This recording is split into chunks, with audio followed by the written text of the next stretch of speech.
Not doing anything. Why bother waiting, huh?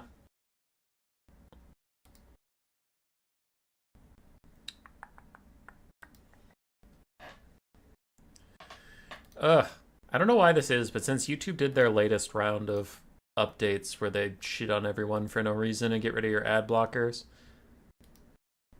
it's really fucked with my stream setups, where for some reason it just doesn't start. Like, my name is Alfonso, and shut up, Alfonso.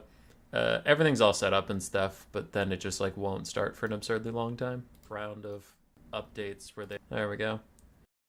We're live, everybody. We're live. We got a new player tournament today. We are a couple minutes early, but I didn't feel like sitting here and waiting for the proper time. So instead, we'll get everybody a little treat. Hey. Hey. Uh-oh. She's showing me her belly. Uh-oh. This your belly. This your belly. Hazel, come here. Come here. Hazel, come on. Let's go. Ha, tricked you idiot. So you'd stand up. Hey. Oh. That's a good puppy. That's a good puppy. There's a kitty cat on the ground, but he can't join right now because there's a puppy here.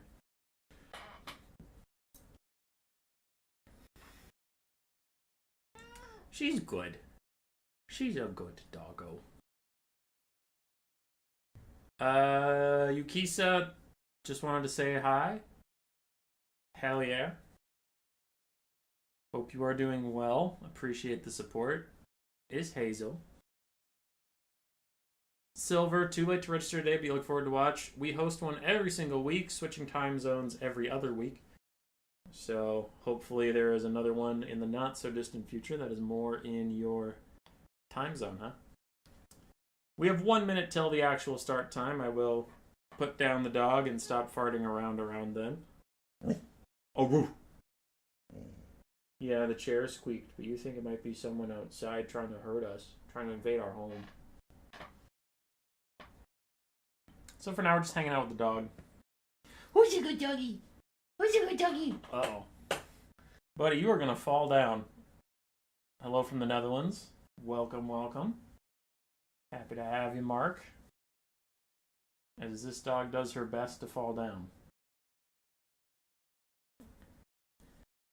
She is far too trusting, okay? The only thing keeping her up here is my right arm is taking most of her weight right now. I have 50 pounds of dog on my right arm. Oh my God. Alright. Come on. Get. We gotta give your brother some love, too. We gotta give your brother some love. He's down here. Scoop. Everyone say hi to Ed. Ed is also here. Being a little man. And it's 1 o'clock, meaning this is when the stream was supposed to start. Suppose we can get after it. As I mentioned briefly, this is this week's new player tournament. It is in the EU-friendly time zone. Anybody can play, it doesn't matter. It's just, it is evening in most of the European demographic that watches my channel. So a lot of them are off work and they can come play. Next week there will be one in a more NA-friendly time zone, which means 7 o'clock at night around my time. But most of you EU people will be asleep. So we do try and switch up the time zone so everybody has something they can kind of shoot for is more reasonable. How this tournament works is it's new players only.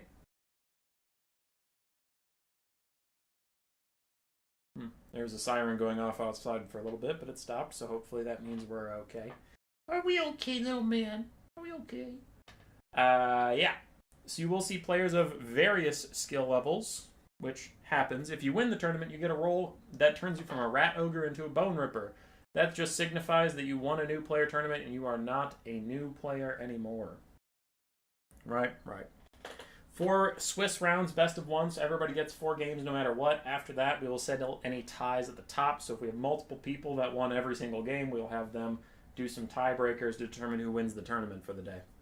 Should be short, sweet, to the point as far as tournaments go. Now, the stream's probably going to be 2.5 to 3, maybe 4 hours as we cast a bunch of replays. But the tournament will be going on as I do the replays in the background. So, we will not be sitting in any lobbies today. No picks and bans, just games. Go on. There you go. Oh, boy. Sir Catbeard, appropriate name for what's going on. Harbeck, if you have been chatting recently, I'm sorry I haven't noticed, because that's a name that feels like a throwback.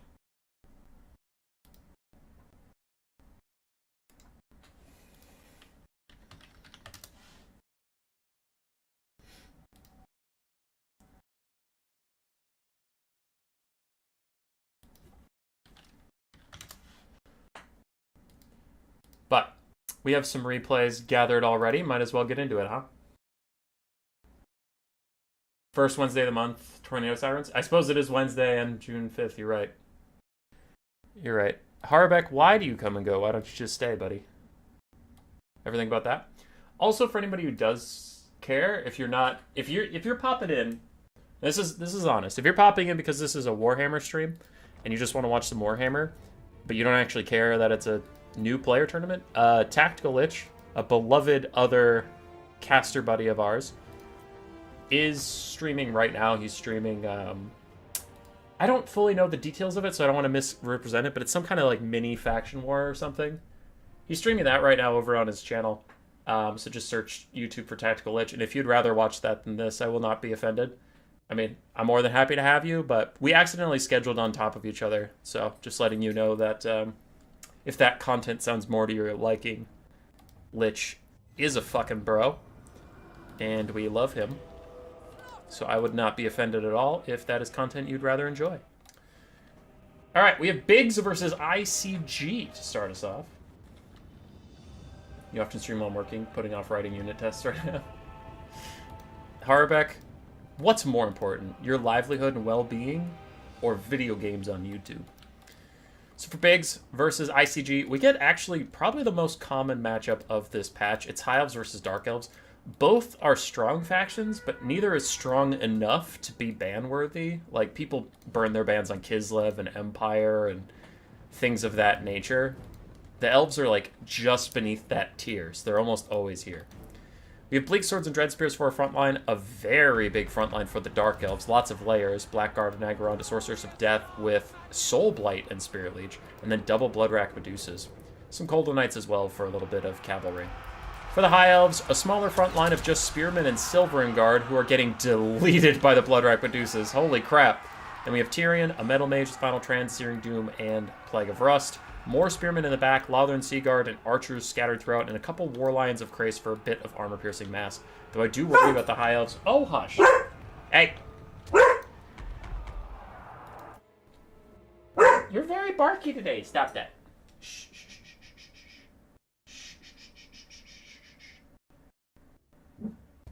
You're okay. If she keeps doing that, I'll have to kick her out of the office, but yeah, she's been a little spooked. We had someone come in for the dryer today, so a stranger entered our house, and she did not like that. Speaking of not liking that, those Dread Spears were full health, like, literally a second ago. They are dead as hell. Oh my god. Oh, the Medusas are wrecking some Archers. But Archers are a good counter to Medusas if you can get them in range. And you can see this one's already down to half HP. The Dark Elves are trying to get through that back line and take out some of these arrows so that their Medusas can stay up and at them as Tyrion dives in as well. And one Medusa is routing. There comes the Spirit Leech plus a nasty shot from the Medusa, but Tyrion doesn't appear to be giving up even though he is surrounded by Black Guard. Balance of power is roughly even, though the Dark Elves have taken a little bit of an advantage, and I do agree with that assessment of the battlefield. I would say the Dark Elves are slightly up.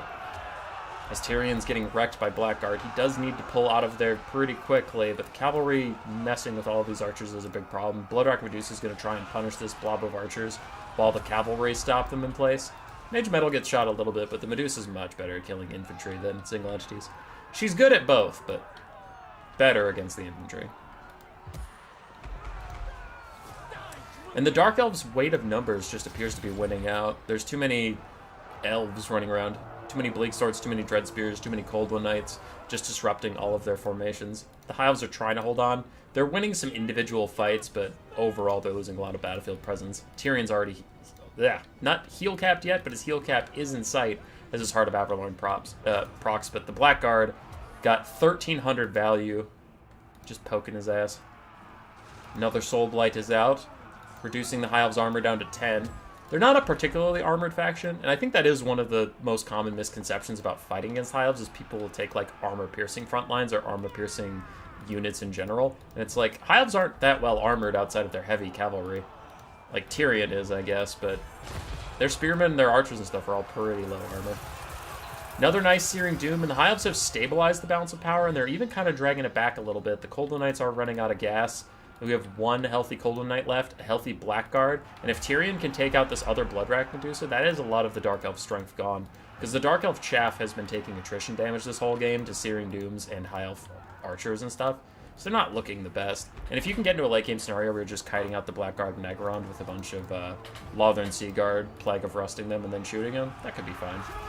Tyrion's taking some damage. He has 27 seconds left on his Heart of Avalorn. That'll take him back all the way to his full heal cap. He is going to rout off some Bleak Swords as Medusas tend to shoot at him.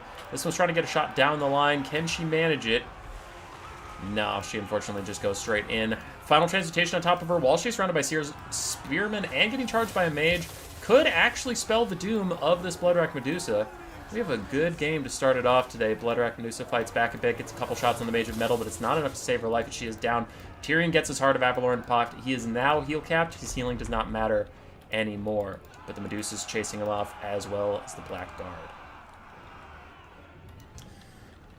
Half-health Caster Lord, half-health Medusa, 2/3 health Blackguard, 2/3 or 3/4 health Cold One Knight is all the Dark Elves have left, but it's more than the High Elves have left. We have a couple Spearmen with decent health bars, some Archers with ammo but not health. Tyrion's very low, Metalcaster's very low, and that's about it, so both sides getting down to the dregs as the Medusa deletes the last of those archers.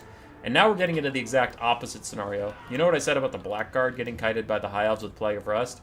The same thing's going to happen here. The High Elves are quickly getting down to just melee units, and you can see that Bloodrack Medusa is just making mincemeat out of them. The late game will become her just walking around the map, kiting them out. She has 2,300 value on her already.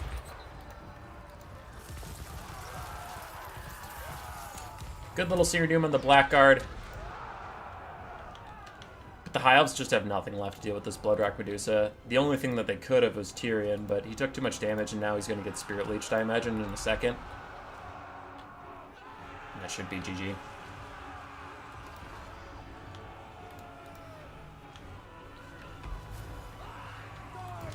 There be the Spirit Leech.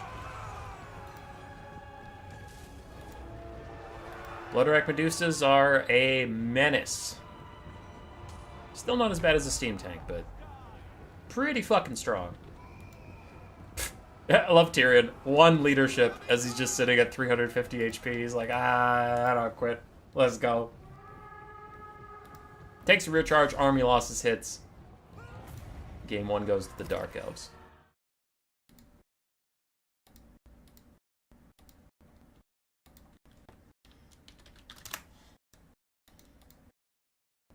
I am receiving a bunch of replays, so allow me to save those for 1 second.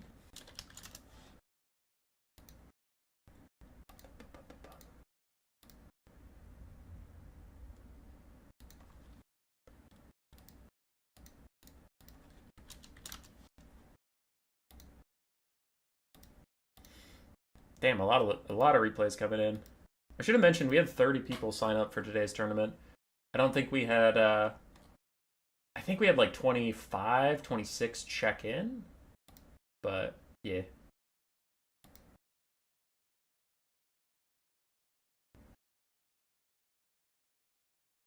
One second. There's a player I know is in Turin's Discord, and I want to make sure.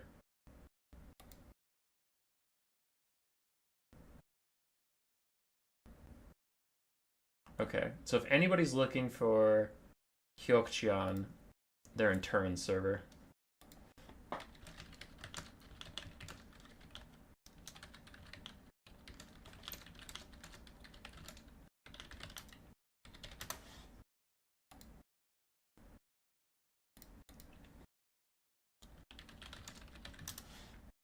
Okay, sorry. Tournament admin stuff, you know, the usual. The Bloodwreck Medusa's and the Deathcaster all did fantastically. So did the Blackguard. Golden Knights did okay. They didn't have any elite high elf cavalry to go kick the shit out of, so they just got stuck fighting infantry, which is not their favorite job. But they did a lot of good archer disruption. You're not going to see a lot of value from them, right? It's not going to be like 7,000 value, killing archers. Holy fuck! That Loven Seer got a ton of damage. I think that's the one that actually just got to sit and shoot Medusas all game. GG lads, GG. I have a bunch of replays here that I need to cast for other normal content. There's so much to do. What is this? What is this? What is this? Okay.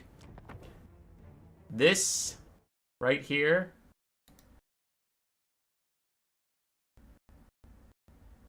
is why we like new player tournaments. Nardu bringing Tamaron.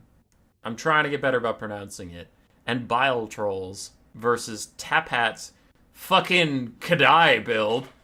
What? What?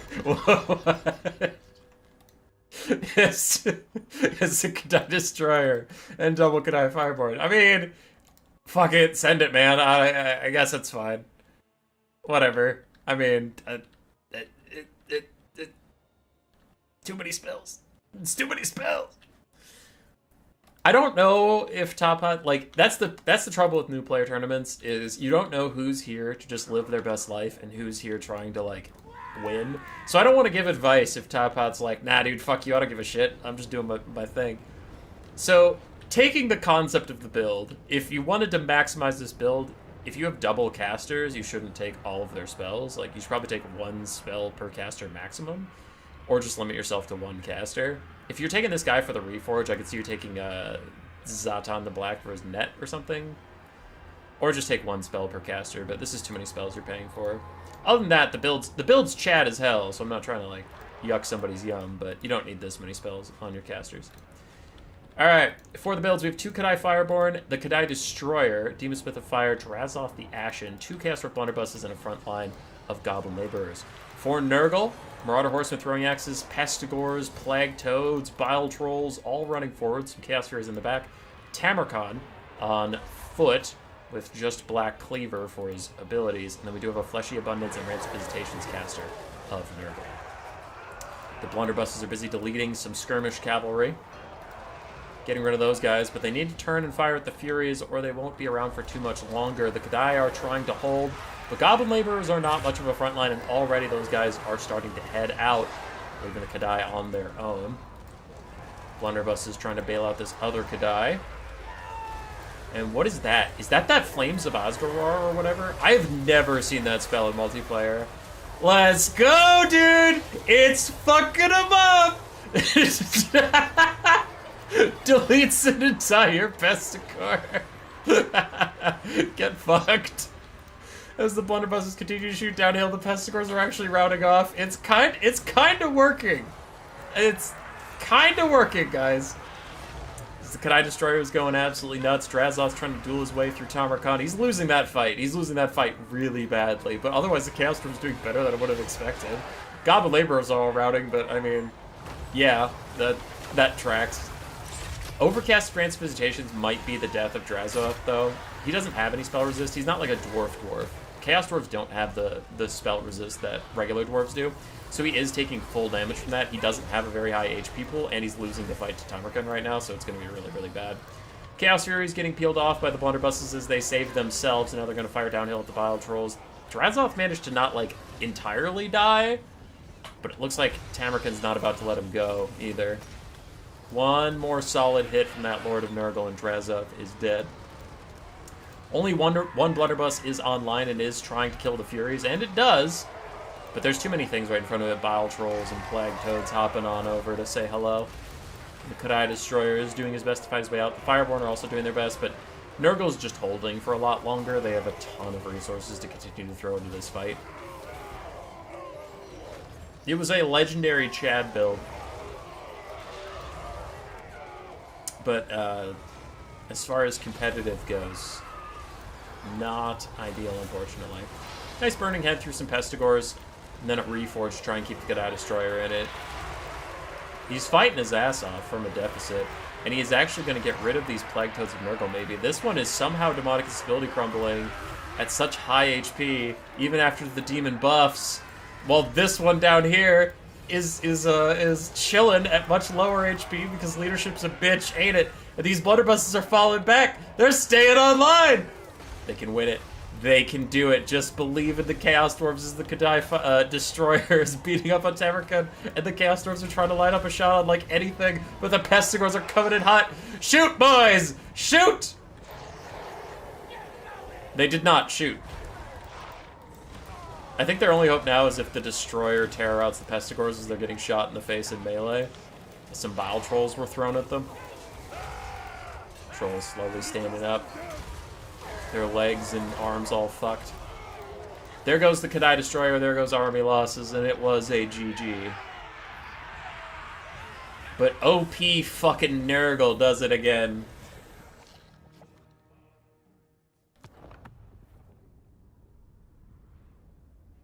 Hello guys, new player tournament? Yes, Milan. We host one every single week. We do switch the time zones every week, so next week will be later at night so that people in my time zone, North America, can play easier after work. And then the week after that, we'll be back in this time zone where it's easier for people across the Atlantic to play.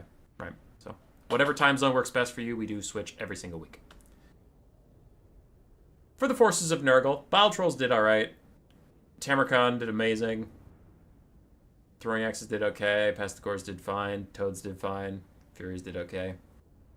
For Tapat and his legendary build, his Jedi, none of them quite paid for himself, but the blunderbusses did some work. So let's go. Oh, that was funny.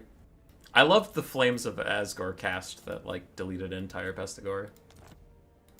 Shit's hilarious.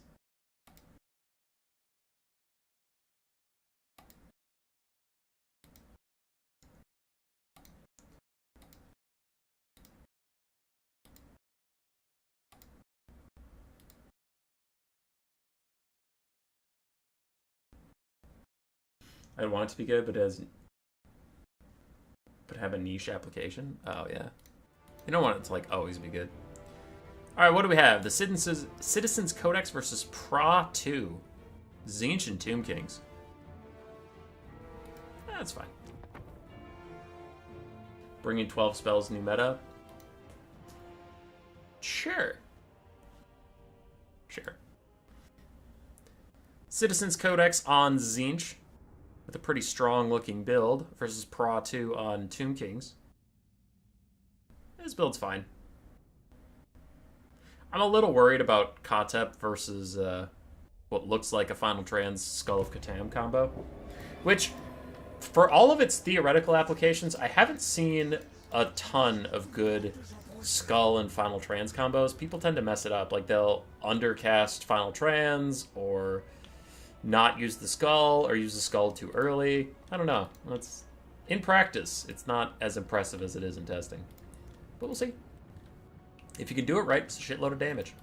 For the side of Tzeentch, we do have some Screamers, a Soul Grinder of Tzeentch, a Changebringer, some Centaurs of Tzeentch, Marauders across the front line, the Severed Claw, a Chaos Lord of Tzeentch, and a Chaos Sorcerer of Metal, Final Trans, Skull of Catan, and Searing Doom. For the Tomb Kings, we have a front line of Skeleton Spearmen, though Lord knows for how long, as the Changebringers are trying to deal with that promptly. Some Tomb Guard on some of the flanks, Blessed Legion of Flach and other Skeleton Archers, Eyes of the Desert, Ushapti Great Bows. We have a Necro Sphinx, Nekar Horseman, a Necrotect to heal up the Necro Sphinx, and then DJ Kotep himself with Protection and Curse Blades incantations. Now, the Changebringers, you might have seen a lot of compilations of them being OP. This is their one drawback is, man, if you shoot them with anything, they die instantaneously. And already they're down to half HP as they're trying to line up a shot onto these archers. The archers are lining up shots onto them. Screamer's getting attacked by the Eyes of the Desert. The other one is flying in. We don't know what they'll do now, but it looks like these Changebringers should not have tried to fight these archers at all. They are definitely losing out on that trade, and that is a bit of a whoopsie from Tzeentch to start here. Severed Claw and several other units have gotten to the back line. Now a good charge in from the Nekar Horseman gets rid of the Shrieking Skyrays while the other Screamers are hitting Ushabti Greatbows. Tzeentch is trying to bully their way through the front line. Centaurs take a beautiful charge on the Tomb Guard. They won't want to stay for too long, but on the charge, that's a really good trade. Soul Grinder is currently throwing at the Necrosphinx. Yes. Just trying to get some damage on that big boy. I don't hate it. If you're going to Final Transmutation Tapat, then you don't want to overkill him with too much stuff. That's fine. Blessed Legion about shut down. Ushabti Greatbows also being chased by Screamers uncontested. Now the Eyes of the Desert are free and clear. They do need to go over there and start shooting at the Screamers. Centaurs running down the Skeleton Archers for now. As the Tomb Guard reform lines and start to walk over, it looks like the Centaurs got tired of fighting them and went to fight something else instead. Necrosphinx gets a restore, and he is fighting against the Soul Grinder of Tzeentch right now. Punts him out of the air.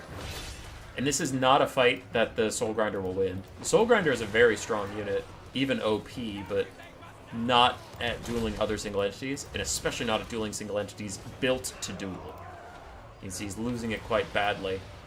He gets a Cursed Blades cast too, giving him 25% more damage. But there it is. Skull of Catan Final Transmutation combo definitely was used correctly, judging by how much damage Kotep just took. It was undercast, not overcast, but whatever.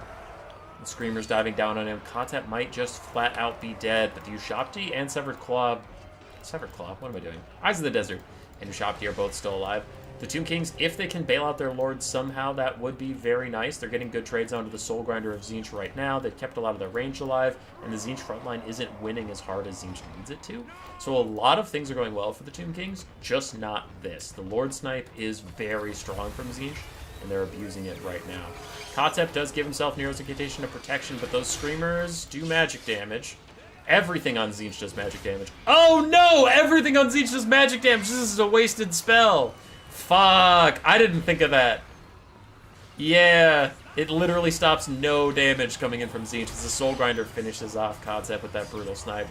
So Tomb Kings just lost their Lord and Caster. Bad enough on its own, but undead without their Lord. Their leadership gets even worse, and that just means crumbling is easier and more effective. You know, to proc. Easier for Tzeentch to proc, not easier for the Tomb Kings to deal with. Some Tomb Guard are going to fight Marauders. Like I said before, the front line's going fine for the Tomb Kings. Fine. We still have Sporkle Stalkers, we still have Ushabti Greatbows if they can kite it out, but it looks like the Caster and Lord of Tzeentch are going to make that difficult, while the Severed Claw also gets some good shots in here and there. Sporkle Stalkers trying to get away so they can fire into the blobbed up units, leaving the Ushabti Greatbows as sacrificial rear guards. But the Screamers of Tzeentch will not allow such shenanigans. And two good plays from Tzeentch in a row. Looks like they're going to take out the Tomb Kings ranged and their Lord back to back. Soul Grinder's running out of ammunition, throws at some Tomb Guard, does really good damage there. And the Necrosphinx got another heal. So Necrotect and Necrosphinx are both quite healthy. Looks like they might be coming over to play. Abandoning dealing with the Soul Grinder for now.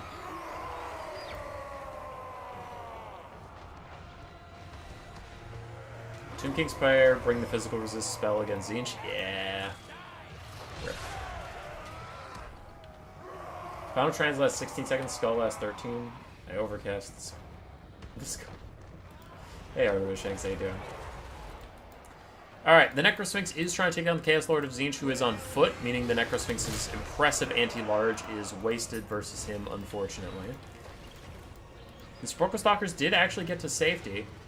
Now they get shot up at the Soul Grinder and take some damage, but they'll fire back at him, hopefully get through his shields. They did not get through his shields. We still have a very close game, despite the fact that Kotep died a while ago.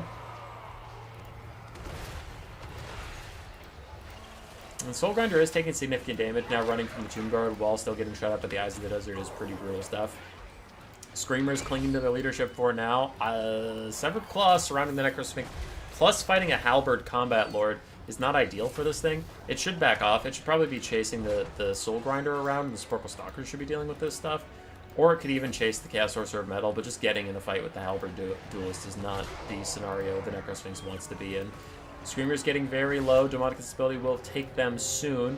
And Marauders getting flanked by Tomb Guard and fighting Sporkle Stalkers probably won't be a winning recipe for them. So yeah, they're going to get out of here. But a big Final Transmutation. It is overcast. Hits a lot of the Tomb King's remaining units, and especially the very expensive Necrosphinx. Sporkle Stalkers are still trying to line up some shots, but they're spreading out their damage a bit much for my liking, especially against Tzeentch, who has those barriers regenerating. You kind of need to pick a target and finish it off, because switching on and off and on and off and on and off does allow barriers to keep regenerating, which is a bit of a problem. Necrosphinx is going down as a Bolt of Change is going to hit him. It looks like Army Losses is soon behind. Oh, I forgot we're talking about undeads. It's not like when their leadership's negative, they rout or something. But, I mean, Army Losses is still getting close. Necrotech taking a lot of damage. Necrosphinx is straight up dead. Sporkle Stalker's firing in, but it is too little. It is too late. They almost took out the Metal Caster. But then you have a full health Lord. Just under half health Soul Grinder. And some Severed Claw.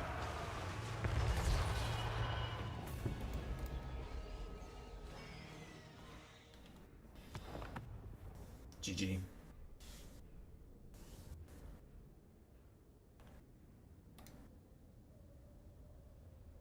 Citizens Codex got some good picks.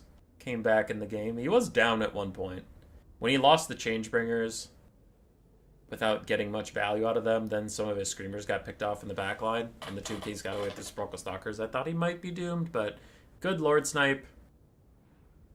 Got the Ushopti. And then a beautiful final transmutation on the Necrosphinx and the Necrotect was really good. Eyes of the Desert, good value for the Tomb Kings. Some Tomb Guard did fine. The archers that got to shoot the Changebringers got a lot of value. That's slightly inflated, judging by how squishy of a unit that was.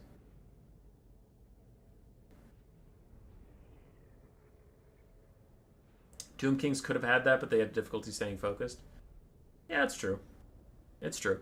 I'm not saying your feedback is incorrect. In fact, the feedback I'm seeing so far is constructive and helpful, which is good. But just like for anybody out there who is typing right now and maybe going to say something mean, do remember that this is literally a new player tournament. So, you know. One thing that kills me, and why I try to clarify that currently we have some very helpful and nice messages coming in. But sometimes people be like, wow, blank and blank sucked. And it's like, hey, bro.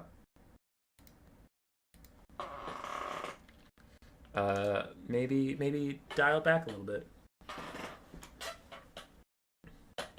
Because, like, I don't know. I'm answering a question, so I'm also stalling for time a little bit here. If you win game 2, let me know. Otherwise, if it's just 1-1, that's fine.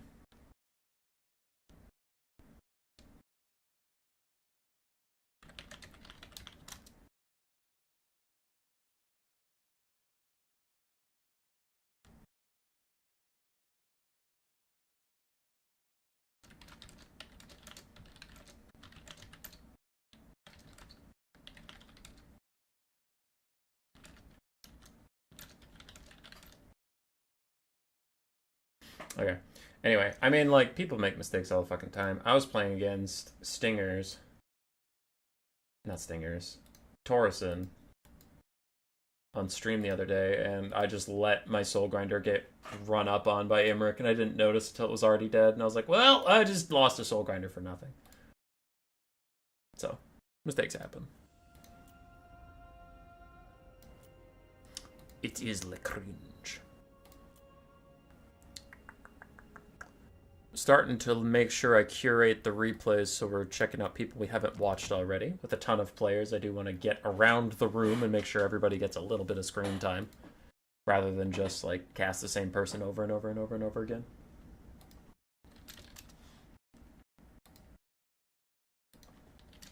So we have Attack Speed Enjoyer versus Mecalium. Michael Eisner.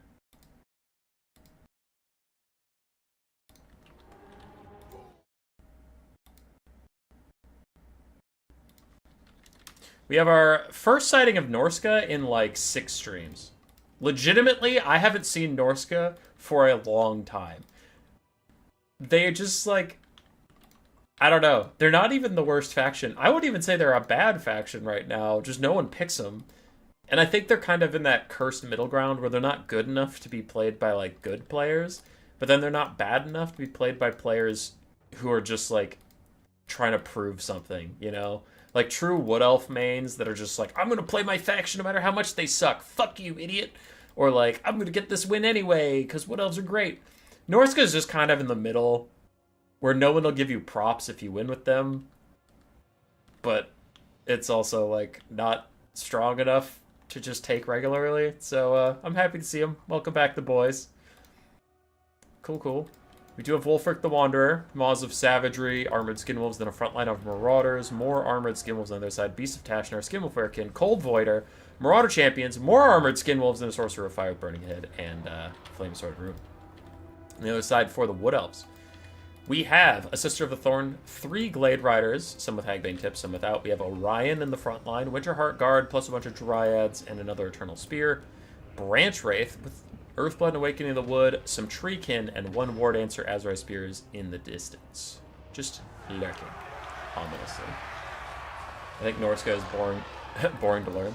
They don't have the most diverse playstyle right now. You're correct in that aspect.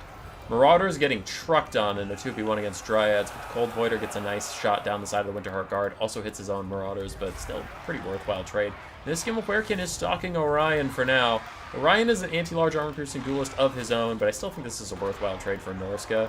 Just get some good damage out onto him. Wood Elves laid a bit of a trap in the trees, leading the dogs in there with their Glade Riders and Hagbane tips, while Glade Riders awaited them, charged back out, and are getting a favorable trade considering that the ROR dogs are worth more than the Glade Riders are.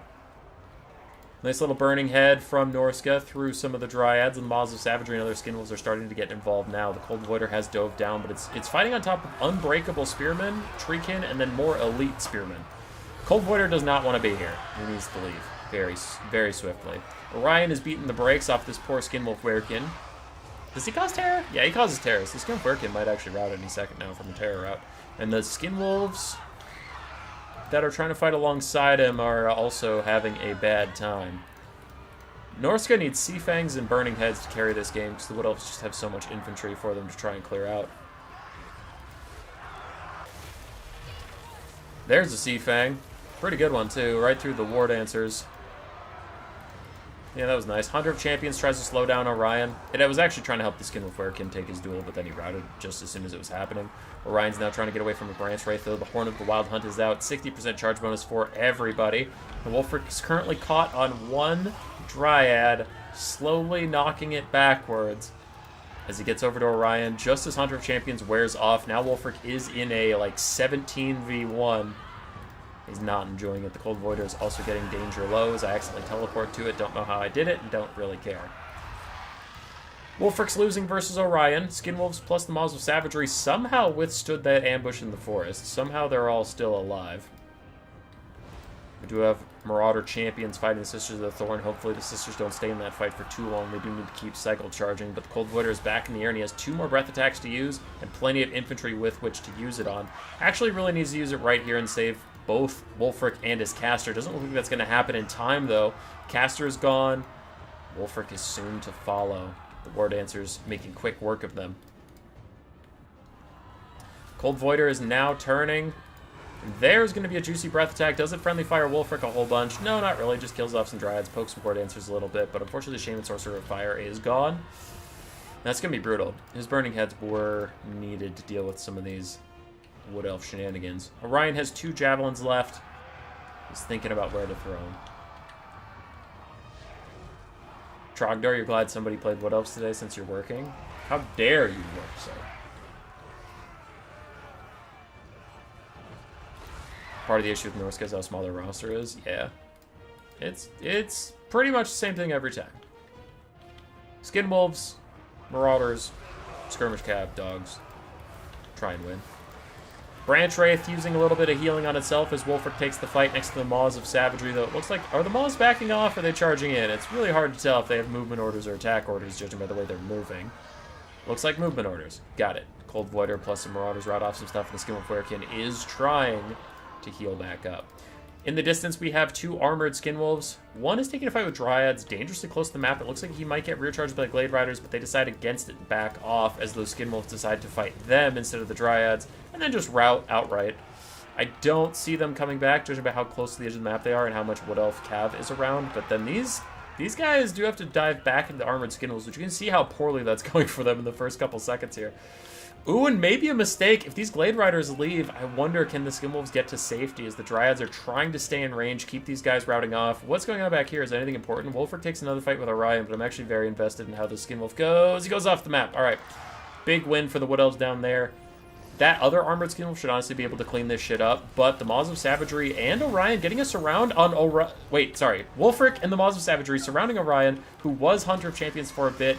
He got down to Hawk's Talon, and then an Awakening of the Wood, doing a little bit of friendly fire to the Wood Elves, so not a great cast there, unfortunately. The Maws of Savagery and Wolfric probably have to back off. They had a winning fight, but they don't want to overstay their welcome. I guess they're waiting for Hunter of Champions to wear off, and now it has worn off. The Maws of Savagery tear her out. The Cold Voider just joined the battle, and Gehenna's Golden Hounds from Orion. Another friendly fire spell. Orion, you traitorous fuck! What are you doing? What are you doing to the boys? Armored Skinwolves are back. Their terror has worn off, and Orion's getting very low. The Frostworm, though, is also having a bad time and trying to get away here. Orion hits him in the back. Wolfric runs to safety, and the Maws of Savagery try and save the Cold Voider, but it's too late for that thing. They probably just want to bail out. Bounce power has gone heavily into the Wood Elves' favor, but Orion is still very low, and Wolfric is determined to try and make something of that fact. Elsewhere, Marauder Champions and Skilled still fighting to the very end. Armored Skinwolves losing to Dryads in the distance. Wolfric terror outs, and that'll take the game with it. GG.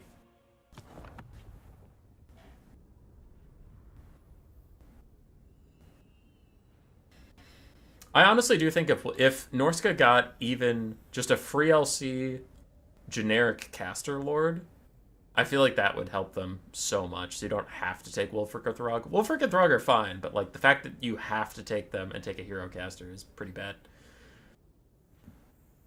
Excuse me. War Dancers, Sisters of the Thorn, Orion, doing very, very well. Some of the Glade Riders did well, some didn't. Some of the Dryads did well, some didn't. For Macallium, Wolfric did pretty great. Skimfarkin and the caster did not do as well as he would have hoped. Marauder Champions and Marauders did okay. Armored Skinwolves mixed, but the Maws of Savagery got decent value. Cold Voider did decently. And the Beasts of Tashnor, despite falling for a trap, still fought their way out and got their value back. About 50% extra. So, not bad. Not bad. Good stuff, lads. Good stuff, good stuff. Why do I have so many replays coming in? What the fuck? Why are people sending me all these replays? It's messed up.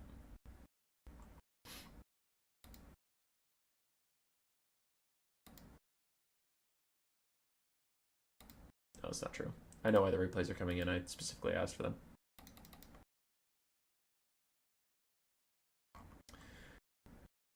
Alright, most people are done with round 1 and round 2. A lot of them are on to round 3. Just checking back into the tournament. Versok versus Jedi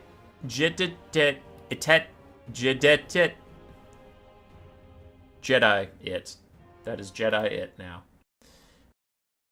I don't know if I've seen either of these players in my tournaments. I'm here for it. Some good old Warriors of Chaos versus Dwarf action. Those are Silver Chevron Thunderers, Silver Chevron Doomseekers, and Thorgrim Grudgebearer. By the way.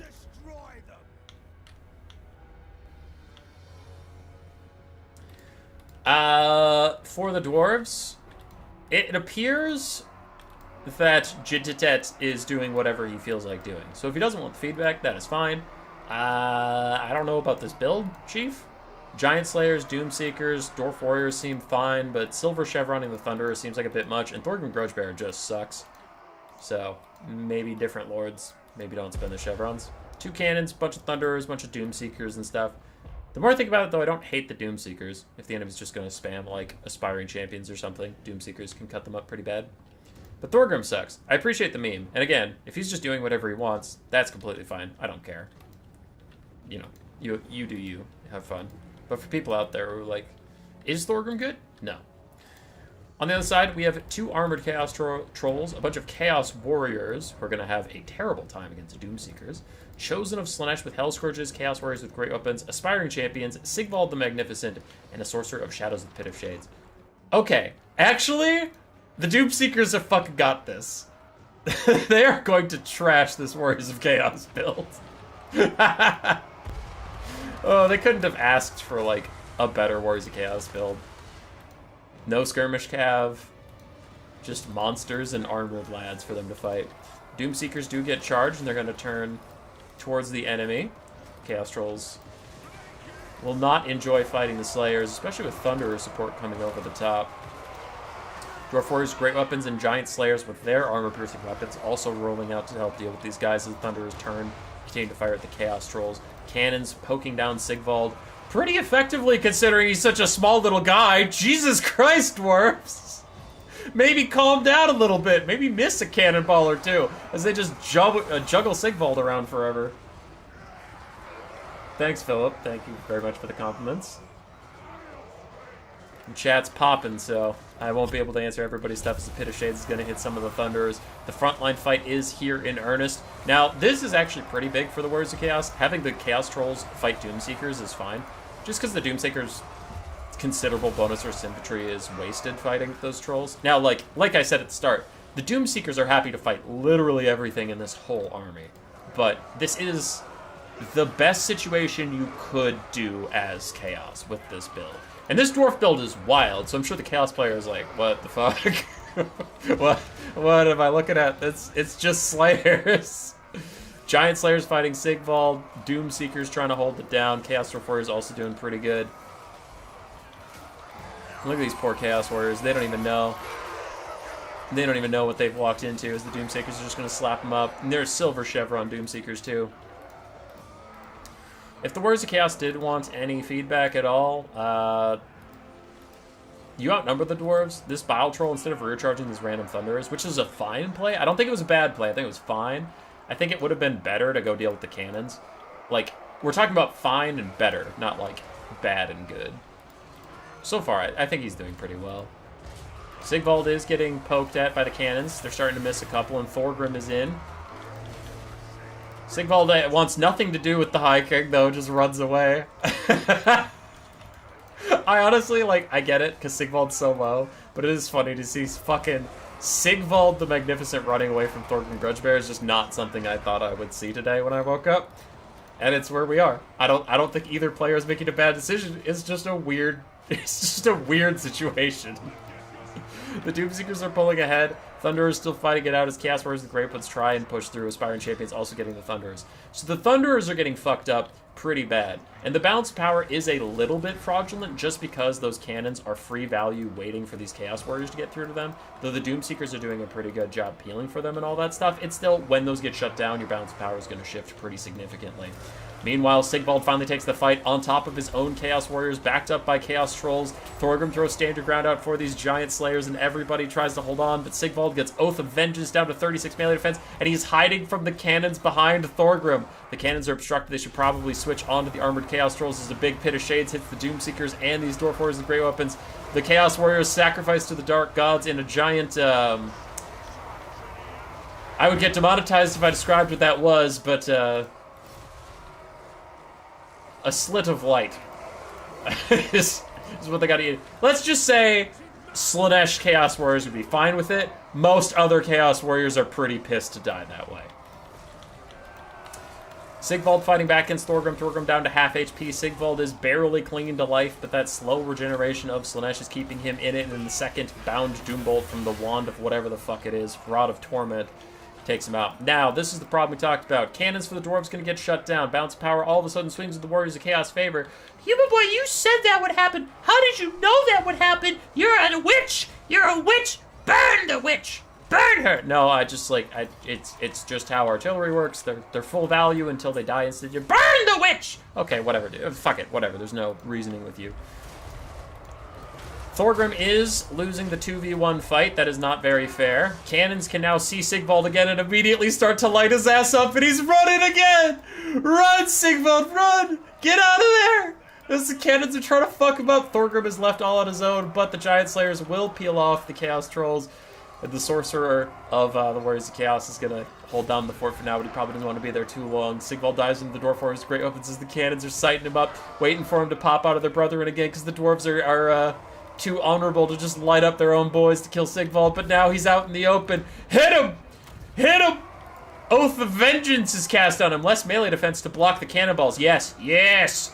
But the cannons refuse to fire. They're too busy being stupid as the Doomseekers stand around. They do need to get new orders onto these aspiring champions. They're supposed to get back into the tactical analysis you all came here for, as the cannons are trying to hold on. They're getting rear charged by Chaos Warriors, frontal charged by aspiring champions. Sigvald is nearly heal capped as he's still taking it to Thorgrim, who doesn't have any regeneration to speak of, and my mouse is broken. No! Yeah! I will not miss this! There we go. My mouse gets broken sometimes and I can't hit the mouse wheel, which is how I rotate, and I was not going to cast this entire game looking up. Giant Slayers, unfortunately, have lost attack orders and are leaving Thorgrim on his own as Thorgrim gets charged. Cannons are firing into the area. They get a brutal shot down the side of the armored Chaos Trolls, taking them out of the fight. And Thorgrim runs for it? No, he's just getting pushed. Yes, he is running for it. Both things are true. He was getting pushed and running for it, defended by Slayers as he flees like a little cowardly coward lady face. Meanwhile, the Chosen of Slaanesh and the Doomseekers are at a standstill. Doomseekers have all the stats in the world, but the Chosen of Slaanesh have one stat, and it is melee defense. So, they're both standing there. And, oh! Isn't it nice, Doomseekers? Isn't it nice to fight something? Oh, wait. Let me hear your little complaints. Oh, what was it? You got really high melee defense and really high armor. What are you, a coward? A little pansy? Can't come out and play? Oh, what's that, Doomseekers? Chaos Warriors Chosen of Slaanesh have too high of what? Melee defense and armor? And you're saying that's hard to get through and a bit of a bitch? Pot calling the kettle black there, dwarves. Fucking dwarf warriors with 1,000,000 melee defense and armor, but it's fine. But as soon as Slaanesh has 1,000,000 melee defense and armor, all of a sudden it's a problem. Little Doomseekers, bitch. I'm not projecting, you're projecting. I don't think the Doomseekers said anything. I think that was your own shit you brought into this. Pass. Alright. Doomseekers up on the high ground, throwing around their crazy chain axes as they try to light up the Chaos Warriors aspiring champions. Thorgrim is trying to rejoin the boys, but Sigvald's after his ass. He says, "Who's running now, pussy?" Jumps after him as a pit of shades is coming down on top of the Doomseekers. It's also going to take the Chaos Warriors and aspiring champions with it. Sigvald is in the middle as he tries to get through. Thorgrim's leadership's too high. He's hanging on for now. And the Doomseekers really aren't taking that much damage from the Pit of Shades. Meanwhile, Giant Slayers fight to the very end against the Chaos Sorcerer. Doomseekers fight to the end against the Chosen of Slaanesh. Sigvald is very low, and Thorgrim's trying to come back at it. Everybody for the Warriors of Chaos is routing besides this aspired champion. All of a sudden, Sigvald's like, no, no, no, no, no, no, no. As they go back and forth between who's running from who. Oath of Vengeance and Standard Ground are both popped from Thorgrim. But that means they're going to go on cooldown soon. And honestly, wouldn't be surprised if Sigvald turned and took the fight as soon as Standard Ground and Oath of Vengeance were off. He's concerned. It's 1,000 HP versus 800, though. Neither of them are looking too good. And we have Thunderers back. We have Thunderers back everywhere, but they need orders. They need orders, sir. Orders, Captain. As the Thunderers are getting closed in on, will Thorgrim shout at them? Will he say, "Hey, get back here, you Waziks"? Thorgrim loses his attack orders. He stands there menacingly. Sigvald's charging back in with all of his buffs. Oh, this is the end of Thorgrim Grudgebearer for sure, but Sigvald misses the charge attack, and now Thorgrim's running for it. It's back to Benny Hill, boys, as they're running away. Thorgrim's getting low. Thunderers, you need orders. You need to return to the battle as Thorgrim's getting run down. He routes. Dwarves are all of a sudden at army losses potential as the Doomseekers continue to slap some fools. Other Doomseekers trying to get back in on Sigvald, who is heal capped. He takes out Thorgrim. And that is a leadership spike for the Dwarves. Now those Doomseekers are sure to tear her out away. He said sarcastically because they're unbreakable. Looming becoming Poison Globadier, thank you for joining, sir. It is very well appreciated. And the Dwarves surrender? You still had Doomseekers, Jeditello,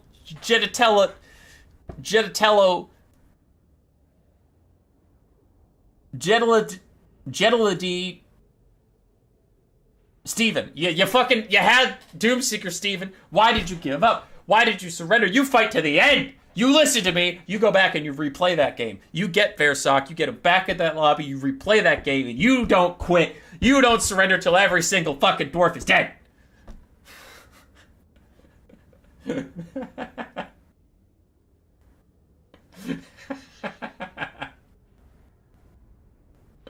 That was pretty good.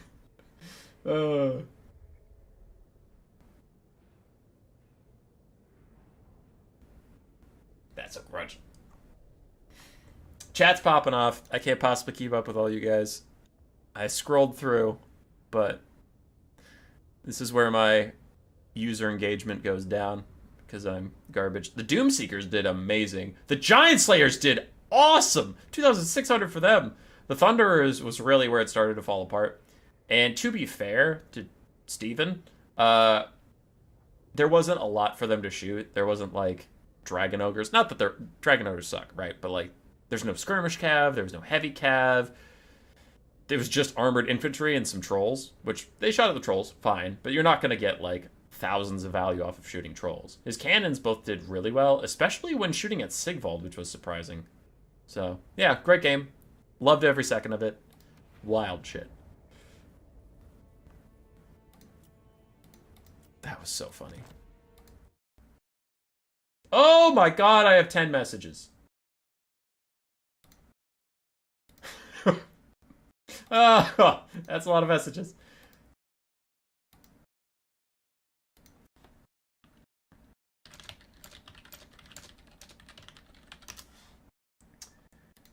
Alright, Jay sending me some stuff. Everybody's sending me some stuff. Chosen One's messaging me. Goose won both. Okay.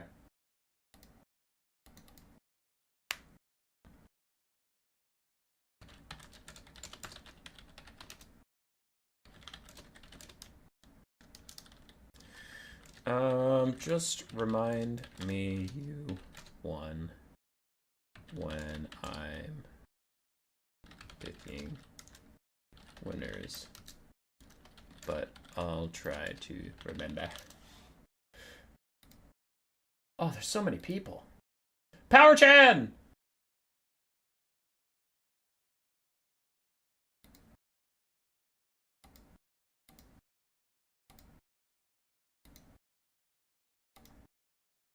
Okay. We saved some more replays. Whew. Okay, we have Blob Sauce versus Sidon Man. Is that double Bloodrack Medusa versus High Elves? Oh, no. Oh, no. You hate to see it.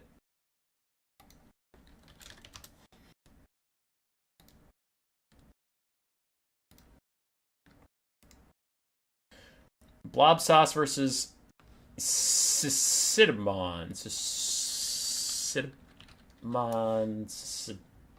What's going on with the names today, guys? Where are my El Clasico names? Like Richard.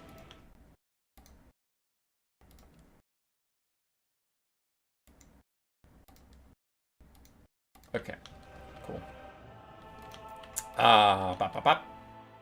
I have a question from the Warpstone Cup.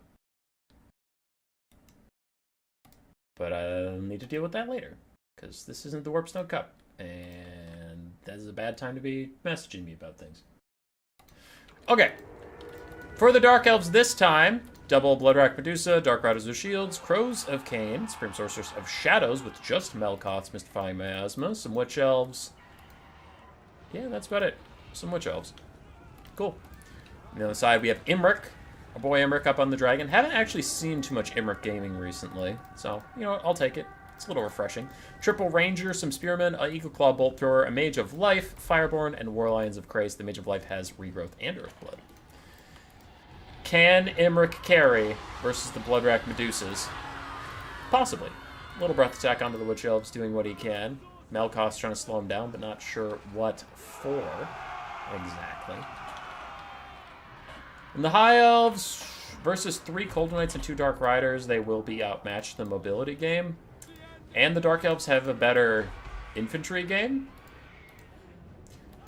And the Dark Elves have better single entities. I would rather have 2 Medusas than Imric any day of the week. What the... How are the High Elves losing at every single aspect of this army composition? Fuck you, Dark Elves. Bloodrack Medusa gets Lord of Dragons, but Imric is down in the dirt. If there was Dwellers Below, this would be super juicy right now, but the High Elves only brought healing. They are going to regrowth Imric as he duels it out with the Bloodrack Medusa, but he is standing in a whole bunch of nonsense.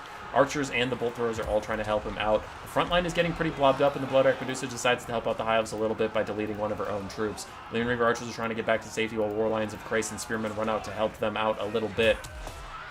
And the Fireborn are getting moving. Looks like they're going to charge some Dark Riders. While Imric Imric won the Blob fight. I'm just going to throw that out there as he's chasing the Bloodwrack Medusa into his own spears. Everybody else is left behind, and he fucking did it. How did he win? The Fireborn dive onto the Supreme Sorceress of Shadows instead of the Dark Riders, deciding to try and get some poke on the enemy Lord and defend their own archers instead. Bloodwrack Medusa gets routed off by Imric, and now Dark Riders will try and peel for whatever that's worth. Crows of Cain are ignoring this Mage of Life and just killing the Bolt Thrower crew. That's fine. It's a good choice from them. And on the lower side, these Cold Knights are losing to some Spearmen and War Lions, but Witch Elves are just starting to join the fight now. Meanwhile, the Bloodwrack Medusa that wasn't deleted by Imric is still firing away. The other one's back as well with full ammunition, can turn and fire sideways into the battle, but the High Elves are ahead on the balance of power. And I would honestly agree, the Dark Elves are taking a lot of damage. If Imric could get a breath attack right about here, right now, where there are 3 units standing there, that would be brutal, but for now he's back on the ground with the Witch Elves actually doing a lot of damage as archers try and make sure that the Medusa keeps routing, but a big charge in from the Dark Riders and a volley from Medusa will shut those archers down instead. Supreme Sorceress of Shadows is feeling like Supreme Sorcerer of Dying to Fireborn, but no one's made contact with her. There we go. I was going to say, for just a bit, so she might take off, but Melkoth's going to slow them down. They have superior speed to her before they get slowed down, so with charge bonus, they should be able to keep up for now. Imric goes back out after Bloodwrack Medusa. Really does not tolerate that Snake Lady standing about.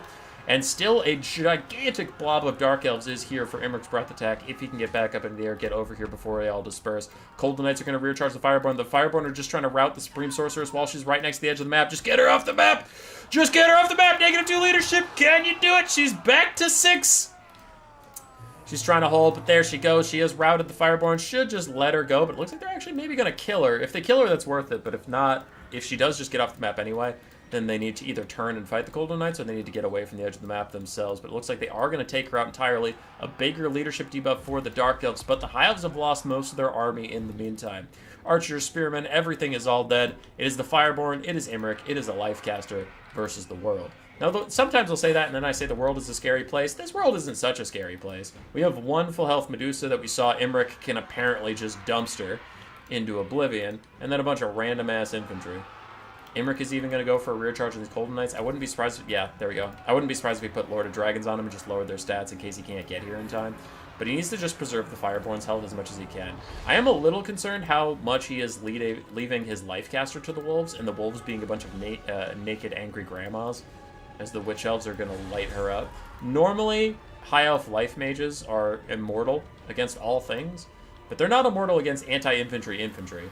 Their strength comes from a very high melee defense and being infantry-sized, so large stuff knocks her over. Well, Witch Elves have a very high melee attack, and they're not large, so fuck your counter, and that Mage of Life is routing. That is a big problem for the High Elves. That's kind of their whole advantage, is their Lifecaster. Imric and the Fireborn are trying to get past these Cold One Knights to get to the Lifecaster and bail her out. Here comes a breath attack.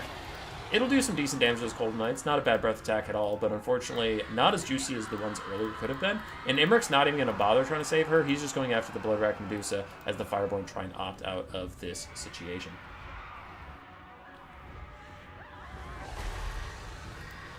Imric jumps onto the Bloodwrack Medusa, recognizing this is the last big piece of power for the Dark Elves. If he can just body it real quick, that'll be fine.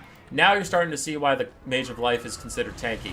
When Witch Elves aren't surrounding her and beating the shit out of her, it does take anything that's large 1,000,000 years to kill off that caster. Fireborn trying to cycle charge their way to victory as Dark Riders and the Crows of Cain peel off, deciding instead to try and help out the Bloodwrack Medusa. Cold Knights are busy trying to make sure that the Mage of Life goes off the field or just dies. In the perfect allocation of troops, you take the Dark Riders and run her down, take the Cold Knights over here just because the Cold Knights are better combatants. And the Fireborn are actually running past all this infantry to try and help Imric out a little bit as he continues to pursue the Bloodwrack Medusa, continues to beat her up. And even without healing, can Imric carry this game? The Fireborn caught the Dark Riders, and that is just a mismatch for the ages. The Dark Riders do not stand a chance against the Fireborn. But what does stand a chance against the Fireborn is, you know, attrition. As more Witch Elves and Dread Spears and Bleak Swords all pile into the Fireborn, they will eventually die. Imric is quickly being left alone, assuming that his Fireborn die. Can he hold? Witch Elves hit with Lord of Dragons, reducing their melee attack to 0.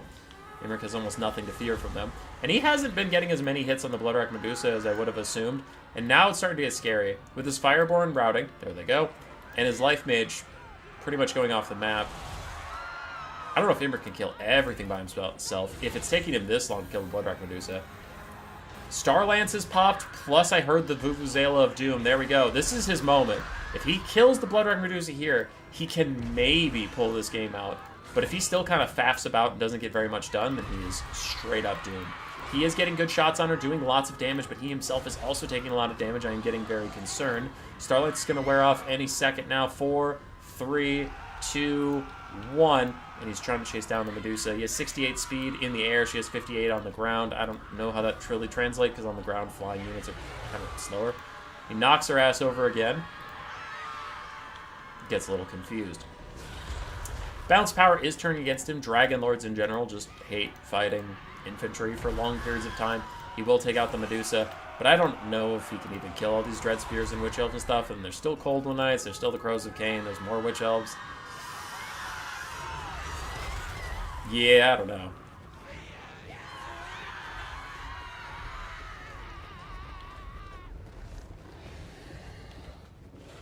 $173 kills on Chaos Warriors, damn. Yeah. You must have been talking about the Dwarf game. Imric gets back into the sky briefly to fight the Crows of Cain for a little bit. And remember what I said about the Mage of Life? Remember how the Witch Elves killed her through a regrowth a while ago?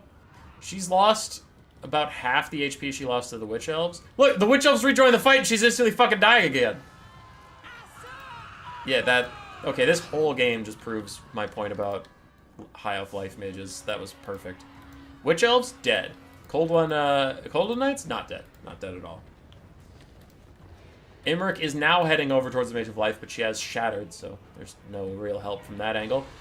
Gets quick breath attack down the sides of the Cold Knights, gets a little bit more damage, and the Vuvuzela blows for the final time. I heard it. It looks like it got canceled. No, he has no uses left, so I don't know where the Vuvuzela came from. Fast forward, since this is a replay, I can do that. He lands on the Cold Knights. He's going to terror out them in a second, but it is just, can Imric kill literally everything? And my answer is probably not.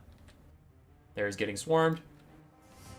We can watch it at ×2 speed, because it is just a math game at this point. A lot of stuff is terror routing.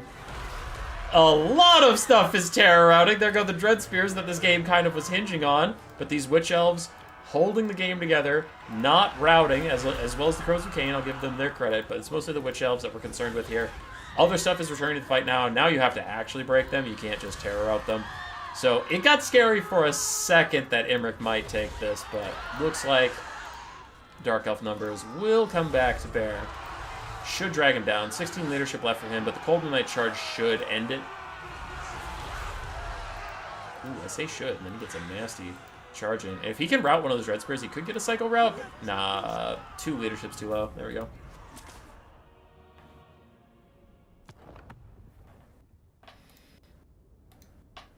Good game there from Blob Sauce and Sidon. Golden Knights got decent value. Witch Elves did fantastically. Crows of Cain also did very well for them. On the other side, Imric, 4,000, well, 3,800 value. 2,400 on the Fireborn. Other than that, nothing too impressive. Yeah, one of the Spearmen got 620. Not bad. Oh, I have 12 things again.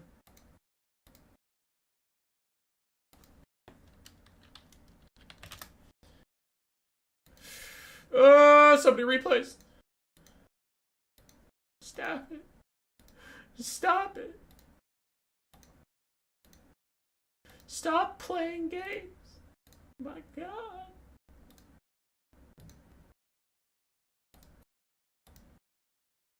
I'm saving as fast as I can.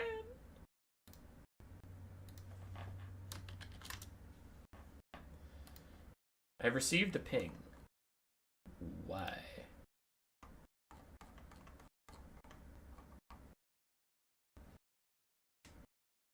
Okay.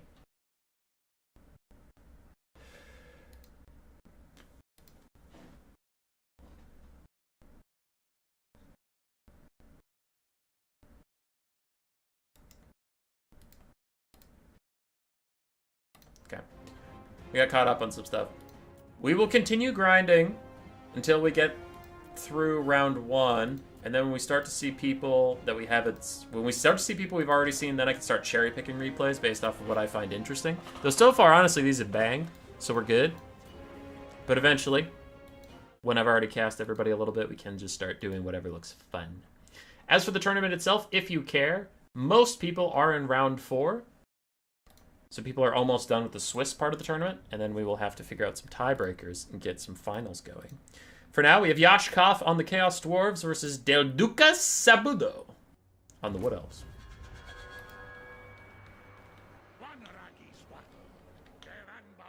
Compare more modern troop numbers. Pulling free growth away from winning. Are High Elves struggling in recent tournaments? They're still a strong faction. They're better than a lot of factions, but they're not, like, top tier. You know what I mean? Out of 24, I'd put them at, like, anywhere from the 8 to 12 area. I've been enjoying High Elves quite a lot. I've actually been playing some hybrid Shadow Warrior builds. I haven't been playing builds where, like, you take 5 Shadow Warriors and that's your carry potential. But I have been taking builds where I have, like, 2 Shadow Warriors on the flanks, and those have been pretty fun. Anyway, for this game, Chaos Dwarves, we have some Hobgoblin Wolf Raiders, Demon's Tongue, Iron Demon, Arwar, Blazing Beards, plus a Chaos Dwarf front line, Hobgoblin Cutthroats and Goblin Laborers. We have Infernal Guard with Fire Glaives, some Sneaky Gits, Magma Cannon, Bull Center Rangers, Grey Opens, Astrogoth, Iron Hand, and he brought only Burning Wrath for a spell. And that is one of those... That's one of those builds that's like, let's take one of everything and just make the army phase annoying for Human Boy to cast. As he has to mention every single unit. Alright, on the opposite side, the Wood Elves have 2 Way Watchers, one which is the Hawkeyes of Jakira, 2 Wild Riders, a Glade Rider, 5 Spears, Sisters of Twilight, a Waystalker, a Spellsinger, Beast of Flock of Doom, and Corresponder here. A little simpler, a little more straightforward. Yashkov does send his Fireglaive Sword to start poking at the Sisters of Twilight and get them to fuck off. Well, the Demon's Tongue flirts with disaster a little bit. You don't want to get caught by the Hawkeyes of Jakira with this. The Sisters of Twilight, actually. Oh, wow, that was really big damage. From the Eagle Quiver. Damn, dude. That's a Magma Cannon. Did I say Magma Cannon or did I say a Death Streak or Rocket Launcher? Because that's a Magma Cannon. I assumed it was a Death Streak. Why is that a Magma Cannon? Aren't those bad? Aren't those trash? Somebody answer me! I have a replay in from this guy while these guys keep setting up, and I'm seeing that. I'm seeing that thing. That's an almost dead Demon's Tongue, guys. It's having a bad go. Magma Cannon shoots and scores! Direct fucking hit! Oh my god! It's the first direct hit it's ever gotten. Takes a quarter of HP off the Way Watchers, though, so not bad stuff from the Magma Cannon so far. Alright, Magma Cannon, go. Go.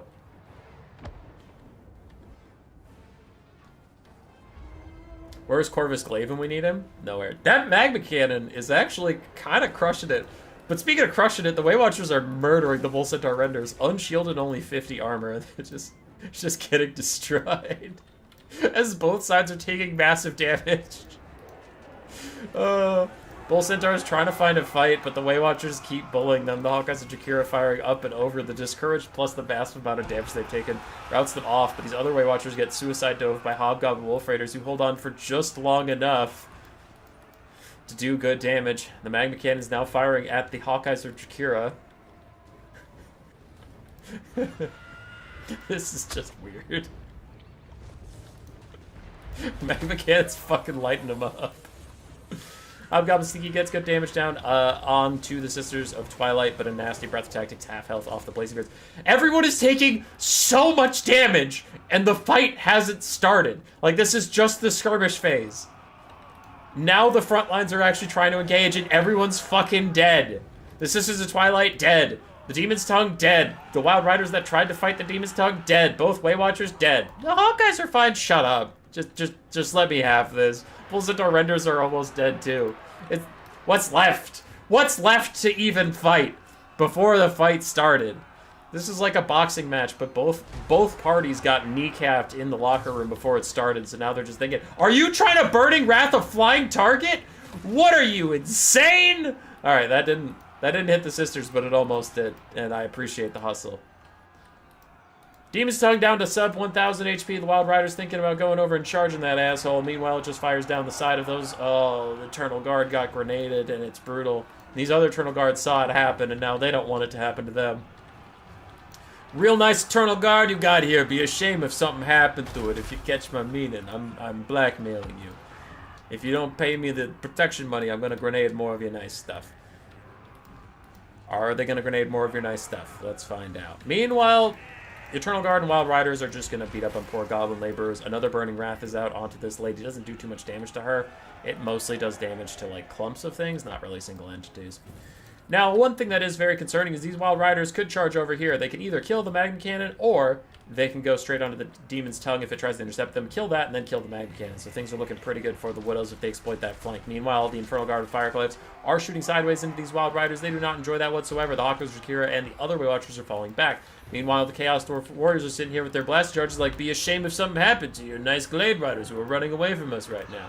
I don't think they have fire will on those. They're not just going to throw those grenades willy-nilly at something that doesn't deserve it. In come the Wild Riders, but it looks like Chaos Dwarves recognize this, turn around, and immediately start shooting at them.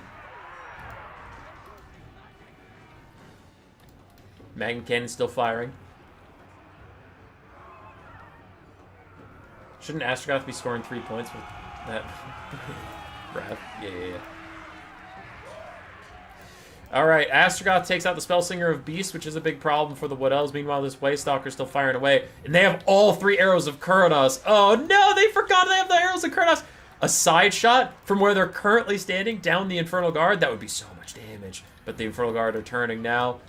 Sisters of Twilight turn on their multi-shot to shoot at Astrogoth, which is unfortunately a waste of their time, but the Eagle Quiver is coming in onto him, and I am shocked this Waystalker hasn't shot that thing. But he hits it! He hits a Burning Wrath onto the Sisters of Twilight! And someone's saying he did it earlier, but I didn't see it as the Hawkeyes of Jakira and these other Way Watchers. I don't know what they're shooting at right now, but they need to be shooting at Astrogoth. He's running straight at them. He is isolated and alone. There's an arrow of Kuranos hitting him in the back of the head. Come on, boys. Now's your shot. Take the shot! Take the shot! The Way Watchers are just running away. Looks like they're just gonna die. Nope, they're getting a couple shots off on Astrogoth as Wild Riders are gonna rear charge him. Now, Demon's Tongue is still alive somehow. Magma Cannon's still alive somehow.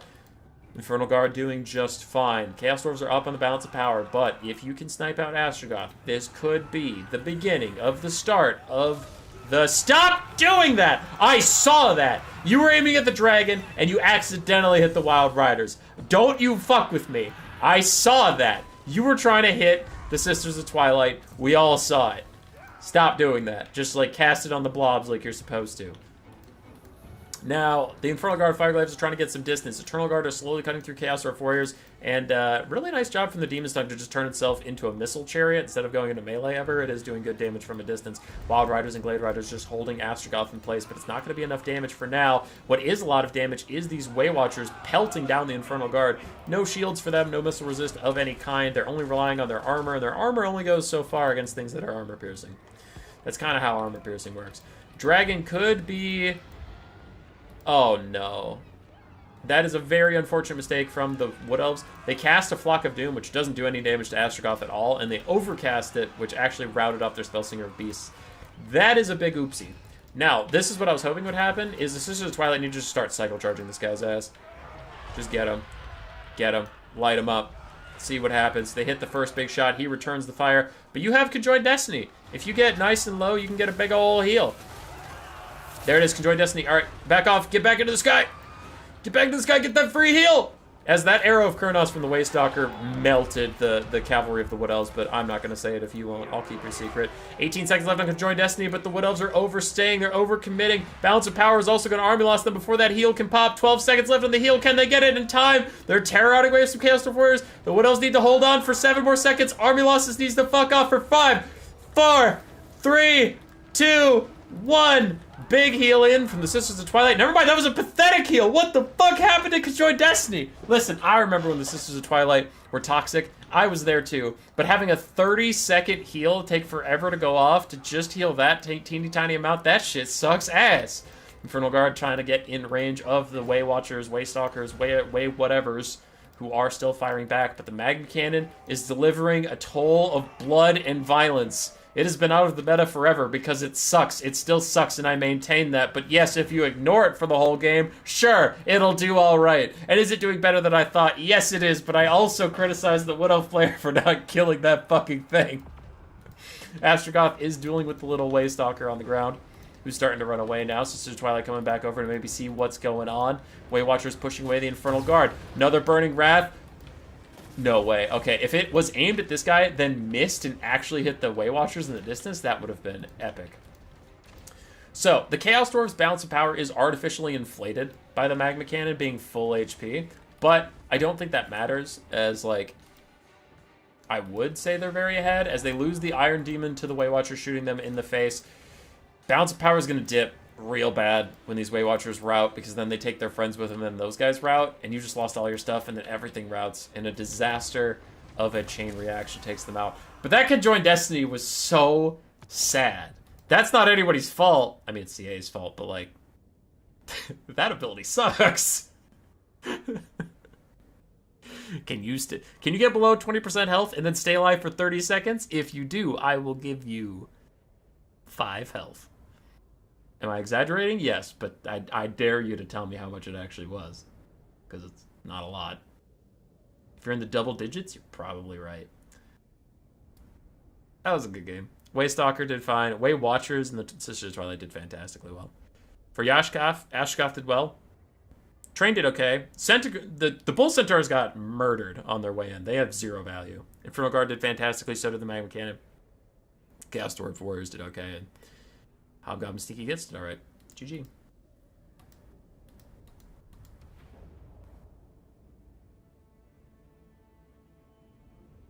What a disappointing healing. I was thinking of, like, Tyrion's Heart. Dude, I was too. Like, I wasn't trying to be shitty for once. I was building it up because I thought the heal would be huge. And then when the heals sucked, I was just like, well, fuck. What are we doing here? Oh, God.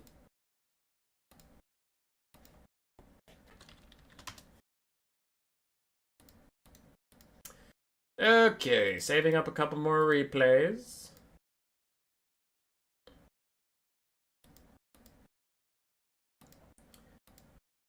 Poetic Goose yelling at me, as he does.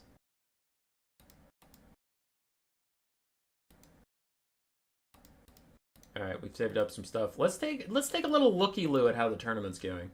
So we have some people finishing up round 4. Everyone is either in round 4 or done with round 4. And so you're not just sitting there wondering what the hell I'm talking about. Come with me. I know numbers aren't particularly interesting, but, like, it's better than staring at a replay screen while I do them. Alright. What do we have? A whole lot of 3s. A whole lot of 3s. So for Gewunjibimin.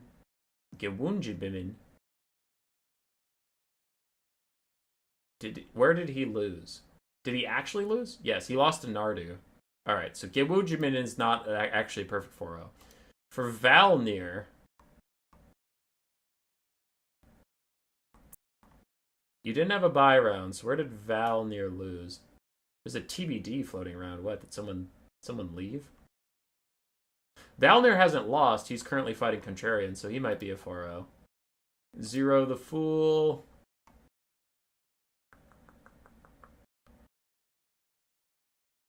He did lose to Gewunjimin. Okay. Rakito, Hyok, Yashkov, and Titus also sitting at 3. Titus has a bye round.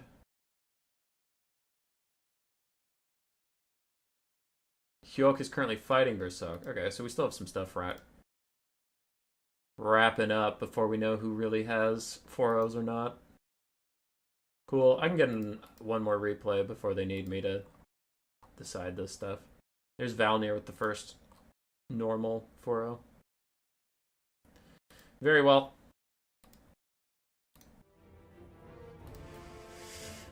Zero versus Tapat. We saw Tapat at one point. That's a build. That is a build right there. Valnir versus Titus. We haven't seen Titus at all. I don't remember if we've seen Valnir. There's Rito. There's Rito again, ICG. We're getting to the point where I'm starting to forget who we have cast and not. I know we haven't done 0 yet, so we'll do this one here quick.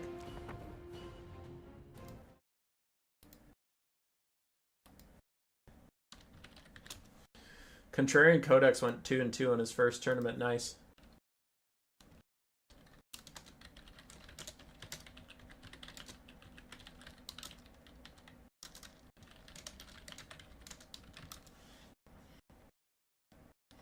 Okay.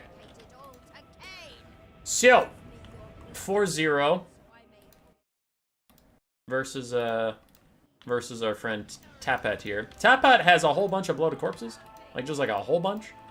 And then we have some handgun mobs, hand cannon mobs, sirens, Celostrodiraphon, and dogs. The dogs are about dead, so I guess they don't really matter that much. And aside for the Dark Elves, we have Dark Riders in the Vanguard, all around. And then a bunch of Sisters of Slaughter, Witch Elves, including the Sisters of Singing Doom. We have Crone Hellebron, and a Death Hag. No caster. We also have the Night Terrors from the Vampire Coast in the far distance. As I saw a bloated corpse over here, I guess it already went off while I wasn't looking, but I swear I just saw one right here. That doesn't look like a bloated corpse went off. I feel like all these things would be dead. 0 forgot a caster. When you're bringing a build this silly, I don't know if you forgot anything. You might have made a conscious decision about that. Bloated corpse, bloated corpse, bloated corpse, bloated corpse. Get the Sisters of Slaughter. Get him! Get him! Yeah! Get that ass! Let's go! Rotten Promethean Summon is out. We still have 3 bloated corpses on the field, and 1 has been revealed, but he's going in for it. Siren's trying to hold them in place as the handgunners fight desperately to keep the Sisters of Slaughter off, but there goes the bloated corpse. He's ducking, he's weaving, he's juking. He hits the Sisters of Slaughter. He also hits his own truth, but he did hit the Sisters of Slaughter. The other bloated corpse is starting to move out. Whereas there's another one. He's lumbering over. Dark Rider's going to charge this one. He's more than happy to take that charge, but he's trying to find somebody else in the meantime while he still can. He says, take me if you can fucking handle it, you pieces of shit. He's going to even hit the Witch Elves a little bit. Bloated corpses! Killing them all! Let's go. The rest of this build's dying because it was not... It was not built to win. It was built with a dream in mind. As a death haze takes over all these guys, they all get super angry and start to murder some fools. Now remember, this Rotten Promethean is not real. It's a summon. Celostra is real, but she's about to die. Dogs are all about to die. The Night Terrors are walking over here like, wait for me, and the world doesn't wait for nobody. As the Sisters of Singing Doom are going to take on the Bloated Corpse. Why would you take on the Bloated Corpse with that unit? Oh god, they're all fucking dead. Why would you do that? Why? This lady survived. She survived in a weird cloud of gas and flatulence, and she just runs away, and I don't blame her. All your friends just fucking died in front of your face. You were the only survivor. You didn't even get knocked down. You just stood there and watched it all happen. What is happening in this game? Is that a Vampire Revenge down the line? It hits all of them? Wow. What? Why?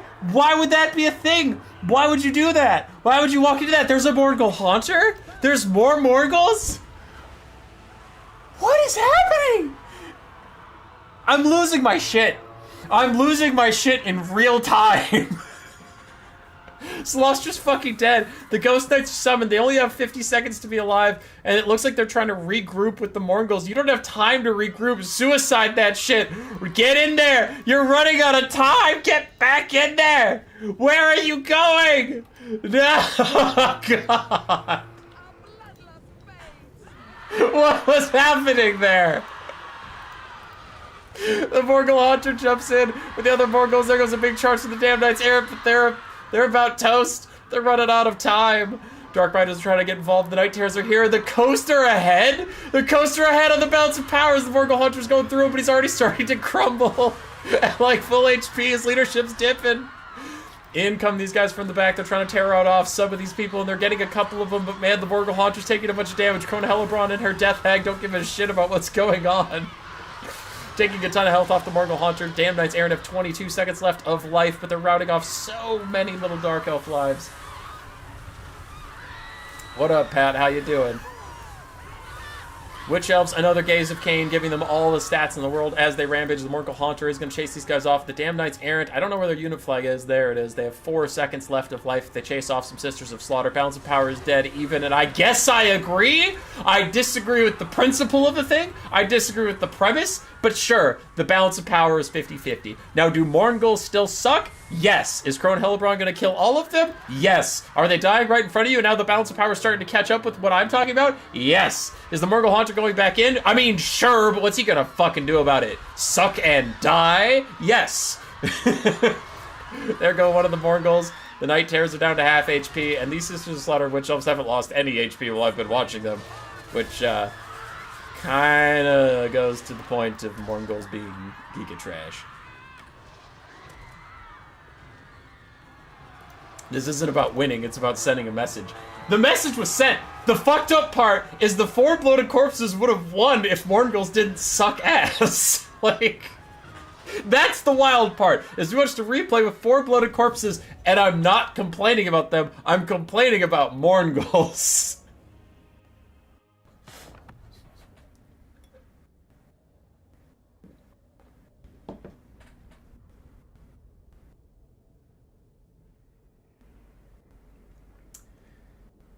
Whew. Okay. Dark Elves got some good value here and there, killing handgun mobs. Celestra got 2,500 off of 1 Vangeists, I guarantee it. None of the melee units, none of the range units got any value. Taking all bets, what are the values on the corpses? 633, paid for itself. 442, actually, paid for itself. 714, paid for itself. 811 for the value, paid for itself almost twice over, and then 70. One of them did poorly. He had 5. Apparently, he had 5.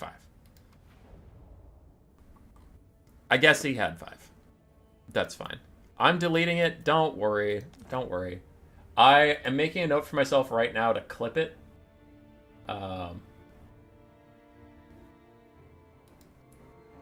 I'll clip it, but I'm not going to recast it because I don't really like recasting replays because then I can't capture the energy of the first time where, like, bloated corpse. Sorry, I got to finish this note. Bloated corpse snippet. Anyway, so I just clip it out of the live replay because when I'm recasting it, I know it's coming, so I just can't put on as good of a performance. Well, that was fucking wild. All right, how's the tournament doing? Good. We still have 4 games in progress.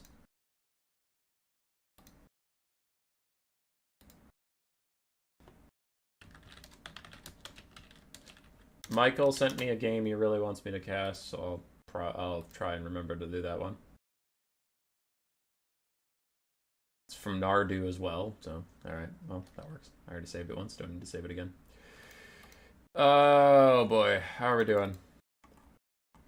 Poetic Goose, Swatted Ranger, still fighting. Edgelord, Tapat, fighting. Okay. Come with me, children, come with me. 4 games left in progress. How many of them are in contention for the 4-0? Let's find Yashkov and Wildwood. Just like, you might be like, why are you stopping for this? It's because, you know, if these people want to get to bed, because it's getting a little late over there. If people want to get to bed, then they don't want me to be wasting their time, right? So who am I looking for? Wildwood? He's at 2. He can't possibly get to 4, unless he had a buy round, which I don't think he did. No, he didn't. So Wildwood's out. Yashkov. Yashkov's at 3, so if he wins, he's actually at 4-0.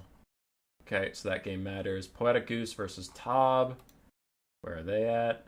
Poetic Goose has 1 extra win, so he's at 3, so that one does matter. He's almost perfect. I don't even see Tob. Tob? There you are. Just kept missing you because you had really long numbers. Alright, so Poetic Goose and Yashkov still fighting for their 4-0. Edgelord and Tapat, and then Dobokaska, Spado, and Pra2. Okay. Tapat's at 1, can't possibly do the big win. Edgelord's at 1, can't do the big win. I'm just, like, I'm trying to schedule my finals, so if these guys don't have a shot at finals, then it doesn't matter for my scheduling. Pratu and Della. Pra only has 1 win. Della has none. Okay. So the only games I care about for final scheduling is if Yashkov wins and if Goose wins. Lovely. Who else is a 4-0? I know you two are literally 4-0s. It would be easier for me to just look at these. Titus, Michael, Versok, and Jed. Titus, Michael, Versok. So Michael doesn't get back up to 4. Versok doesn't get up to 4. And Jed doesn't get up to 4. So Titus is a 4-0. Hyuk and Volnir are all 4-0s. Cool. So we already have 3 people tied. Which is fine. We'll just see if Goose and Yashkov get there.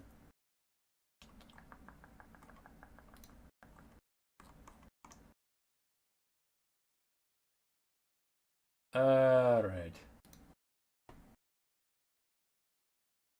So, Hyuk. Who else was 4-0? We just did this. Hyuk. Who had the bye round? Titus. And Volnir. Currently 4-0. We are waiting. Hyuk can't be 4-0.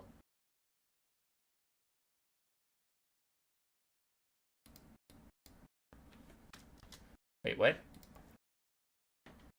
That's weird.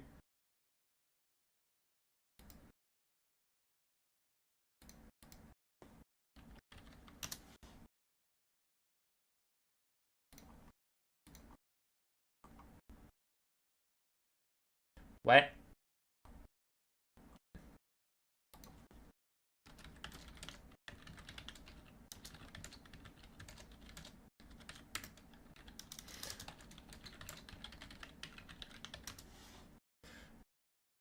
Okay, is Blob Sauce 4-0? That's weird. Because, like, you can see that right there, right? It says Hayok Chen, sorry if I'm butchering the pronunciation, lost, but then signups, it says he has 4 Swiss points. That's a bug. Alright, I feel less bad.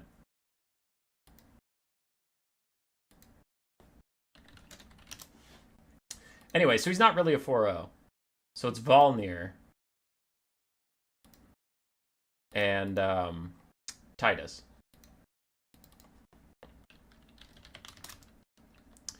So Volnir and Titus are 4-0. Waiting to see if Goose and Yash join them.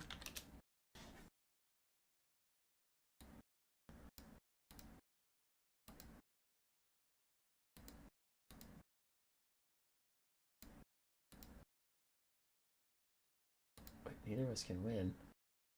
Yashkov can win, can't he? 1-1. Oh, Yashkov lost to Edgelord. Why does it say Yashkov has 3 points? The fuck? Anybody else seeing this shit? Yashkov has an unplayed game and a loss. He has 2 wins. And the signups are saying he has 3 points. What?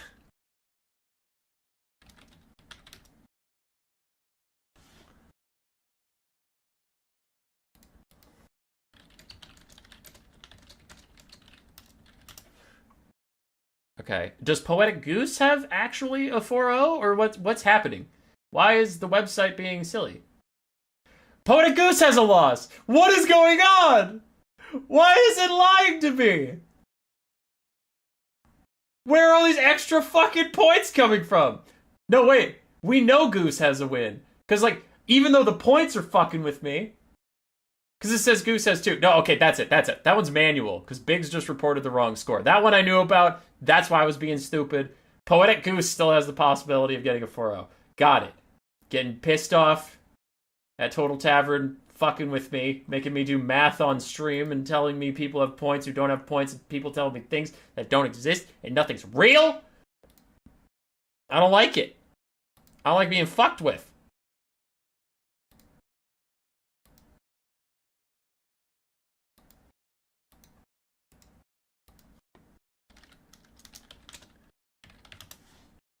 Only Valnir has 4 wins. That is not true. Titus? I thought Titus had all wins. Or was I trusting his thing and then giving his buy round? So he had a buy round. Win. No, Titus is real. Titus is real. You can't lie to me about Titus.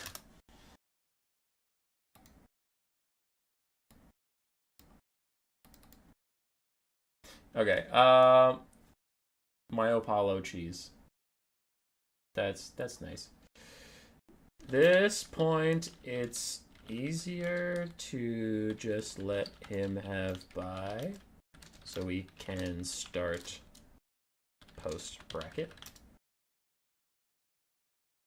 Just for scheduling sake. Okay, so now that's actually a lot easier. If Poetic Goose is just waiting on, I have a message. Is it about this?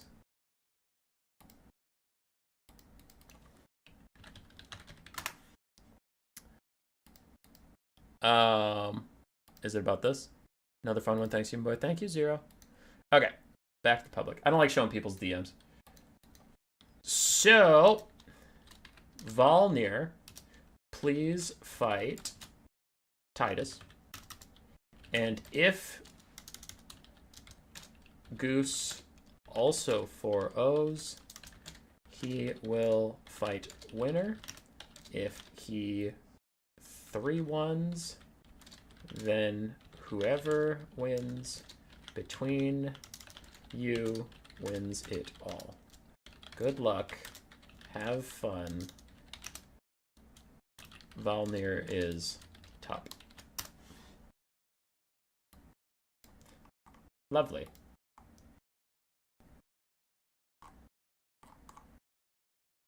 Hoofda!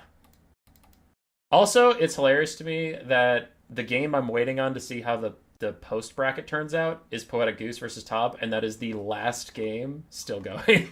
And it's like, of course it's a game that matters for the statistics.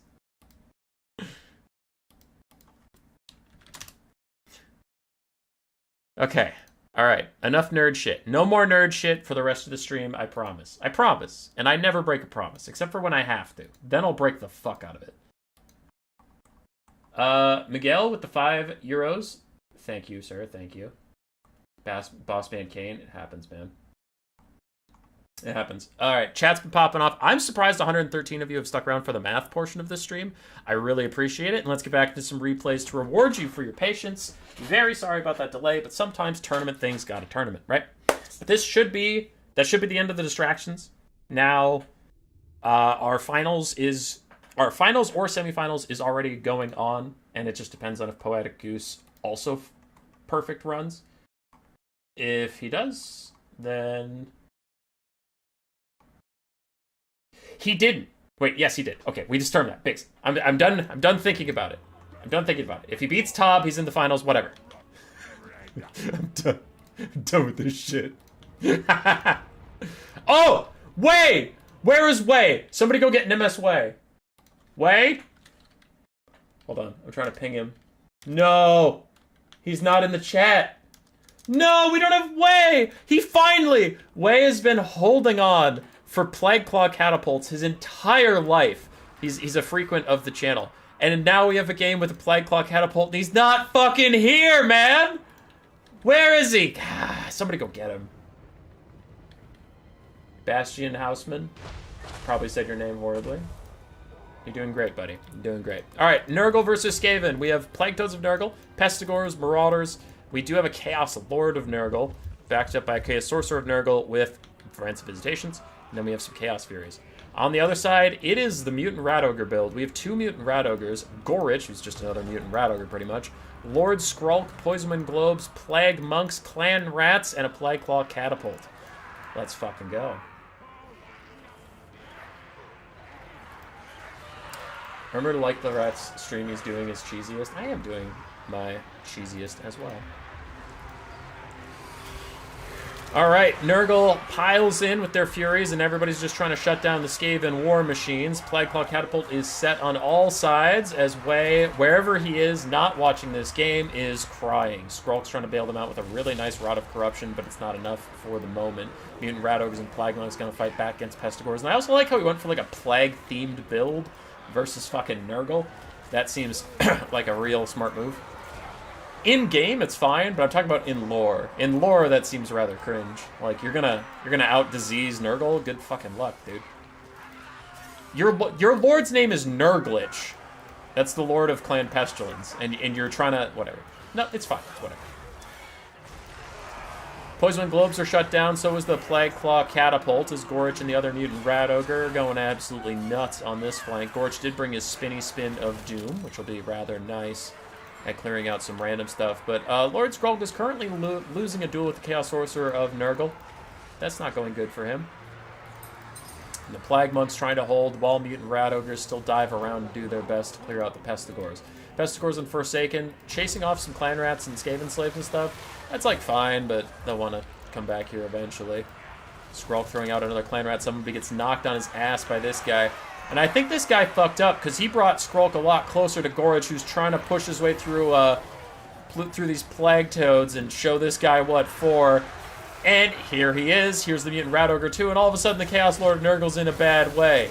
You might want to retreat from here. His HP falls around the halfway point, but Skrulk's egging him on. And now could be a really good time for a Rod of Corruption if it comes off cooldown soon. We saw him use it at the start of the rush. It's only been 3 minutes into this game, so who knows if he still has it. As a Clan Rat summon that literally just showed up is going to rout.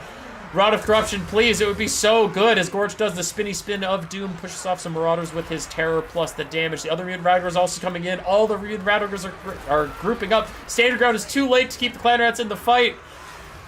As a Fecundity comes out to heal them up, but can it heal through Rod of Corruption? Please, Skrulk, use it!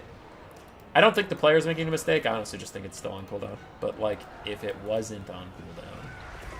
Its cooldown is 2 minutes. He used it probably at about minute 30. It's honestly up by now. Use it, use it, use it, use it, use it. I just want to see it. There it is! Oh, it's so much damage! Oh my god, it's killing them all! Holy shit! Oh my god! We're all dying! Jesus Christ! I'm using the silly voice, but like that actually does a fuckload of damage. Like, I'm not messing around. It's really good. All right.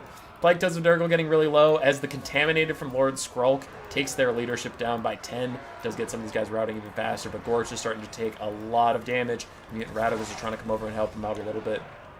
Skaven routing on all sides. Clan Vulcan Tail Slashers holding for now, but meanwhile it's just kind of Skrulk and the boys sitting in a big old pile of gas. And then Skrulk summons some more help as Gorich clears out the last of the Plague Toads. I give no credit to Mutant Rat Ogres. It's all Gorich. No matter what happens. That is really, really bad. That is really bad. Ransom Visitation's Overcast is actually probably going to kill Skrulk. I mean, really bad for the Skaven. The Nurgle player did great. It wasn't a mistake. I get how that could be taken both ways, but yeah, Skrulk is dead. It's very funny to me that Ransom Visitations exists while Libra Bubonicus exists, and Libra Bubonicus has been nerfed. Rightfully so. I still think Libra Bubonicus is good, and it has been nerfed several times. I'm not complaining. But Ransom Visitations is like what Libra Bubonicus is supposed to be, kind of. Not that that would be balanced, I'm just saying. So it's really funny where Skrulk's like, Libra Bubonicus, and it does a little bit of damage, and this guy's like, oh, you want to fucking go? Thanos snap, bitch. And it just, like, kills him. Alright, Mutant Rat Ogre's taking a fight with the Chaos Lord of Nurgle and his little cronies, and all of his bros. All of them. Pestigores, Chaos Furies, everybody is in here to fuck with the Mutant Rat Ogres. Thankfully for them, there's not a lot of large targets that can knock them on their ass, so at least they'll get to die fighting. Gorich is not here for the party, however. leaving just the 2 mutant rat ogres alone. They're still trying to take out the Chaos Lord of Nurgle. Maybe taking him out could lower the leadership enough that they could tear out everything else off. They're getting some decent damage down here, but they're also getting worked on in the meantime. Skrulk is getting chased by Chaos Furies, even if he had enough leadership to come back. Now he certainly won't with those guys on the hunt. Mutant Rat Ogre's getting taken down as the Chaos Lord of Nurgle's no slouch either. Nurgle chose him, and it's not like Nurgle would just be sitting on the couch and choose who's ever nearest to him. Oh wait, he would. But, I mean, he picked good this one time. Mutant Rat Ogre's routing off, the other one's at half HP and almost routing. Bounce power is danger low for the Skaven as Gorge is left alone versus all these Pestigors, and they're all just axing away at his backside. Gorge gets off one more vindictive swipe. And then that's it. Poetic Goose won. Hey! Hey! Don't talk to me. Volnir? Well played and well done. Good build. Good ideas. Liked it. Scrapped it out. For Titus, it was a fun build. It was a fun build.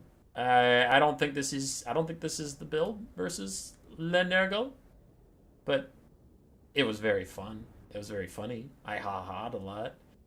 Nimbus Way, wherever he is laughing. Not laughing. Excited. That is so many replays, my dudes. Okay, Poetic Goose, you're still in chat, yes? Did you hear anything I was saying about what finals is?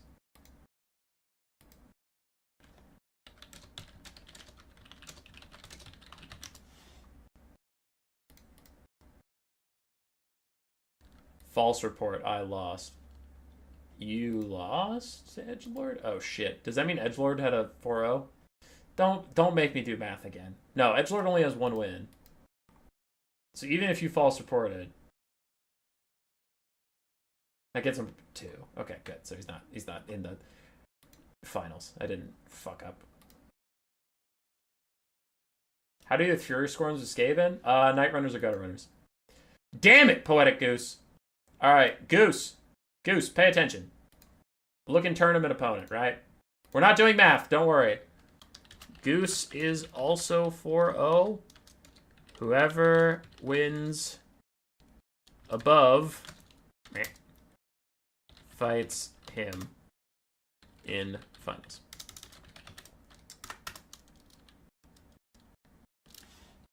Okay. So we have a semifinal and a final. Great. It's fine. I never wanted to go to bed anyway. It's actually 2:40 p.m. Never mind. I don't want to go to bed. What do we have? Rito versus Titus. We just cast Titus, but I don't know if we've cast Rito. There's another Rito versus ICG, and I don't know if we've cast ICG, so I'm going to cast this one instead.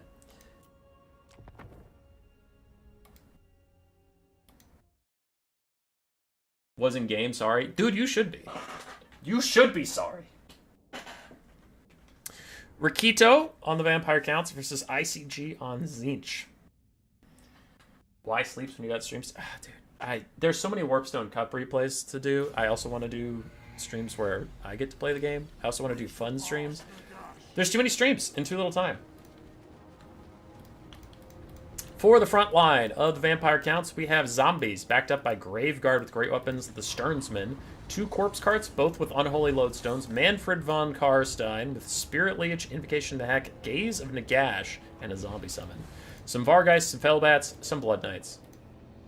That's a pretty good Vampire Counts army. I like it. Oh no, please don't watch this. I had no idea what I was doing. Dutch Ice Cream, which one are you? Are you ICG? Or are you the other one? Anyway, for Tzeentch, we have 2 Centaurs of Tzeentch, Chaos Lord of Tzeentch, Soul Grinder, Pink Fire, and Treason of Tzeentch Caster, then a bunch of Pink Horrors, Blue Horrors, and Marauders. Somebody sent it in, and it's against it's players I haven't spectated yet, so we're trapped now. I can't leave now. It'll be fine.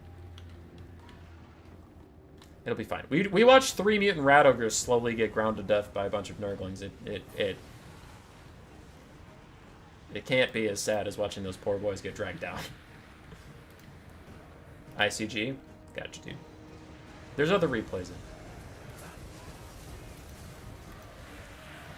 Zombies getting poked by all the horrors. And the Blood Knights are taking a fight against the Centaurs of Tzeentch. Centaurs of Tzeentch trade okay because of their armor piercing, but Blood Knights, if you're not armored, Blood Knights do have really good stats versus you. High charge bonus, high weapon strength, bonus versus large, all that stuff. They just don't have armor piercing, so. Beastmen, not going to love fighting Blood Knights. The Blue and Pink Horror still trying to take out the undead front line. They're doing some decent damage, but the real threat is on their back line already. We have Vargheists and Blood Knights that need to be taken out, plus Manfred von Karstein. The rest of this stuff can honestly just be ignored. Soul Grinder's still poking away at Manfred. That is fine. The Pink Horrors are killing some zombies.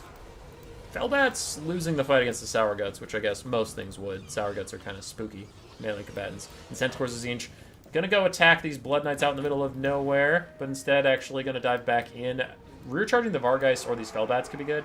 You just gotta be careful about those Blood Knights turning around and hitting you in the back as well, so I wonder where the Centaurs will end up. Honestly, I would take these Marauders and screen the Blood Knights, just put them behind the Centaurs so that the Blood Knights can't get a free rear charge, because the Centaurs should do more than enough damage to the Vargheists as they chase them off, getting a lot of damage out and saving the Pink Horrors from beyond. Blue Horror starting to fade away on the front line. And this is actually a good fight for Tzeentch. Blue Horrors versus Graveguard with great weapons. I mean, the great weapons are useless versus the Blue Horrors, so, you know, you'll trade you'll trade up. Graveguard will win, but not cost-effectively. Skeleton Warrior Summon is out from Manfred, but the Vargheists are having trouble getting away while they're under Pink Horror Fire, and the Lightning Storm of Tzeentch occasionally goes off around the Lord. It's looking to be a toughie for those guys. So the Vargheists down to half HP, getting hit with Pink Horrors. Pink Horrors doing a lot of damage to the Vargheists. A lot. With 10 armor and no missile resist, ugh. Yeah, that's brutal. It's brutal stuff. Soul Grinder still has a decent number of shots, though he's currently annoyed by a zombie summon that is keeping him distracted. That's a Skeleton Warrior summon too, so there are some fake Vampire Counts infantry out here. The Sour Guts are now getting attacked by Vargheists and Manfred, while these other Pink Horrors try and rally and start shooting at them. They're going to try and ignore the Felbats at their back, which I think is the correct decision. Shooting at those Vargheists with guard mode on would be more worth it than fighting the Felbats. Still have some Centaurs of Tzeentch. Can they wrap around to get a rear charge on these Blood Knights while the Blood Knights are fighting the Soul Grinder and the Lord of Change? That actually could be pretty huge. Yeah, get in there. Get him! Get in there! Unfortunately, they do not seem to realize the opportunity right next to them, as the Tzeentch player is probably doing other things. I understand that. But that would be a good rear charge for anybody watching. Now, I'm omnipotent because I'm not playing right now, and I'm just spectating the whole battle, so it's a little easier said than done. Blood Knights do charge out, and they get the charge on the Centaurs, which is a bit of a disaster for the forces of Tzeentch. And there comes a little Lightning Storm poking at the Sternsman. The Centaur is going to get taken out is rather brutal. Chaos Sorcerer of Tzeentch is running away from Manfred, and the Vampire Counts are slowly taking the lead on the balance of power, though they're losing their Vargheists and their Felbats on this side, which is kind of huge. Pink Fire through Sternsman does a little bit of damage, though not, honestly, too much. Spirit Leech plus Blood Knights plus Manfred could mean the death of the Chaos Sorcerer of Tzeentch. Soul Grinder gets the safety, and what will he do with his newfound freedom? But Tzeentch has killed a lot of stuff. The Vargheists are all dead. Blood Knights are pretty low. Manfred's chilling. I'll give him that one. Manfred's chilling. But if the Soul Grinder can get to safety, if it shoots at either the Blood Knights or Manfred, then that would be big damage value. Pink Horrors and the Sour Guts trying to light up the Blood Knights as their shields are facing the wrong way, and their banner of their Flag of Blood Keep missile resistance is not applying because they're in melee right now. This is a good time to shoot them, but the Soul Grinder getting left all alone is a problem as Manfred and the Blood Knights are tearing it apart. You really need the Soul Grinder to stay in it. But the heroic effort of the Centaurs charging back in the late game, as I get a serious case of deja vu. Have we done this before? Not a meme. Have we done this before? Having some deja vu, and I don't like it. What's going on? Treason of Tzeentch Overcast, lowering the leadership and melee attack of the Blood Knights, trying to help the Centaurs stay in it for now, with the Soul Grinder helping out as well, but I don't know what we can do about the Sternsman. I mean, the Sternsman are rather spooky. And Manfred goes to town on the Chaos Sorcerer of Tzeentch, pushes him straight off the map as a zombie summon, takes down the Pink Horrors for a while. Bolt of Change will poke down Manfred a little bit, but I'm starting to think that this game might be over, as the Counts just have more left. They have more front line. They have a healthy Lord. His heal cap is in sight. But you'd have to get the Soul Grinder freed up to really deal with him. Which, okay. Chaos Lord of Tzeentch is pushing off the Blood Knights, which could free up the Soul Grinder to start shooting at Manfred. Don't call it a comeback. Hey, Deadly Bunnies. What are you doing? What are you doing? They let missile resist out of melee combat. I think that's always been a thing. At least I remember it in Warhammer 2. Yeah, I like this from ICG. Gets out of combat quick and then starts throwing at Manfred. Manfred's down to half HP. The most he could get is back to almost full with the heal cap. But the Soul Grinder, with 7 volleys left, can do a significant amount of that HP. Now, the only issue is, after losing your caster, I don't know if you can kill all the Graveguard. And by saying I don't know, I mean you can't. You can't kill all the Graveguard. So I do still think that the Vampire Counts have got this, but I don't know. The Tzeentch player was worried this would not be an admirable performance, and I think it was pretty darn good. Everything must die, little marauders. Spirit Leech, taking down the Soul Grinder. If he has a Gaze of Nagash, he could end this game by just Gaze of Nagashing it right now. And then Army Losses would proc on the little Chaos Lord that could. Looks like he's just going to do it the slow way, slash the way he has the Winds of Magic for it. Awkwardly dive on the Soul Grinder, miss his first attack, hit the second one. Demonicus ability crumbling, or Army Losses will just end the game.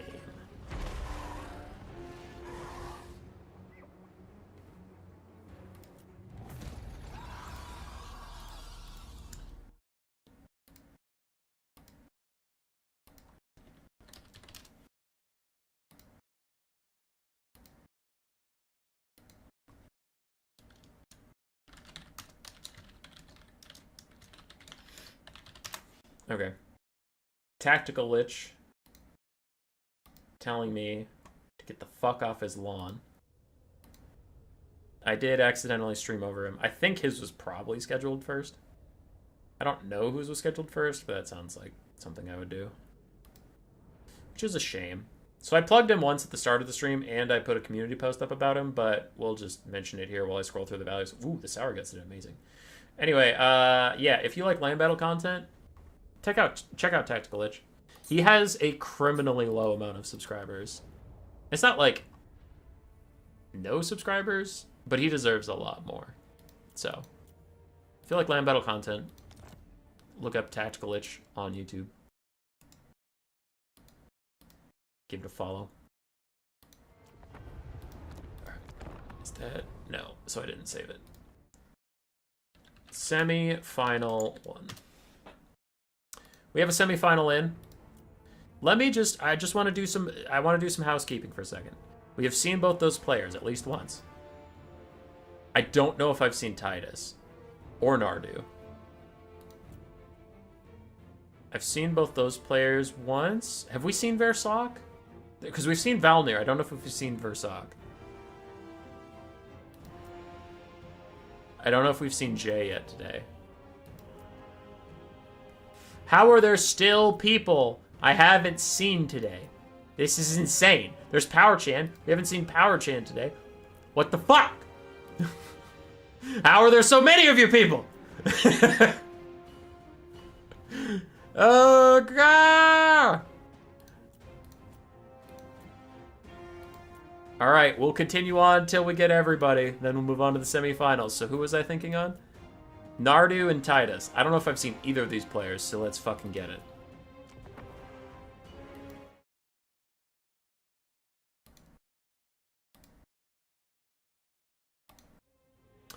Nardu versus Titus. Nurgle versus Greenskins. And fun fact, fun little plug here, ladies and gentlemen. This guy stole my build. You've seen me, Warriors of Chaos versus Dwarves Versock. You could have gotten another replay cast for free. What are you doing? But I appreciate your honesty. Okay, alright. Look at this. Poetic Goose, who's top bracket. For your thing, I think it's you. So, this guy stole my build. Now, how did he steal it? Well, he went to our list of coaches on our Discord, and he asked me, hey, do you have any greenskin builds you like? And then I gave him some greenskin builds that I liked, and he took it, and he's been winning a bunch of games with it. So maybe, possibly consider doing that. If you're looking to win some games, we have an entire list of people who have builds, good builds, for you to use. Think about that. For the Nurgle army that is facing him, we have 2 Marauder Horsemen of Nurgle with throwing axes, 4 Pestigors, a couple Bile Trolls, and Plague Toads of Nurgle. We have 1 Plague Ogre's Great Weapons, Tarmakhan, the Maggot Lord, and a Sorcerer of Nurgle with Fleshy Abundance and Rains of Visitations. For the Greenskin build, we have 2 Orc Borer Biggins, including the Broken Tusks mob, Savage Orcs and Savage Orc Biggins frontline, Night Goblins, the ROR that is unbreakable and has the spinning loons. Then we have a bunch of Squig Herds, 4 Orc RR Boys, and 2 Skirmish Cav. The Skirmish Cav are beating the Marauder Horsemen of Nurgle. Meanwhile, the Boar Boy Biggins also beating Horsemen, but this time in melee. The archers are a little clumped up for my taste. They probably want to spread out, but they are very good against Nurgle, as most of Nurgle's monstrous infantry, whether it's Bile Trolls, Plague Toads, or Plague Ogres, none of them like being shot by missiles. Wurzag does have Gaze of Mork and Fists of Gork to help clear out the front line a little bit. The Pestigors are having a bad time against the Savage Orc Biggins. Savage Orcs, even though their physical resistance does get countered by demonic units, they're still just like so crazy high of stats and weapon strength that I genuinely like them, even if I'm fighting demonic factions. But the Greenskin frontline is doing well. The archers are safe and sound for now. The Squigs do have to move up. And Tamarkhan gets netted by Effigy of the Get, but Wurzag has to fall back and get away from here. He doesn't want to take free damage from Tamarkhan. Nothing like that. Orc Boar Biggins, after securing the flanks, do come in for a rear charge on Bile Trolls. And Bile Trolls have more leadership than most Trolls, but they're still just Trolls. Like, they're going to rout soon as a wall comes out for the Savage Orcs to keep them in the fight a little bit with higher melee stats and immune to psychology. The Plague Ogres are getting massacred by these Savage Orc Biggins. Oh, it's brutal. They're all going down. The Greenskins are ahead on the balance of power, and I would definitely agree, as Wurzag just needs to run away. He's probably got a Rancid Visitations with his name on it, just coming for him eventually, but you accept that that's the reality, and it's just coming your way. Orc Boar Biggins should probably spread out a bit more, like 1 is fine for being right here, but both, they end up just like clustering on themselves, and not all of them are attacking. Just a heads up about blobs. Tamarkhan is trying to catch Wurzag, but Wurzag is squirrely and squiggly and outrunning that guy. So he's just going to stay safe for now while archers poke in. And the Green Tide appears to be beating the Green Tide. Plague Toad's about to fade away. Chaos Sorcerer Nurgle not feeling too good. Bile Troll's not feeling too good. There's 1 Bile Troll that's actually vibing. There's 2. There's 2 that are vibing. I don't think they can fully carry. Gaze and Mork continues to poke down Tamarkhan a little bit, as the Skirmish Cav also do. And Nurgle getting a bit of a second win on the back line, but I don't know if that's going to be enough, lads. But the word Verstock, I remember the Warriors of Chaos versus Dwarves game. I didn't remember you were the one playing in it, but the Doomseekers versus Sigvald and the Aspiring Champions was fucking hilarious. That was so funny. Thorgrim and Sigvald trading off who was chasing. I remember the game. I'm sorry I didn't remember the names. People are sleeping on Gaze and Gash. Gaze and Gash is amazing. It's amazing. It's very, very good.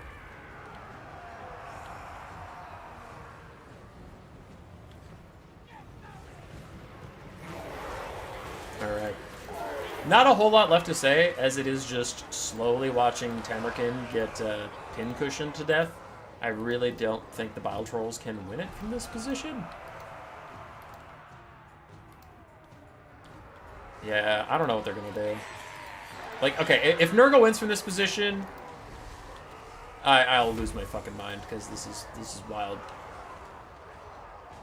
They are so doomed looking at the battlefield. I mean, you still have 4 Orc Aura Boys with a lot of ammo who are completely unthreatened. And now the Beastmen have the Greenskins have the mobility advantage, so they can chase you off. So it's not even like you can get back to the archers. They can punish you like this. Like these Orc Boar Biggins tried to catch out the Bile Trolls because the Bile Trolls are going for the archers. And it's like, what do?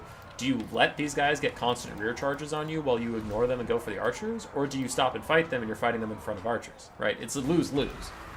And that's why I'm being so critical about the state of Nurgle in this game, as Wurzag got Maggot Lorded.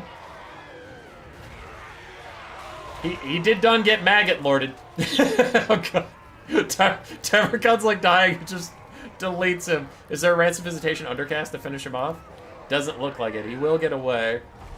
He should rally. At 1,000 HP, he'll be fine. Anyway, what I was saying is that's why I'm being so critical of the Nurgle position right now, is not like to be an asshole, but just the tactical setup of the battlefield at this point for the Greenskins is so good, I just don't see how Nurgle wins it. Despite what the balance power says. Fecundity trying to keep Tamarkhan in the fight. He did get his little mini heal. Now he's getting a little bit better of a heal. Pestigor is trying to make sure Wurzag goes off the battlefield. There's a long way to go, though, and he should rally, right? Yeah, he's fine. He's rallying right now. Honestly, if he rallies, I wouldn't be shocked if army losses hit. I guess that's a little overeager, but still. Savage Orcs and the Night Goblin ROR all still fighting against Tamaron. Greenskin Archers trying to save themselves. One of them did rout, but he's still at half HP. Like, when he rallies, he's going to be just fine. So the one's full HP. There's another Wah for ITP and better melee stats.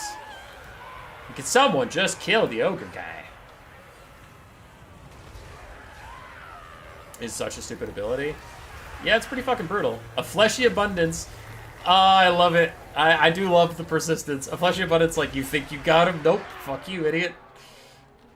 Archers are all firing in. They take out the Battle Trolls, and army losses will end the suffering of poor Nurgle. As everything has routed besides Tamaron, who is unbreakable. He is also heal-capped and surrounded by Borbo Biggins as he dies. Are High Elves competitive? Yeah, Patrick answered correctly. Yep. High Elves are good. They're not like the best faction, but they're plenty usable. I would put them above half. You know, 24 factions, I'd put them above half. Savage Orc Biggins doing fine on that front line. Greenskin winning front line is solid. Orc Auror Boys did fantastically well. Squig Herds were just good mass. Orc Board Biggins did fine. Wurzag eventually got kind of sniped out, but he hung in there. GG's. GG's to Nardu as well. Trying to rep the Nurgle.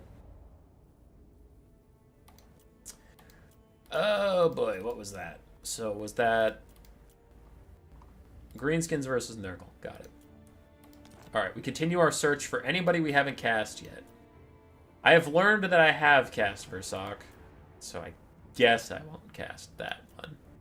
We haven't cast J yet. There was another J game. It's also Yashkov. Did Yashkov?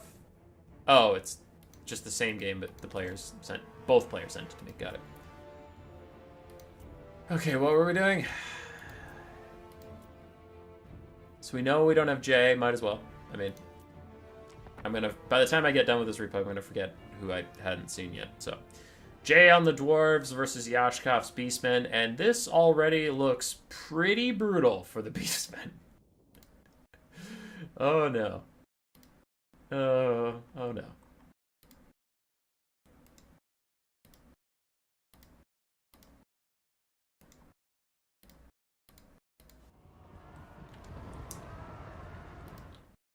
Give me more attention. I might. See, what I'm trying to do here is get everybody at least once, and then go back and cast any replays that look interesting. But we gotta get everybody at least once.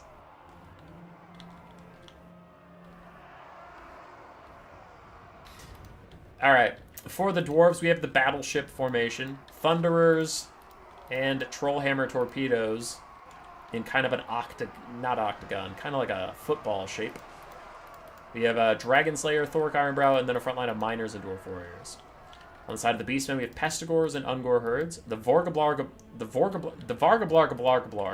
ROR, Jabberscythe, Malagor with Pendulum and Flock of Doom.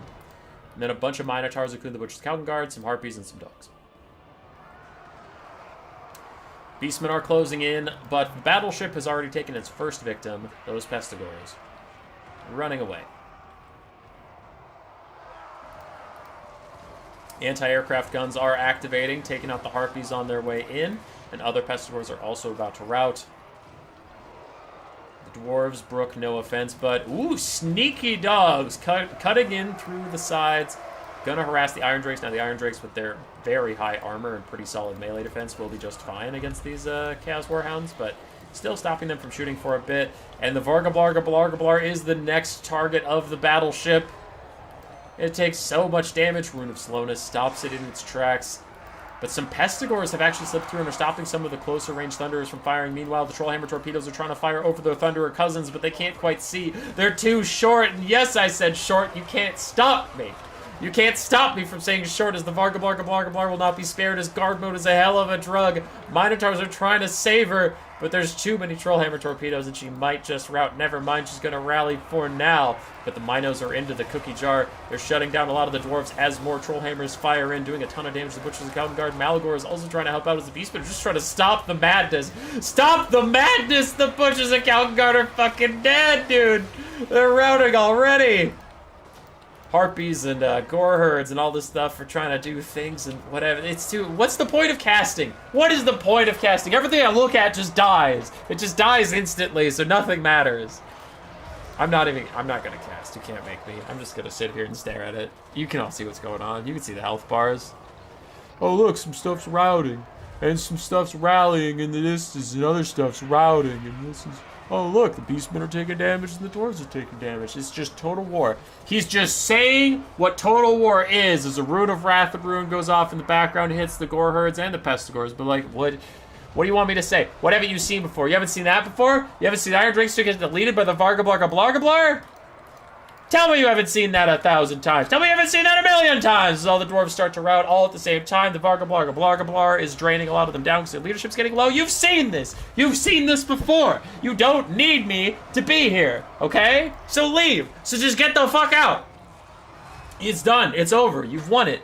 People don't watch football anymore because you've seen it before. Depending on what country you're in, I just said two different things. But either the guy kicks the ball real good, he gets a goal, or he doesn't get a goal. You've seen it. You've seen when he gets a goal. You've seen when he doesn't. Or American football, you've seen the guys get concussions, and you've seen when they've gotten concussions, but don't tell anybody about it. You've seen it. You've seen all these things. So don't watch sports. So don't watch Total War Warhammer, because you already know what happens. What is he doing? Trying to be entertaining about a game that just turned into a blob fight. The Vargablargablar continues to get shot by the guard boat Iron Drakes. But the Dwarven front line did not hold. The Miners and Dwarf Warriors weren't quite up to the task when the Minotaurs and the Vargablargablar got involved. Pestigores did fine here. And once they got into the cookie jar, they did take out a lot of the ranged assets rather quickly. Now, the ranged assets did an insane amount of damage on the way in. So the Beastmen also lost a ton of things, and both sides in 4 minutes have pretty much depleted their armies. One thing I am worried about for the Beastmen is that Thoric and the Dragon Slayer are both like full HP. So even if you clear out the rest of these Dwarf Warriors, which you probably will, I'll give you that, you probably will. I don't know what's left in the Beastman build to kill the Dragon Slayer and Thoric, so I'm a little concerned about that.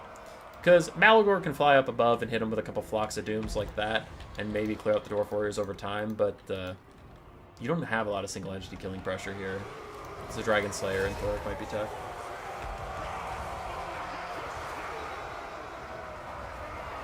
Way! Everybody weighs here! Way! We missed you! Wait, there was a Plague Claw catapult. You gotta go back like 2 replays, but there was a Plague Claw catapult. Hey! Hey! Where everybody is way! If you were here, hold on. So people don't think I'm a liar. If you were here when I was calling out for Way to be there, sound off. Did that actually happen? Show you're one of the real ones.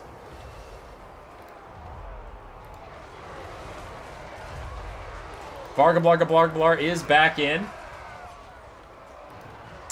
Trying to route through all these guys. Does manage to withstand Thoric and the Dragon Slayer. Doesn't want any of that nonsense. Butchers Calguard are back in with some Pestigores, also getting some good damage out.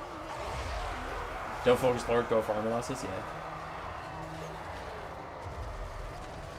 Way you been. Malagor getting a beautiful Flock of Doom onto the last of the Dwarves while the Butchers of Calguard are stuck fighting the Dragon Slayer. They're fine fighting Thoric. I mean, Thoric will fight back pretty well, but the Dragon Slayer is going to be a real problem for the Beastmen. Beastmen are very far ahead on the balance of power, however, as some people in chat are noticing. Looking around, someone said of Minotaurs not being microed. That one's back. It's got 9 models. It'll be helpful. I don't think you'll forget it through the whole game, but it's not like the Butchers where they're regenning or anything. Ungor Herds and Pestigores will be very good against the Dragon Slayer with his low armor.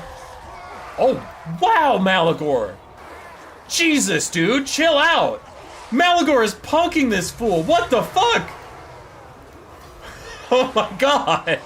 He just dumpstered the Dragon Slayer! He's still going! Oh my god! Oh, holy fuck! He's kicking his ass! What the hell? Dragon Slayer, I don't know if he's had attack orders on Malagor or not, but he hasn't got a single shot in while Malagor just deleted him from like full health. He's still going! He won't stop! Finally someone hit Malagor back, but Jesus, dude! Dragon Slayer's like fucking dead! Oh. Okay. Malagor just put the game on his back and said, "You what? You what, mate?" Alright, game's over. Thoric can't kill all this.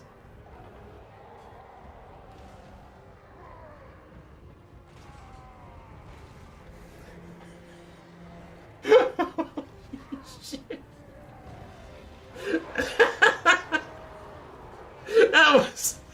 That was wild how much damage he did. Oh my god.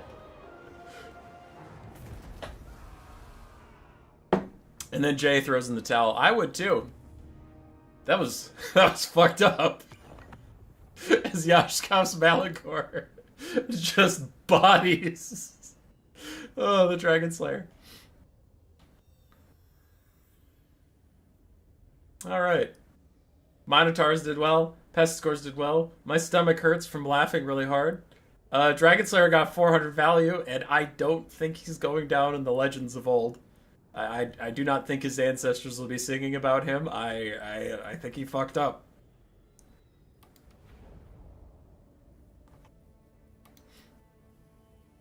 Okay.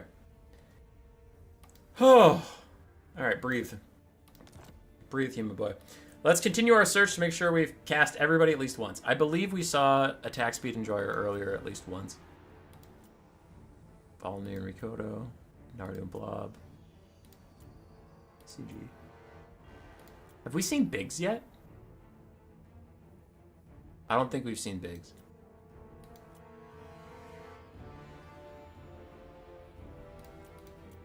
Okay, I think this is the last game of the trying to catch everybody. If you're here and I haven't cast any of your games, don't... Okay, I kindly ask that you don't troll me on this, because people love to troll me and normally I'm fine with it. But when I ask you not to troll me, please don't. If I haven't cast one of your games and you submitted them, please do actually DM me and tell me I missed you, because I do want to cast everybody at least once. Right? So what's going to happen is I'm going to cast this game between ICG and Biggs. After that, I believe I have cast everybody at least once. We will then cast the semifinal and final for the tournament. After that, I'll go through all the replays that have been submitted to me, and I'll just cast anyone that looks particularly interesting. Right? But the priority is getting everybody at least once. But again, don't send me annoying messages saying, "Oh, you didn't cast me," and it's like, you know, someone who I either did cast or someone who's not even in the new player tournament. That would actually mildly annoy me right now. So please don't. For Biggs versus ICG, ICG has Archaon and 2 Chaos Knights, 2 dogs on the other side. We have Chaos Warriors of... Ooh, those are Chosen of Khorne. Chosen of Khorne with dual weapons, then Marauders and Chaos Warriors across the front line. Pretty straight up. Straight up build. On the other side for Biggs, we have Tomb Guard front line, backed up by Skeleton Spearmen, the Kepler Guard, Tomb Guard ROR. Oh, we did cast Biggs. He was the first game of the day. Whatever. We're in it now, so we'll cast it. But I did cast Biggs already. We have the Sphinx of Usef, Ark in the Black with Soul Blight and Spirit Leech. And the Chosen of the Gods, and some Nekar Horsemen. Yeah, Biggs is in the chat just now saying I was the Dark Elf first match. Yeah. I just remembered now, Biggs, but whatever. You get a second one. It's fine. So the Chaos Warriors connect with the Tomb Guard. Chaos Warriors should win that, especially the Chosen of Khorne up in the distance. Bounce power is favoring the Tomb Kings briefly for now, though the Kepler Guard did just take a slappening by the Chaos Knights and Archaon. And Archaon's Burning Head will be huge. I wonder where he decides to use it. Probably this 2-man blob right here. If you start on the Tomb Guard and go over, you'd hit all 3, but this is fine. This is still a really good cast. Hitting the Skeleton Spearman and the Tomb Guard doing really good damage to both. Unlucky that it curved away from them. So that is a bit lucky for the Tomb Kings, unlucky for the Warriors of Chaos, but it is what it is. Chaos Knights over-blobbing a bit here while fighting the Kepler Guard. So now they're getting hit by the not the Hyro Titan, the Sphinx of Usef, and then Skeleton Spearman while being shot up at the Chosen Gods. It's a bit of a whoopsie. They'd want to spread out some more. Marauders losing to Tomb Guard. Chaos Warriors are not, because the Tomb Guard are getting the constant heal from the Tomb King's army passive for the first 3 stages. So the fact that the Chaos Warriors are ahead on HP means they're really winning, because the Tomb Guard have gotten healing and they're still losing. Chosen of the Gods now being attacked by the Chaos Warhounds. Skeleton Horsemen are going to try and peel for them, but some Chaos Knights have also broken free of the fight and are going to come over there. So soon the Ushabti Great Bows will be in deep trouble. Marauders losing the front line pretty handedly, but wherever there are Chaos Warriors, there is hope. Another Soul Blight is out from Arkan, though. Trying to help the Kepler Guard get through these guys. Kepler Guard don't have good armor piercing. They just have really high stats otherwise. But nasty Burning Head from Archaon will put the kibosh on that whole trying to win thing. Didn't do as much damage as I thought, but he didn't want to friendly fire his own warriors while they were affected by Soul Blight, so I guess I get that. Chaos Knights continuing to pursue the Chosen of the Gods, but there is a new Ushabti summon coming down right here that will rear charge them soon. Get a little bit of damage off while they still can. Archaon is going to hunt down Arkan the Black. Arkan chucks down a Spirit Leech and runs for his life, but Archaon is much faster and will catch up to him. Do have some Skeleton Spears trying to block the Lord of the End Times, and they will. They will, but for how long? Chosen of Khorne are inevitable. They will eventually get here. Chosen of the Gods are about dead, and that Ushabti isn't real. The hopes of the Tomb Kings rest on the Sphinx of Usef and Arkan, which one of those two things is not something you usually want to bet on, but it does take the fight to Archaon now. Misses 2 shots in a row, despite having bonus versus large and 61 melee attack versus 60 melee defense of Archaon. Misses 3 shots in a row, but I'm not mad. I'm not mad at all. It's just fine. This is totally fine. You piece of shit! You hit him! You hit him like 1 fucking time, you garbage! Oh, but I don't get mad anymore. That's the old human boy. This human boy is more chill. He's more family friendly. He gets a whole bunch of. How did you miss? How? You had a charge. You had a rear attack. You have bonus versus large. You have 61 melee attack. How did you miss? You stupid cat. You fucker. How? Hit one thing. You stupid piece of. Hazel is very concerned. And this is a family-friendly channel, so we're just going to stop that now.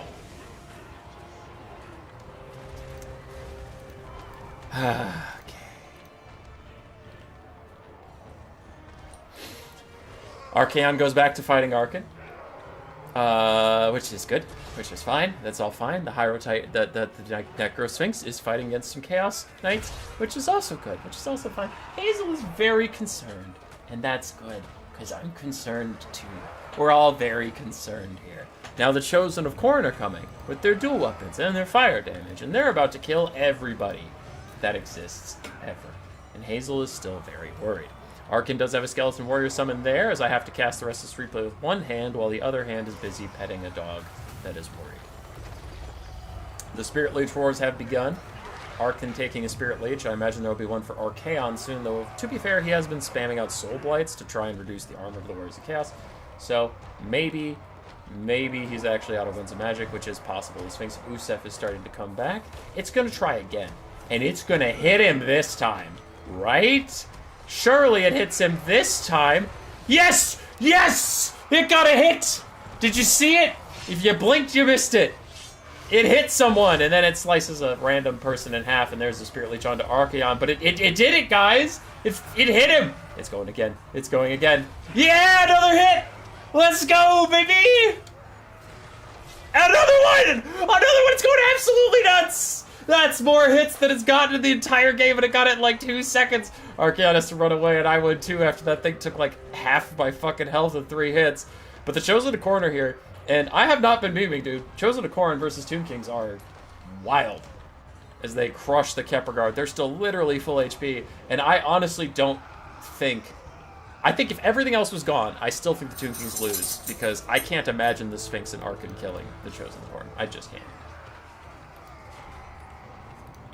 Elsewhere, the Warriors of Chaos are just cleaning up the battlefield. Oh, that's still a Tomb Guard. Not that it's going to win the game, but that's where the balance of power is coming from. Anyway... yeah. So, Warriors of Chaos just cleaning up everything on the map that isn't Arkan and the Sphinx of Usef. Meanwhile, Spirit Leeches onto Arkan are pretty solid, but they're just setting the stage for the Chosen of Khorne to be able to grind this out. Hey, Tequila Sunset, how you doing? It's been a chill stream. We haven't said anything silly at all. Maybe Arkan has Buna? No, he does not. He has Soul Blight and Spirit Leech. Archeon gets a massive hit onto him. And dogs are trying to help out. Dogs will poison Arkan, and Archeon is already faster than Arkan. So I think this is the end of the Tomb King's Lord. Slayer of Kings is out. Stash from the Gash is out. One of those things is much better than the other. And Archeon ends Arkan's life. He's now too low to rally, and he's completely surrounded, so he is dead. Bounce power shifting heavily, and I would tend to agree as the Chosen of Khorne are mulching through the Sphinx of Usef. Sphinx does have fire resistance. I forgot that, but not enough.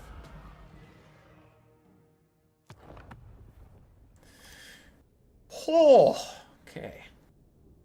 We're calm. I have calmed down. Chaos Knights, Archeon, and Chaos Warriors with the Chosen of Khorne 2 weapons did pretty well. The Chosen of Khorne, like, didn't get a ton of value, but like I was saying, like, they literally could have won the game if everything else was dead.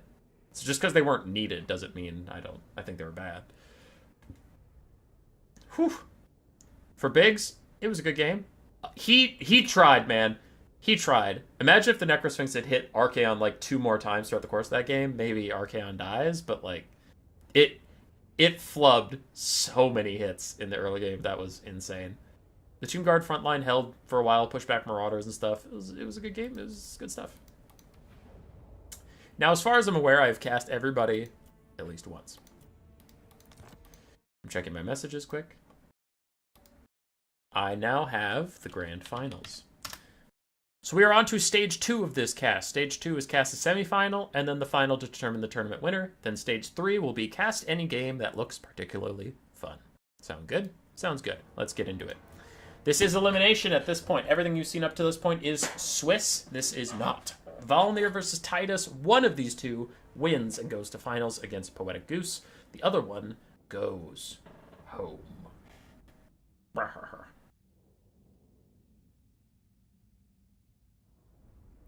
Volnir reppin' Nurgle. Titus on his greenskins. Taking the greenskins versus Nurgle build again. This Nurgle build is a little different. Soul Grinder. Actually, it's starkly similar to the one he beat earlier. 2 Skirmish Cav. And then the Chaos Sorcerer and a Chaos Lord. Though that other one had Tamaron. Yeah, and then Pestigors and stuff. It's fine. But this time he's not going to get the Skirmish Cab for free. They are deployed rather passively. And a Soul Grinder takes an angle up on the cliff to try and get a better arc of fire.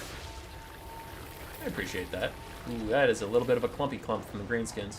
Soul Grinder still didn't do too much, but whatever. For the Greenskin build, you saw it before, but just in case you weren't here, we have 4 Orc Aura Boys, 2 Orc Boar Biggins, one of which is the ROR, 2 Skirmish Cab, both of which are the RORs, and Savage Orcs, Savage Orc Biggins, Goblins, 4 Squigs, Wurzag, and the Night Goblin ROR with the Spinny Spin Moons. Greenskins are going to want to get into the melee as soon as possible because they are just taking Soul Grinder poke, and also this guy has Rance Visitations for Wurzag, so Wurzag is going to want to play passively and stay on whatever side of the battlefield this guy isn't and at least make him work for it, but Nurgle is really good at Lord Sniping factions without giant HP bars or healing, which Grom the Paunch has healing, but it's just kind of such an underwhelming character regardless. Can't take him just to withstand Rance Visitations. Spinning Loons are out, going through Plague Bears and Pestigors. That is some really nice 2-for-1 action there. And the Skirmish Cav are going to want to be careful not to overextend. They are currently underneath Chaos Furies, so as long as they're shooting Chaos Furies, that's fine, but if they get dove on by them, that'd be a problem. Orc Aura Boy is going to have to defend themselves as these Orc Boar Biggins.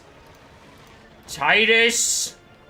I told you that these Orc Boar Biggins have to keep the archers safe! I told you! Alright.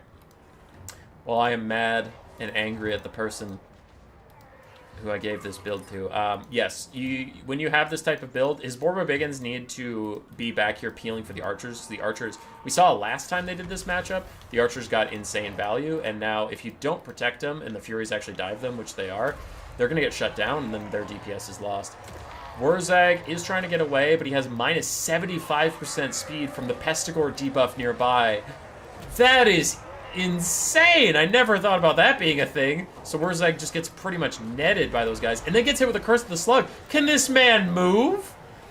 As an entire effigy of the Git wears off in the time it takes him to start moving, archers are still firing away, and Greenskins are doing well in the front line, but their lord is getting sniped. Their back line got shut down. The Orc Barbarians now are flanking Nurgle, but there's nothing back them for them to flank. They're just flanking the front line while they lost all of their archers. A very unfortunate trade for the Greenskins, ones they would want back any day of the week. Awa is out, but Wurzag is already routing. And one of these skirmish cav has to just jump into melee mode and dive onto the Chaos Lord of Nurgle to separate him from Wurzag so Wurzag can get some distance.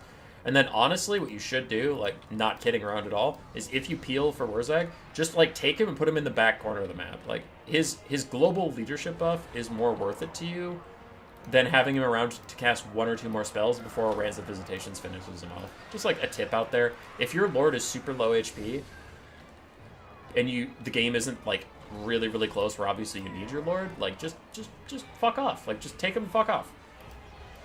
Because him being alive, it's easier to think about it as him being alive gives you a global plus 10 leadership buff. So you should keep him alive rather than just like throwing him away for 1 charge. I'm not saying Wurzag is doing that, I just do sometimes see people like, my lord rallied, and then they immediately run him back into combat and he dies, and it's like, I mean, just tell him to fuck off, like, it's also fine.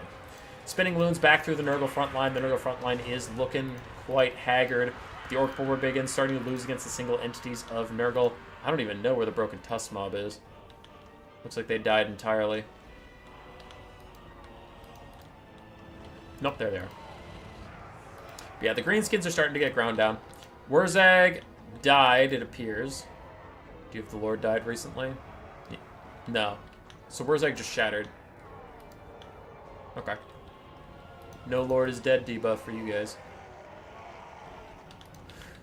Anyway, Greenskins don't have their Lord and Caster, but at least he's not currently affecting their leadership. The front line's still doing okay.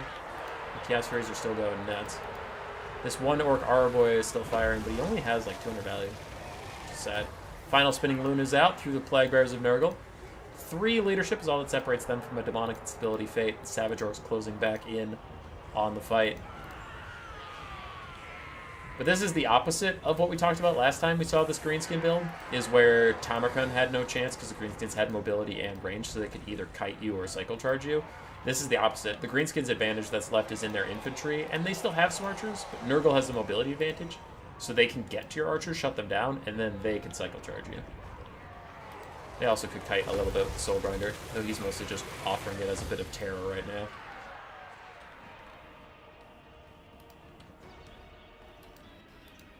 Yeah, it was a good game. And I don't mean to harp too much on the same point, but like a lot of the games today have just been wild and crazy, and I haven't had a moment to stop and talk about like strategy because it's just been an all-out fist fight to the death that's insane. But this one did have a bit more tactics here, and I think the Greenskins' mistake was opting into a losing trade, where they took their Barbarians and they ran around the back line to flank charge Nurgle's front line. But that wasn't the game that was being played. The game that was being played was, can your archers survive? Yes, you'll probably win. No, you'll probably lose. And then the Greenskins would have had to do a little bit of a dance with the Chaos Furies, where it's like, wherever they land, Orc Barbarians are going to rear charge them. And the archers can, like, kite away and stuff. But, you know, he did not opt into that kind of game, and he just went for, like, a rear charge, which, you know, it's still good, but I just don't think it was, like, the game plan. You know what I mean? Because the flank charge was nice. It's not, like, it doesn't do anything. It's good mechanics to do hammer and anvil strategy, which is pretty central to a lot of factions. I just think, like, this specific matchup, he needed to keep his range online. He didn't. It is what it is. Pretty good run, though, for Titus. 4-0 in the Swiss stage. Makes it to semifinals and has, like, a pretty close game. Again, for all I'm, like, talking about the strategy and stuff, because it's a build of mine and, like, very invested in it and all those things, like, yeah, I mean, it was a pretty close game. 3 single entities that healed up quite a bit, and then everything else is pretty toast, so it wasn't like it was one-sided. GG's to Titus. Hope to see you in future events, or back in my DMs talking to me about builds and stuff. What up, Hellion? You didn't show up today. What the heck? What the fuck, dude? I'm pissed. Yeah, look at the difference in the 2 Nurgle games. When the archers were online, they all got like 700 value or more, and then this one, they all got like 100. That's brutal. But that is range. That's ranginess in a nutshell, man. You take care of them, they'll take care of you.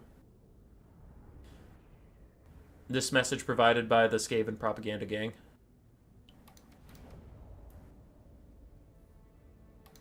Finals is up, and it is Skaven time. Valnir versus Poetic Goose. Skaven versus Lizardmen. Okay. I'm about to hit up Human Boy to coach me on Skaven. I would love to do so.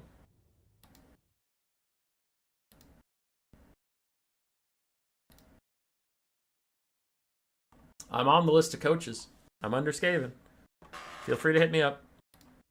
This is the final. It's not the final game of the day, but it is the final for the tournament. Whoever wins this game won the whole thing. They will get our congratulations and our admiration. But after that, we'll just cast some replays that looked fun. For the Skaven, we have 4 Rat Ogres, a Packmaster with Skaven Brew, interestingly enough, but then Shock Collar, and then not running with the pack. Interesting. We have some Night Runners, 4 of them to deter flying units. They're also just solid. Avalanche Mortars, Natty Boobo Sharpshooters, a front line of Clan Rats mixed with Skaven Slaves, and then Ikit Claw, Flensing Ruin, Howling Warp Gale, and Brass Orb. Would you love to teach me how to use Tzeentch? Tzeentch is, like, really bad, so probably not. John B. The last Miss Rat video was wonderful. You shackled rage at it being a toxic build. Made me want a better husband.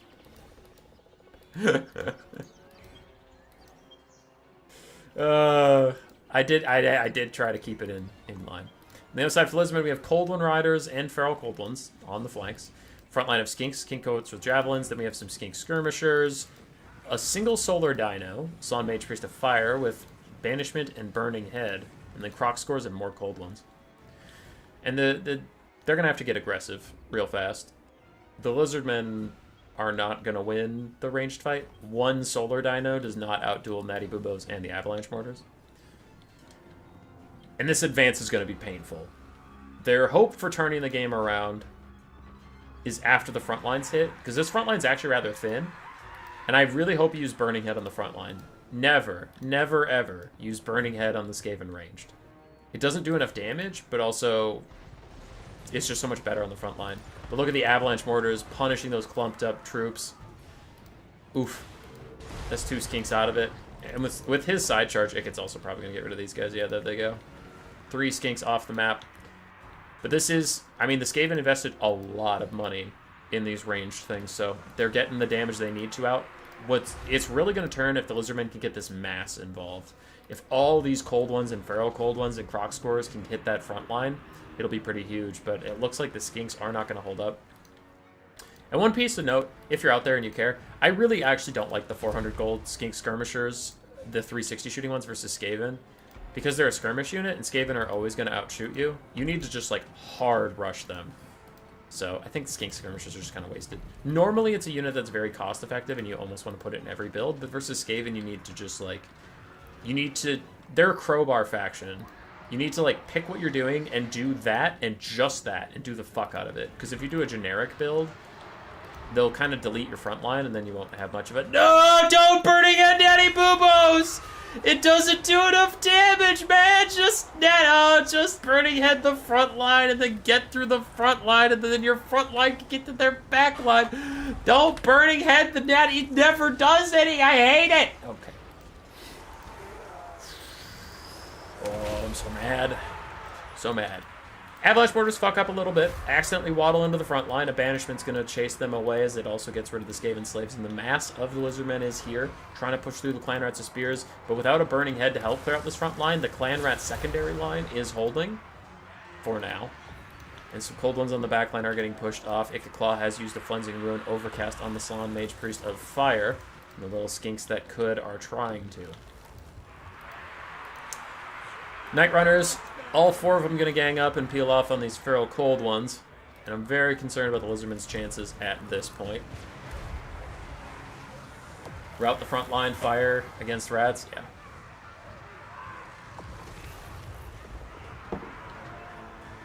You got to use Unga Bunga with the Croc Swords and Burning Head the front line off, yeah. Because look at this. This front line's actually still holding. That's a big problem for Oh, a burning head went through all 4 Night Runners while I was looking at chat. Okay, I was like, what just happened to all of them? But yeah, they all routed off immediately. But unfortunately, the Feral Cold Ones aren't in position to dive onto that back line and take out the Natty Boobos or take out the Avalanche Mortars, so those guys are still holding. He's still doing fine. It gets fine.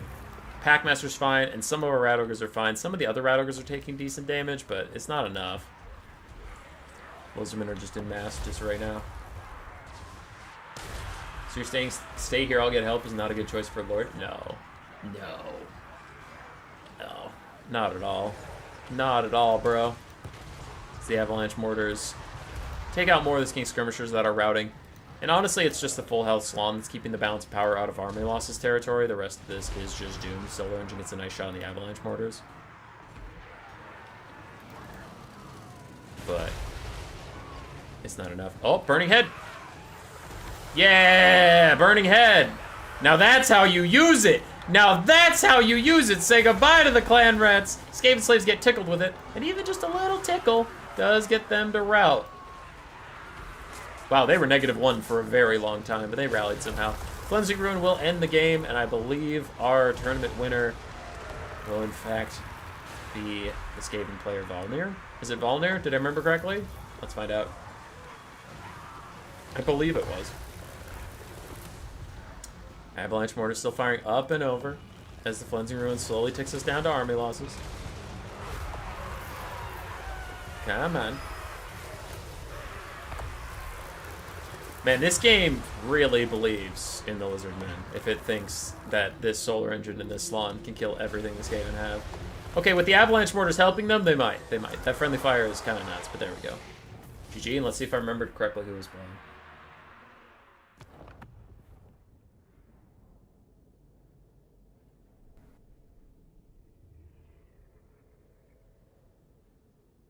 Yeah, it was Valnir. Nice. Okay. 1900 for the Avalanche Mortars, 2000 for Ikit, 1100 for Natty Booba Sharpshooters. Rat Ogres did fine. Night Runners didn't have to do much. Clan Rat Frontline just held. Skaven Slaves held. For Poetic Goose, another good run in the tournament today. Made it all the way to the finals, but could not defeat the mighty Skaven. The build was just a little asynergistic, if you want my actual feedback on it. There were some skirmish elements. There was some artillery elements, which is also kind of skirmish. And I know the Bastildon has been doing very well recently in other matchups, but it's like, it's a stat debuff and a healing debuff, which the Skaven don't even have that much healing, and they don't beat you with stats. So unfortunately, the Solar Engine is not contributing a whole lot here. And it did okay, but I would much prefer just more aggression on the Lizardmen. So, yeah. Congratulations to Volnir19 for winning the New Play Tournament. I also, like, correct me if I'm wrong, because a lot of people have said this to me. Volnir, congrats on the win. I think this was his first New Player Tournament, too, because I don't remember casting this person. Ever. So let's go. Another common Skaven W. Glad to see you stream more of late. Of Latte. I'm trying, dude. I'm trying. It's hard with, like, the new job and all the wedding planning and shit. Okay, if all you cared about was the linear timeline of the tournament, then your stream is done. I'm going to go through these. I'm going to look for things that are fun. I'll cast those and then call it a day. All right. Michael insisted that this was amazing, so I guess I'll trust him on it. Blob Sauce versus Zero. Corn. Grand Cathay. I'm just not feeling Grand Cathay right now. Sorry. Wars of Chaos and Vampire counts. Sure. Oh, we haven't cast any Power Chan yet. Great, then we'll cast that for Power Chan. Let's go. We've cast a lot of Tzeentch today. Tzeentch Lizardmen, pass, again, not being a dick, I just can't cast all of these. Skaven, Ninja Skaven versus Grand Cathay, sure, fuck it, why not? Nurgle versus Dark Elves, pass. There's a lot of Nurgle in the day. Oh, that's a High Beastmaster, though. You can't skip out on a High Beastmaster, fine. That's Kolek. You can't skip out on Kolek. Fine. That's a Higher Titan. You can't skip out on Higher Titan. Fine. That's Titus with a different build versus Wood Elves. Okay. Okay. That's Greenskins versus High Elves. God damn it. Fuck. Okay, I'm gonna skip that one just because it's Imric Healing. We have a different Power Chain replay. And I literally can't cast all of these. That's Double Mutant Rat Ogres versus Ogres. It's gonna make me mad, but maybe. Lizardmen versus Nurgle. There's an awful lot of Nurgle and an awful lot of Lizardmen. Skip. Greenskins versus Blackguard Blob and Medusas. Pass. Citizens Codex versus that. That looks fun. Sure. And then that looks pretty fun. Sure. I have this many more games to cast. I can't cast that many more games. There's too many games for me to cast. All right, whatever. Fuck it. Let's get into it. There's so many more games. There's so many. There's so many more fucking games.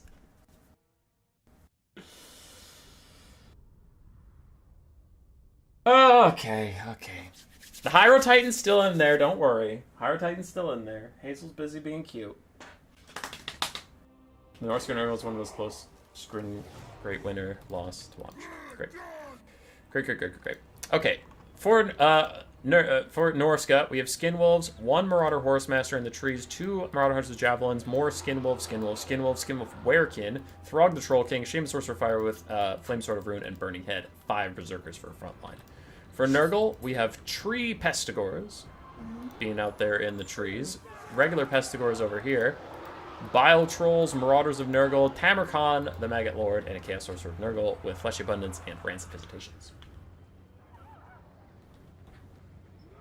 It's nice to see Nurgle now.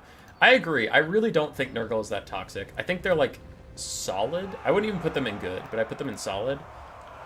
But I think the way they did the DLC made Nurgle fun to fight as and against.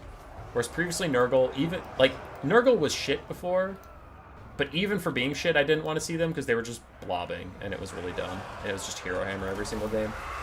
Out comes a Burning Head onto the Marauders, real big damage, and it goes for a second one. Do not curve back into the Berserkers, because you will murder them too. It looks like it does not, so the Burning Head does not betray Norska.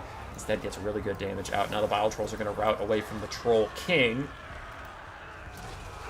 with the help of some Skin Wolves charging in. So far, a very good start for Norska early, but why is the balance of power so bad? We have some Pestigors catching up to Skin Wolves who are fighting Marauder Horsemen throwing axes in the distance. Okay, that's a little surprising, I suppose. More Pestigors coming in for the long con flank. The Marauder Hunters' Javelins for now are throwing freely at Tamarkan, doing really good damage to him. Ooey owie. Should have picked Dowie. Bile Trolls trying to fight back against Marauder Berserkers in the distance. In comes a big rout on this side, but Pestigors are still here to play. More Pestigors coming in from the trees. This Nurgle always has more. In comes a Fleshy Abundance to buff up Tamarkan, get him back to full HP. As the Bile Trolls are getting Black Cleaver. Try to help them fight the Skin Wolves and Berserkers, but I feel like they still lose this. Pestigor's doing a lot for them, though? Yeah. Hi, Val. So the Pestigor flank did catch those Marauder Hunters with Javelins. Meanwhile, the Marauder Horsemasters and this other Javelin are still trying to throw into the Bile Trolls, who really aren't having that much of it. They're ignoring a lot of those Javelins. Skin Wolf Werekin's going to rear charge some Pestigors. Though he has just one little Skin Wolf, he can't kill all these Pestigors by himself, so he will need support sometime soon as Throg gets into a duel with Tamarkan. Like, it looks like Throg should win it, but who knows? Especially if he wins it too hard and procs the Feast of the Maggot Lord thing and knocks himself out. Bile Trolls are back fighting a lot of Marauder Berserkers. Meanwhile, there's some Skirmish Cav in the distance that are still alive. Other Berserkers rallying to the fight as well. And I don't know, like, the balance of power says it's kind of close-ish. This feels like a Norska running away with it type of game. Like, looking around, it just looks like everything is Norska favored. But the balance of power and the players said it was close, so something's got to happen here. Have you seen the leaks from Legend of Total War? Yes, and they're really stupid. Now, I'm not saying Legend is really stupid. I'm saying the leaks are stupid. If the leaks are true, what the fuck? It's just all Grand Cathay DLC all the time? Fucking why?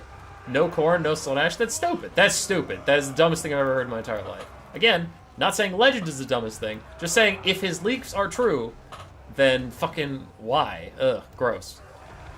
But who knows? Burning Head down the line of these pest scores are trying to free up these Marauder Hunters Javelins who are still throwing in. Throg is still full HP. Tamarcon's getting pretty low. Chaos Horse from Nurgle's fine. Bile Troll's getting Fecundity, but their heal cap's already in sight. In comes a Pestigore flank. I guess 2, like, healthy Pestigores joining us in the late game is something to be a little worried about. Skinwolf's trying to fight these guys who are also getting a Fecundity. And there's another Fleshy Abundance onto Tamarcon. He's not letting him go. He's going to heal Tamarcon until the end of time, because that's all he's doing here. Who does Greg they think they are? Skaven? No. No! Wrong.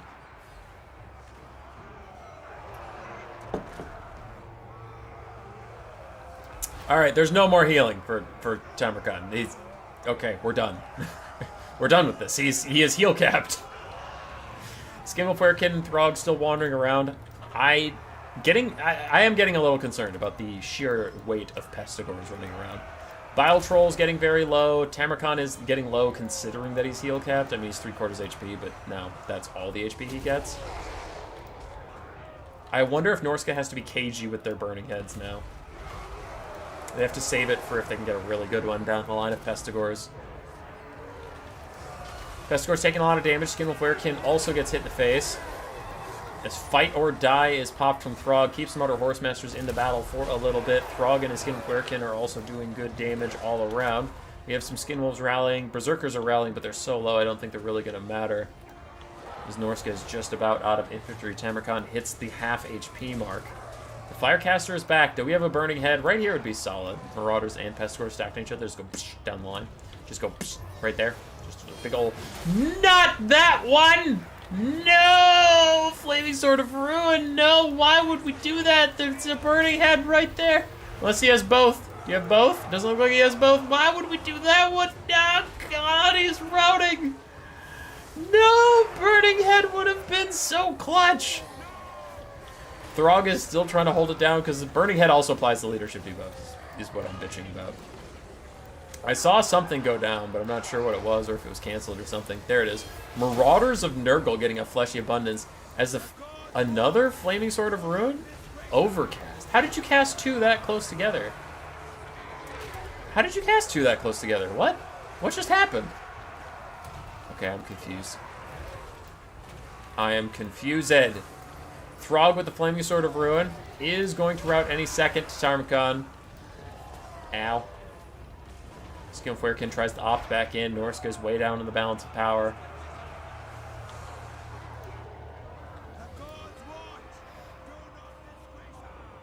And it's pretty close, but without Burning Head, he can't clear out all these Pestigores, and the Skinwolf Werekin is just going to get ground down. Throg's trying to run away and heal up. We do have some Skinwolves rallying. Also have some Marauder Hunters Javelins rallying. And if the Skinwolves charge over here, they can peel enough for Throg to get to safety. The animation just repeats? I see. Curse of the Slug trying to slow down Throg for a little bit, but it looks like with the Shaman Sorcerer rear charging plus some damage coming in. Burning Head, there it is! Oh my God, there it is! Yeah, buddy! That's what I wanted to see. Pestigore is somehow still clutching to life.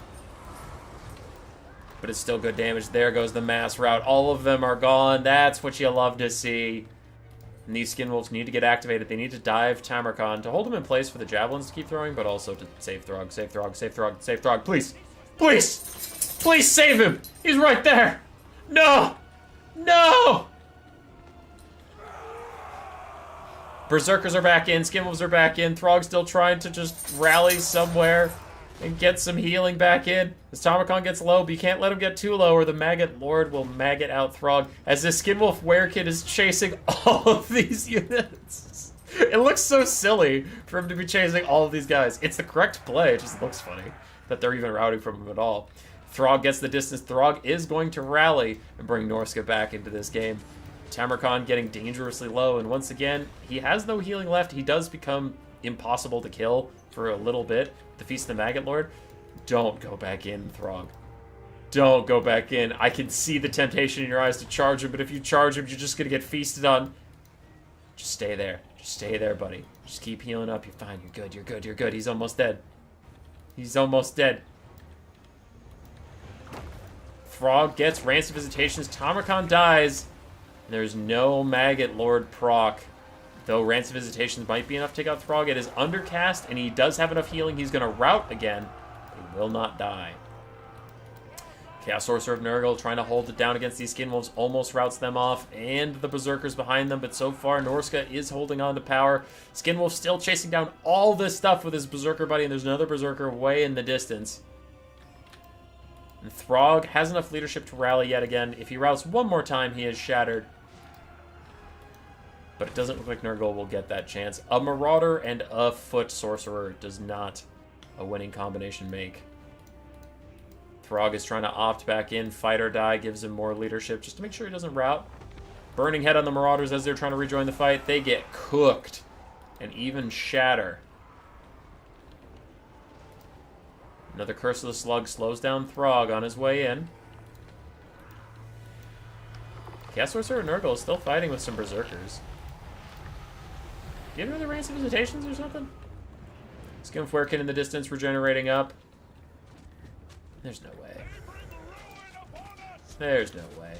Throg is back in. Leadership falls. He will win.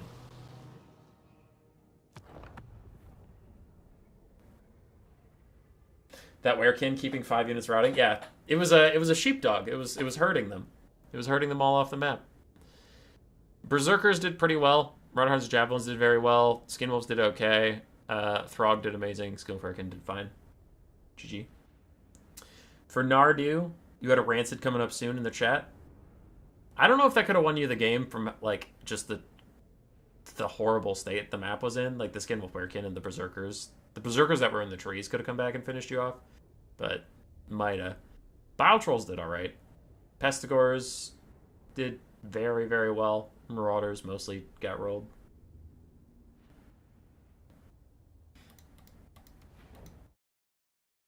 GG, lads. GG.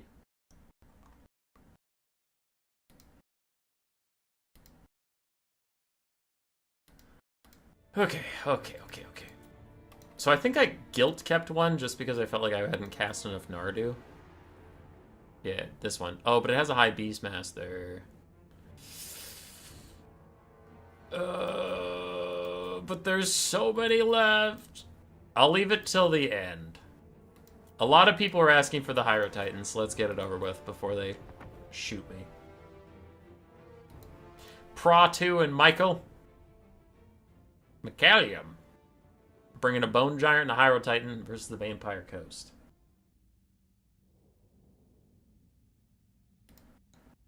How do you qualify as a new player for the tournament? If you play nothing, the description you gave, you're definitely a new player to us. And that doesn't mean you're going to do poorly. It's just like this. It's just a tournament setting. So really quick, when I started, I don't have to pause it.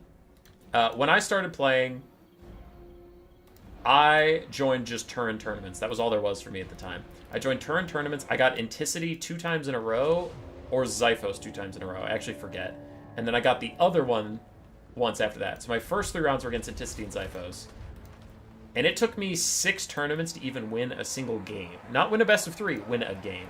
So we got these new player terms together, and it's like, what qualifies as new is a wild difference. But the main point is, like, we're not having tournament pros in here, like Pigman and Segos and Sippa and Strat Game and Alfredino, who are just going to slap the shit out of you round 1. You don't really get to play and learn. It's other people who are also trying to learn the game. So, yeah. If you aren't constantly winning tournaments on my channel, you probably qualify for a new player tournament. But for the game in front of us, we have the Vampire Coast with a bunch of pistol mobs put in the Vanguard. Some zombie pirate deckhands mobs falling up. 2 Depth Guard, 2 Deck Gunners, who are currently suffering a lot of damage. Double Carronades and a deckhand mob up there with Count Noctilus, who brought just his summons and invocation to heck. Morgul's on the flank.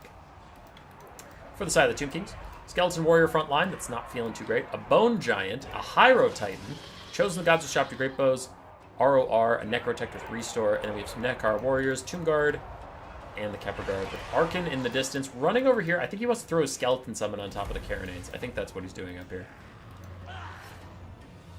Got Berserk in one of these. Wait, you got Berserk in a new player tournament? No way. No way. Carronade's still taking a bunch of damage. Arkin does throw down his summon, but it's just to save himself as he charges back onto the Carronades, who are still lighting up the Higher Titan right now. It's already down to half HP from the Carronade shooting at it. Meanwhile, the Chosen of the Gods, what are they shooting at? Depth Guard? That's a pretty good target. We like that target. And the Morgul flank is not going well, because they've done half HP off of Nekar Warriors, but now with Tomb Guards nearby, it looks like they're also going to be taking a lot of damage. Some of the pistol mobs are still alive, but only just so. The Bone Giant has switched off of fighting the cannons, and he is now shooting at the Morgul flank itself. Balance power's even-ish, a little Tomb King's favored. The Depth Guard are cutting a pretty good swath through some of these skeletons here. Yeah. The summon was misplaced due to game lagging. Gotcha. Arkin's still trying to stop the Carronades. As this Hyro Titan attempts to heal up a little bit. I believe it already got a restore. Yeah, it did. It's already gotten a restore. It's still not feeling good. The Morguls are all dead. Nope, that one's at half HP. Still, Morguls suck. Stop taking Morguls. Stop it. Stop it. I know some people want to have fun, but you can have fun without Morguls. Morguls are just depressing. Morguls are Queek level, where they're not even fun anymore. They just make me sad. Cannon's still firing in as Arkin tries to stop them. One Carronade's at 4 models out of 4, the other's at 3 out of 4, so Arkin hasn't stopped anything just yet. But the Vampire Coast frontline is losing, so they're going to need those cannons to carry if they're going to get anything done. They still have 1 full health Depth Guard running around trying to find a home. These Morguls are stuck fighting Halberds. They don't want that. They should probably chase down the Chosen of the Gods and let the Depth Guard deal with the Halberds. The Halberds will mess up Morguls. Something fierce. Bone Giant is still shooting backwards at the Morguls. And Arkin is trying to bring this party to a close. This cannon is down to 1 model. The other one's still at 3.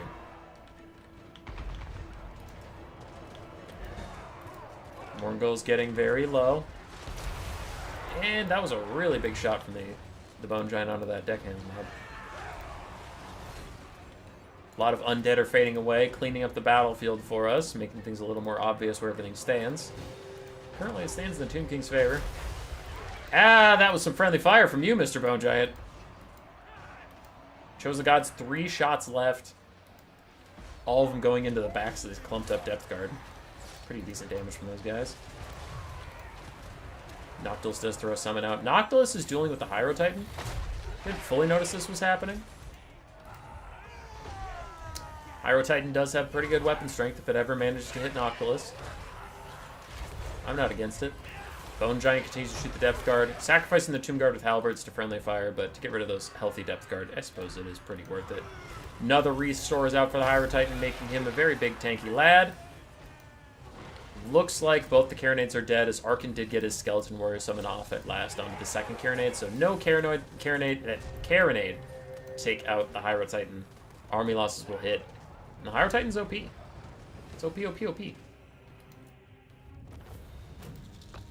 Vampires suffer from Carronades being bad. Carronades are pretty bad.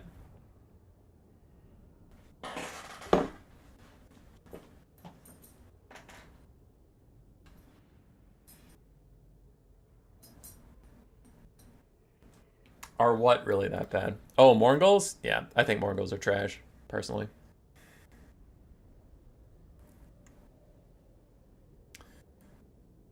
Decent value on the Tomb King roster. Pra 2. Depth Guard and Morgul struggled a bit. His Carronades, like, got around paying for themselves, but they should have done much more than that. Deck Gunners got sniped out. Dogs were fighting Arkin forever, but just didn't get anything done there. And the zombie mobs struggled. Rode the struggy bus. Oh, boy. Don't you, Awu. Dog. Where the hell was it? There it is. Couldn't find the replay to delete it. Alright, this should be fast one way or the other. Citizens Codex on Khorne versus their suck. on the Greenskins with Grimgore, Ironface. Grimgore Ironface, little puppy. Little puppy. I imagine if you're here, you're already subscribed, but if you're not subscribed, you should consider doing that, because that is the growth metric YouTube cares about. If people subscribe to your channel, it recommends you to more people, and more people subscribe, and it is an upwards cycle. It does not care about views, it does not care about likes nearly as much as it cares about subscribers. I have noticed in my 3 years of doing YouTube that if I have a video that gets a ton of subscribers, the next couple videos will get higher views, but if I get a video that has high views, the next couple of videos have no correlation and go back to whatever the average usually is. Also, my dog has to go outside, so I do have to pause it for one brief moment. Very sorry about that. 1 second. I'll be right back.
Grace is home. Dog's let out. Let's go. Alrighty. For Khorne, we have a bunch of Minotaurs, great weapons or regular. Marauders, all with dual weapons. Chaos Furies, Valkia, Cultist of Khorne with his summon. And then Hounds of the Bloodhunt and Flesh Hounds of Khorne. It's the Corvus Glaive special, but Corvus isn't here. Shout out to our boy. No dog cam? Yeah, she went outside. Wasn't this map removed from the pool? I think so. It's also the first map you load up with, so I think someone who made the lobby just didn't change the map. Anyway, we have 2 Orc Boar Biggins on the other side, Squig Herds, Crimson Killas, Orc Biggins, Black Orcs, the Rusty Arrows and other Night Goblin Archers, and then Grimgore, an Orc Shaman with Gaze of Mork and Fists of Gork. As the armies advance, I will play it at ×2 speed.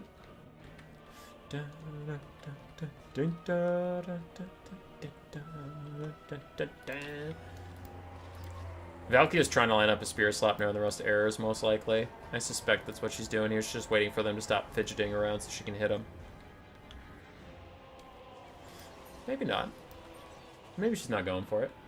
Quick side note, anyone got recommendations for faction guides to look at for beginners to get a feel for multiplayer? I have a playlist on my channel that specifically says for new players. Philbos Wagons. Might want to check that out. Corvus Glaive has moved to Domination, I think. I don't think that's true. He would never abandon us. Anyway, Archer's still trying to shoot Valkia, but she is doing a very good job dodging. And Orc Boar Wiggins take the fight with Marauders of Khorne and Minotaurs, and that is not a fight they will win. Already down to half HP and falling. Crimson Kill is also having a bad time as Grimgore opts in to try and help them out. Get Snick and Standard Ground pop, but Standard Ground did not affect the Crimson Kill, so he must have popped it way too early. Chaos Fairies of Khorne trying to disrupt some of the archers, and in comes the Spear Sloup near down the line of the Crimson Killers. Gets decent damage out as Grimgore is slamming this cultist. My word. Alright, cool. Valkia and Chaos Furies trying to harass the backline as the Greenskins do offer some support. They dive straight in there to bail out the Rusty Arrows, keep them in it. Crimson Killas now buffed up with Fists of Gork, giving them 74-54 for melee stats. They should actually beat up on the Minotaurs pretty good. And, wow, that's 98 melee attack for them. Minotaurs of Khorne all of a sudden backing off, deciding they don't want to be here. Overall, I'd still rather be Khorne than the Greenskins in the current situation. A lot of the Greenskin archers are mucked up and not able to keep shooting, which is a lot of their money. And Khorne is overall winning the front line, and they stacked up a lot of kills, so they probably have Sword of Khorne / Horn of Khornes ready. Grimgor pops a bunch of his buffs for himself to try and stay in the fight a little bit longer, though he is surrounded by Minos who are beating the piss out of him. And the Hounds of the Blood Hunt find the rusty errors, chomping on those little gobos, building up more and more kills. And Khorne has killed about 500 Greenskins. 400 still. Probably have a Sword of Khorne. I just want to see it. It is my favorite army ability in the whole game. Orc Shaman gets shut down. Grimgor's last one fighting in that side. Meanwhile, we have Orc Biggins and Black Orcs trying to keep the faith alive up here. It's not really going their way. Greenskins have lost about 500 models. Army loss is going to come in soon because all these guys are going to rout, and that leaves just Grimgor and some almost dead stuff. Everyone wins when it's Khorne versus Greenskins. Yeah, it's a pretty rapid match. That's pretty helpful. New to the channel as well, Philbo. Hell yeah, dude. Yeah, check out our new player playlist. There's a whole bunch of stuff in there. I think the first couple of videos are outdated because they're Warhammer 2, but there's like 4-minute guides to each faction. There's how to play different types of builds. There's how to make builds. There's tips and tricks to how to like get more wins, all that stuff. Is it perfect? No. Is it great? Yes. As far as this goes, this game is pretty much over. A Spear Sleipnir going to hit the Black Orcs, just try and get them to rout as a Bloodletter Summon. Has 30 seconds left of life, but it is going to beat up some Black Orcs with the last life that it does have. And then after that, I mean, the Greenskins are out of gas except for Grimgor, and you can't kill all this stuff. Gaze a Mork down the side, get some good damage out.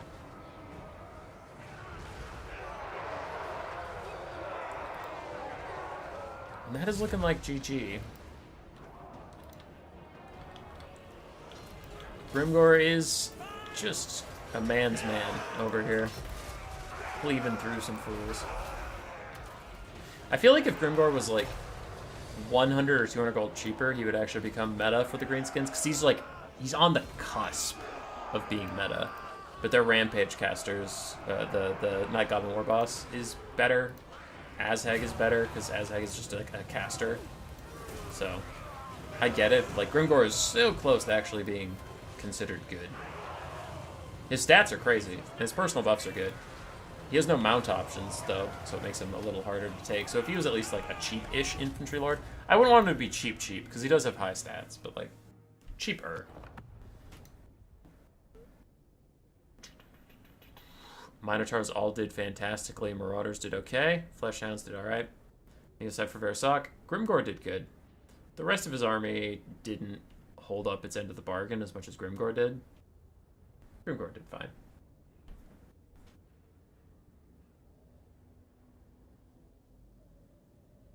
You think you're going to update any of those? Update any... What? Update any of those? No. Probably not. No, never. Because I do try to make them timeless. Like, in the how to make a builds video, I don't just say, here's a build, take it. I explain to you how I'm building my build and how you should build yours. And I even say that, like, this build will probably be outdated by the time you do it, because patches are crazy, but, like,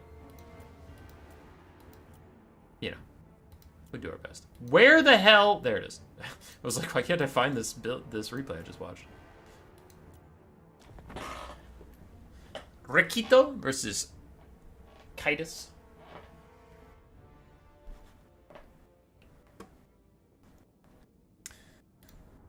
Skaven and Warriors of Chaos. This is a pretty good Warriors of Chaos build. The only thing I don't like about it is the cockatrice. I would cut that, but the rest of this is pretty strong against Skaven. If Archaon took Burning Head and Spirit Leech, that's optimal.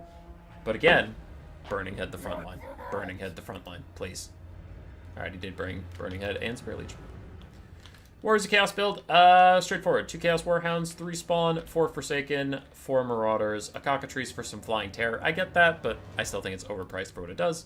And then Archaon. On the other side, we have Plague Monks, Clan Rats with Spears, Clan Rats regular, Eshin Triads, Triple Rat Ogre, 2 Poison Globes, 2 Ooh, 1 Rattling Gun, 1 Warp Lock Jezzail, an Icket Claw with Flensing Ruin, and Warp Lightning.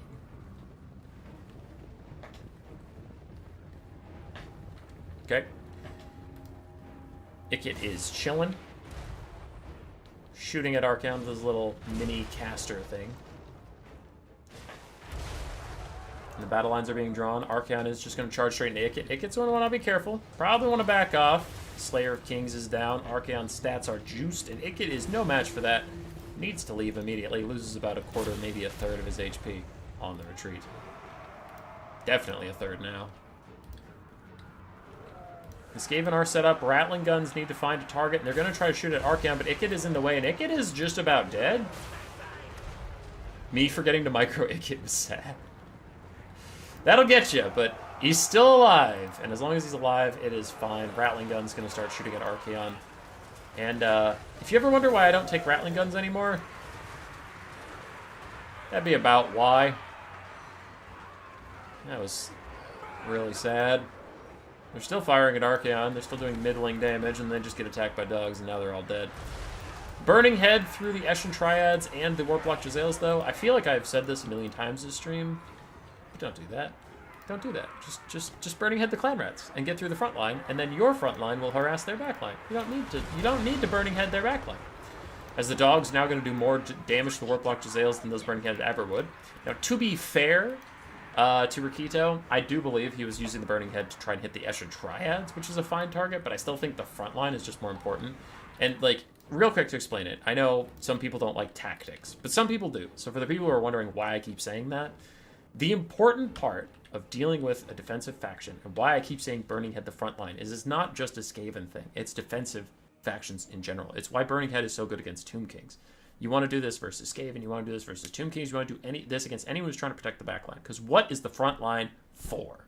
Is the front line of Clan Rats supposed to kill you? No. They'll lose to any infantry in the entire game. That's not what they're there for. They're there to keep you here and the globes here.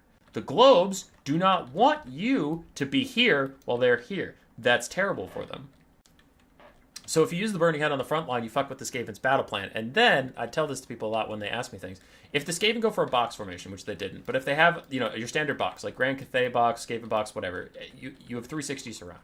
You would want to take dogs, and the Skaven didn't protect their own flanks, but you want to take dogs and you'd sit them around here, out of range of the enemy stuff. And as you Burning Head the front line and take it out, right, these Skaven are all going to rout. Now they need to either pull up forces from their back line to keep the front line intact, or hold their position to keep the dogs at bay. Because remember, in our theory, there's the dogs up here, right? If they stay here, your front line walks towards the ranged units and pushes them back, wins you the game. If the Skaven come up to stop your front line from getting to the ranged units, now the dogs can come in and get to the ranged units. So you're creating a lose-lose scenario by taking out the front line, right? That's the strategy behind it. If you Burning Head the back line, or something like that, let's pretend you even do 80% damage. It doesn't matter, because it's not going to take out models. So Jezzails, like Icket, when I said earlier Icket took a bunch of damage, but it doesn't matter as long as he's alive. Same with the Jezzails. You don't care if your Jezzails are 10% HP or full HP. As long as they have their models, they're 100% DPS. They're still doing everything they need to be doing. So I really don't like when people use damage spells on Skaven or Grand Cathay or Dwarf weapons teams. Use spells and bring spells that help you get through the front line or disrupt the front line or disrupt the formation, because that's what you need to do. Not as the Skaven battle plan, as we talked about earlier with the Greenskins, right? When the Greenskins lost that game, and I was saying the Board Boy Biggins should have stayed with the Archers because the battle plan is keep the Archers alive. The battle plan for the Dwarves, the Skaven, and Grand Cathay isn't keep my Iron Hail Gunners at 100% HP. Their battle plan is form an unbreakable box, hold you there forever, and shoot the fuck out of you. So unless you have a spell that can kill the Iron Hail Gunners, Grand Cathay's battle plan doesn't count on them being healthy. They count on them existing. So, anyway. Little tactics for people who care about the strategy and not just monsters go whoosh and spear people, poke things, which is also very cool. I'm not going to pretend it isn't. But for those of you who like the strategy, there was a little tidbit for you. Flensing Ruin out onto double Chaos Spawn, maybe poke the Cockatrice a bit. Flensing Ruin is unfortunately more of a single entity sniping spell, so either Cockatrice or Archaon would have been a better target there. The Skaven battle plan is in disarray, and now there are dogs flanking. trying to find any more weapons teams to get rid of. Rattling guns and Warplock Gisele's ball shattered, however. The Skaven front line was rather impressive. With Plague Monks mixed in and a whole bunch of Clan Rats, they are holding forever and even doing really good damage to the Chaos Spawn and Marauders and whatnot, while the Globes have gotten a lot of time to throw. So the Skaven are doing a pretty good job of keeping their Globes online, and they did do their best with the Giselles and Rattling guns. Those are just extremely fragile creatures to try and keep up. Ikit's helping to tear out off the front line, and a really nasty Warp Lightning also hits here. So Skaven doing their best to scrap into it, but they are quite far behind in battlefield control. Not like the bounce power. The bounce power is not as bad as I actually think the situation is for the Skaven right now. Because Archaon has Burning Head. You have 3 units clustered up here he can hit. You have 2 over here he can hit. So it's not like your superiority of infantry is not going to translate super easily into a win. And also Ikit is very low. If Archaon has 2 more Spirit Leeches for him, or just charges over here and whoops his ass, that's going to be pretty bad. So the Warriors of Chaos have a lot they can do. The Skaven, however, are doing a good job of cleaning up these extra Chaos Spawn, as another Warp Lightning is going to hit these clustered up guys that will do a pretty good amount of damage. So the Skaven are doing their best to get Archaon all alone, and as we saw with Imric earlier, really good Duelist Lords hate being stuck in massive amounts of garbage that'll eventually whittle them down. Really nice Burning Head takes out an extra Triad, but so Skaven's only battle plan left is to clean up everything besides Archaon, and then pray that all of these Rat Ogres and Triads and Plague Monks can drag him down over the long run. Ikit's starting to run away, but there's the Petrifying Gaze. It's increasingly reducing his speed, turning into a net as the Cockatrice and Archaon dive in. I really like that. That was a good play. I shit on the Cockatrice all day and hate on this unit, but like that was a good way of using a unit I don't like. That was nice. So Ikit is now kind of doomed, and Archaon's going to chase him off. And then once Ikit goes, the rest of the Skaven army goes. Their leadership will tank too much to really hold on. Chaos Warhounds are going to try and chase Ikit. They can get some damage down as long as they don't tear away from him for no reason. Hiding in the forest is a solid strat. True, KB! True. Archie, you expensive for that exact reason. Yeah, he's good. I'm just checking on chat quickly. Yeah, Philbos Wagons. If you have some bad experiences on ranked matchmaking in the client, you can come to our Discord and just talk to other new players and get some like friendly casual games. Because sometimes quick battle can be fun, but there's other times we run into people who are just like, they have fun making you not have fun, whether like corner camp or force camp or something, and we don't allow that on our server. If someone's being a dick, we'll deal with it. Okay, some people are going to get on my ass about that because being a dick is a broad statement, and there's some people who are like, X, Y, and Z are dicks, but you let them stay around. I meant in-game. If, like, you're breaking rules and making everyone have a bad time, then we'll come for you. But, yeah. They keep trying to carry the entire battle now. What if we only have a shitty pendulum on a 2-hour cast delay? Then you're out of luck. Nice Burning Head through all of these clumped up Skaven. Escher Triads barely clinging to leadership as they cut down the Chaos Spawn. But the army losses is coming soon. It gets off the map. There they all go, and that is GG.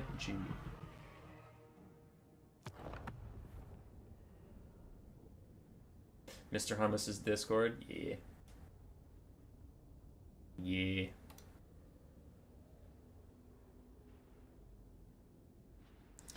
Archaon, 2,700 value.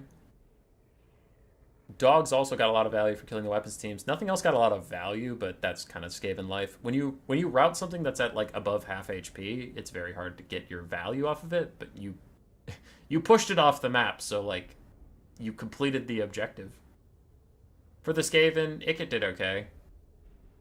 Giselles and Rattling Guns struggled quite a bit. Triads and Plague Monks did their best. Which factions would become the most broken if they got Globadiers? Probably Cathay. Or Dwarves. Cathay or Dwarves. Because Globadiers synergize well with defensive playstyles. It's just the Skaven's weakness, which is fine. It's a fine weakness to have.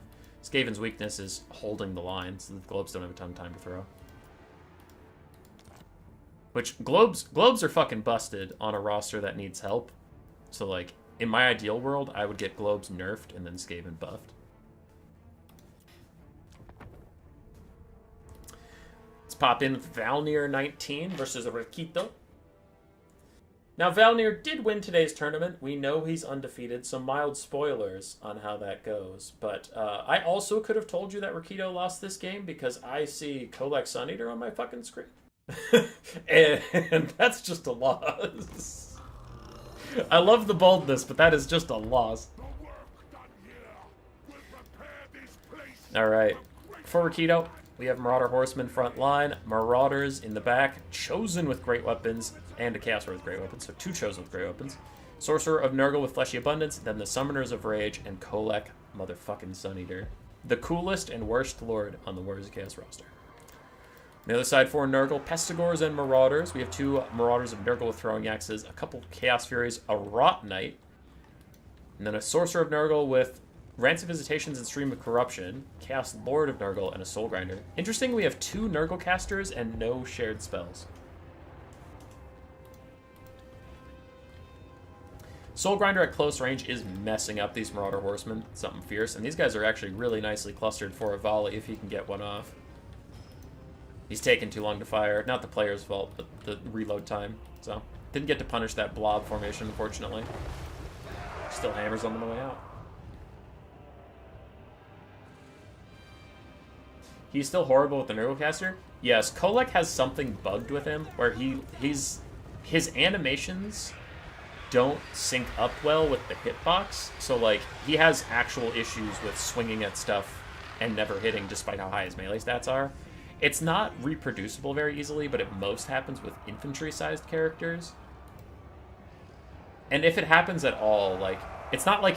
The problem is it's not like he's an amazing character and sometimes has this bug. He's a pretty bad character and sometimes has this bug. So it's, are you going to be kind of bad or straight up useless? Jeremy, over 10k, thanks. Thank you, sir. And Jeremy is one of the original subscribers to this channel when I used to stream and get like 2 people to watch. So, welcome back. Rhino, too bad this game. Hey, you're doing great. We appreciate your chat energy. Kolek is in here, and see, like, he pops all of his buffs, and he's getting some swings in, but he only occasionally is going to hit the Chaos Lord of Nurgle. For Kolek to be worth his price and stuff, he would need to hit, like, every single shot. But he's in here just floundering around, doing his goddamn best. Elsewhere, the Nurgle front line does appear to be winning against the first line, but with Chosen with dual weapons, Chosen with great weapons. Wow, what the hell? These guys are getting murdered! What? Okay, that's insane. Never mind. Chosen are also getting fucked up. Nurgle is pulling ahead on the balance of power. We'll see where this goes as Kolek and the Summoners of Rage try and get something done in the center. Pestigor's trying to hold. Rot Knight's actually backing out of the fight, leaving the Chaos Lord to do it all on his own. And the Chaos Lord is on a mount, making it much easier for Kolek to actually make contact with him. Your Chaos build was too bad, Rhino? It was... You took a bunch of Dragon Ogres, which none of the Dragon Ogre styled units are good right now. Unfortunately. Also, the horrible Hammer Shove can never hit, and it's the most common animation. Yeah, it's pretty bad. Little self-plug. Rhino, if you care, I do have a video coming out in some of the next days here where I sit down with a Warriors of Chaos expert, and he explains to me how he would build in 3 different matchups, but maybe that would be of some interest to you to like what good builds could be. Because I'm actually a terrible Warriors of Chaos player. It's my second worst faction in the entire game, so I unfortunately can't recommend you good builds. I can just tell you what's bad, because they're usually units I enjoy. I'm like, Kolek is a sweet lord, and he sucks. Alright, this faction blows, I hate it. Chosen trying to hold, but strangely, even Chosen are currently struggling on the leadership department. How are full health Chosen down to 15 leadership? This is insane. Soulgrinder Nurgle continues to punish the Blob, and Kolek did receive a Fleshy Abundance for some healing, but he is still swinging and missing at that Chaos Lord of Nurgle.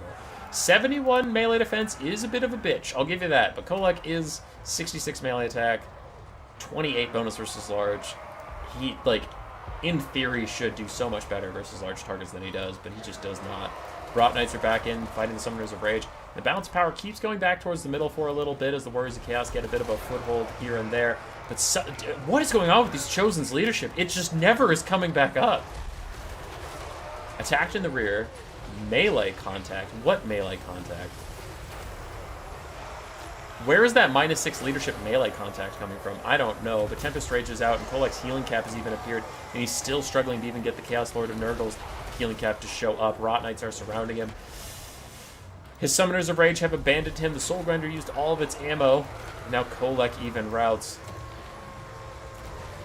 As the Chosen are out of here. Army losses should hit now that they lost everything.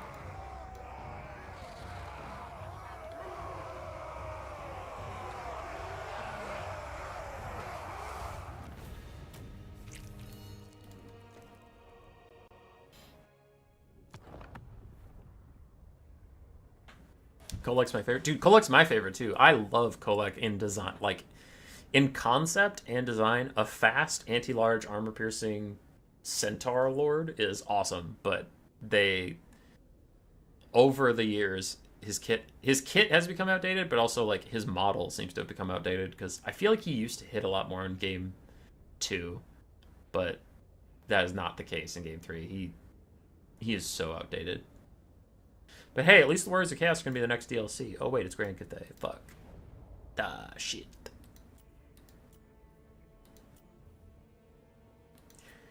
Rito, I think you played well. I really do think your build let you down. But, like, you had good target selection. You had good commands that you gave your units. Your dogs did some pretty good work and stuff. Like, I think you played well with a bad build. Which, strat game, as he loves to say, and he is right, there's 3 elements to this game. There's the clicky-click fast on the battlefield, in battle making the correct decisions and clicking really fast and getting good engagements. That's 1/3 of the game. 1/3 of the game is knowing the matchups, which you just learn by playing a lot, and you know what matchups are good for you and which ones are bad. The community agrees on, like, half of the matchups in the game, but honestly, like, if you hang around my Discord, you'll realize that I have a very different opinion than some people on matchups that you would think would be obvious, but, like, yeah, it is what it is. And then the last one is build. So I feel like you played really well, and I think the matchup was fine, but your build let you down. Well, your opponent got all 3, you got 2 out of the 3, and that's how you ended up losing. But thankfully, like, changing your build is super easy. Learning how to click faster and make correct decisions takes a lot of practice. Changing your build, you can do that every single game. So, I wouldn't be too bummed. On to our next game, Yashkov on the Ogre Kingdoms versus Skaven. I think this matchup is terrible for the Skaven. Depends on your build, though. Yashkov's build looks pretty good. Slaughtermaster of the Great Moth, there it is. Brain Gobbler, the most important spell when fighting Skaven. We have Nobbler Trappers, Iron Guts, Saber-Tusk Packs, Ogre Bulls with dual weapons, Brain Gobbler Caster, Mournfang Cav with great weapons and a Stonehorn. Brain Gobbler is the -16 leadership spell. On the other side, we have Clan Rats with Spears across the front line, some Poisonwind Globes, some Plague Monks, Double Mutant Rat Ogre, a Packmaster, Lord Skrulk, and Rat Ogres. Now, the start of the game, like every Skaven game, is going to look really bad for whoever the Skaven are fighting, as Poison Globes unleash a horrible, horrible amount of damage onto anybody facing them. Things will get worse for the Skaven, don't you worry. Iron Guts a little over extended. And I think some of the Nobbler Trappers here have to get into melee combat just to provide bodies for the Iron Guts to hide behind. We also have some Ogre Bulls who are standing around. The Ogre Kingdom's got to hit everywhere all at once. Brain Gobbler's out onto these Clan Rats with Spears to get them to rout. Something needs to chase them off to get the Ogres their army passive that they so enjoy. But things are going really, really rough for the Ogres right now. Something is getting cast. That is a Rod of Corruption out from Skrulk.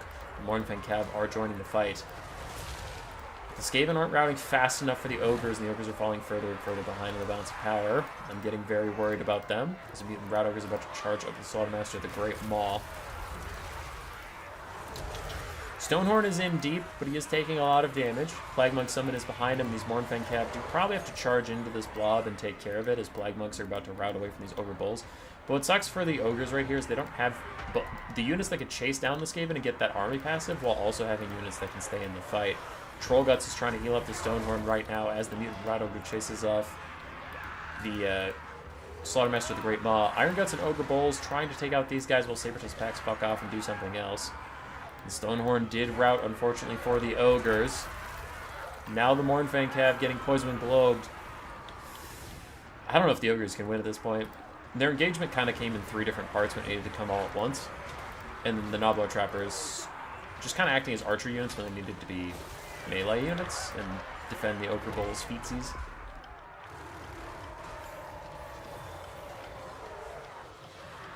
Nerf Skaven, too many rats. How dare you? There's never too many rats. As the Ogre Bowls try and hold it down, there's just too much left. Skaven have double mutant rat ogres, they have Skrulk, they have all these regular rat ogres, Packmaster's fine. Mournfang Cav kinda suck again, and I don't know why. I don't know what happened, but they were good for like 1 patch, and now they're back to being terrible. The Skaven have thoroughly rallied at this point. Their Hero Hammer is back in force and fucking up the Slaughtermaster, and if he routs, then this game is for sure over. And he routed, so this game is for sure over. Mournfang Cav about to rout as Skrulk applies Contaminated to them. They'll probably get going. That is GG.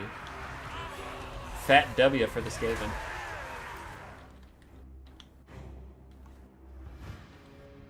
Somehow the Ogres rallied for just a second, but Slaughtermaster's gone. There's army losses. We are almost 4 hours into the stream, and I have IRL engagement to go get to at some point. So I did just speed through the end of that because it was looking pretty ogre. Good build here from Titus. Held it together well. It is pretty creative for how to fight against the Ogre Kingdoms. I do think the Ogre Kingdoms build was overall solid. I'd probably cut the Mournfang with great weapons and then get 5 regular Noblars. Yeah, 5 regular Noblars. Just to get some bodies on the ground, because the Ogres had to charge into Clan Rat Spears and then they were completely alone, where Noblars really helped them stay in the fight for longer. Other than that, I think the build was fine. Just got to engage all at once. All at once. New player tournaments run by their own rules. What? Alright, 4 replays left. Are there any that I'm having second thoughts about now that the stream is getting a little long in the tooth? I'm still not sure about that one. I'll leave that one for last, and if I'm still feeling it, I'll cast it. But otherwise, I might have to go. Titus with the Greenskins, a different build than we have seen previously, versus Attack Speed Enjoyer on the Wood Elves. Titus going with the Rampage build.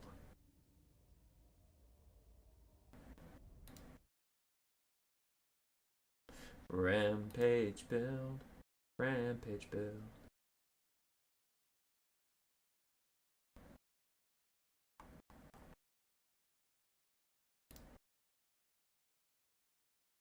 Okay. Let's check on some messages real quick.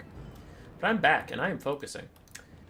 Sisters of Twilight up in the sky. Then we have Glade Riders with 360 shooting. Sisters of the Thorn also with their 360 shooting. 3 War Dancers, 2 War Dancers with Azrai Spears, 2 Dryads, a Branch Wraith with Pendulum, and Earthblood, and Sisters of Twilight up in the sky.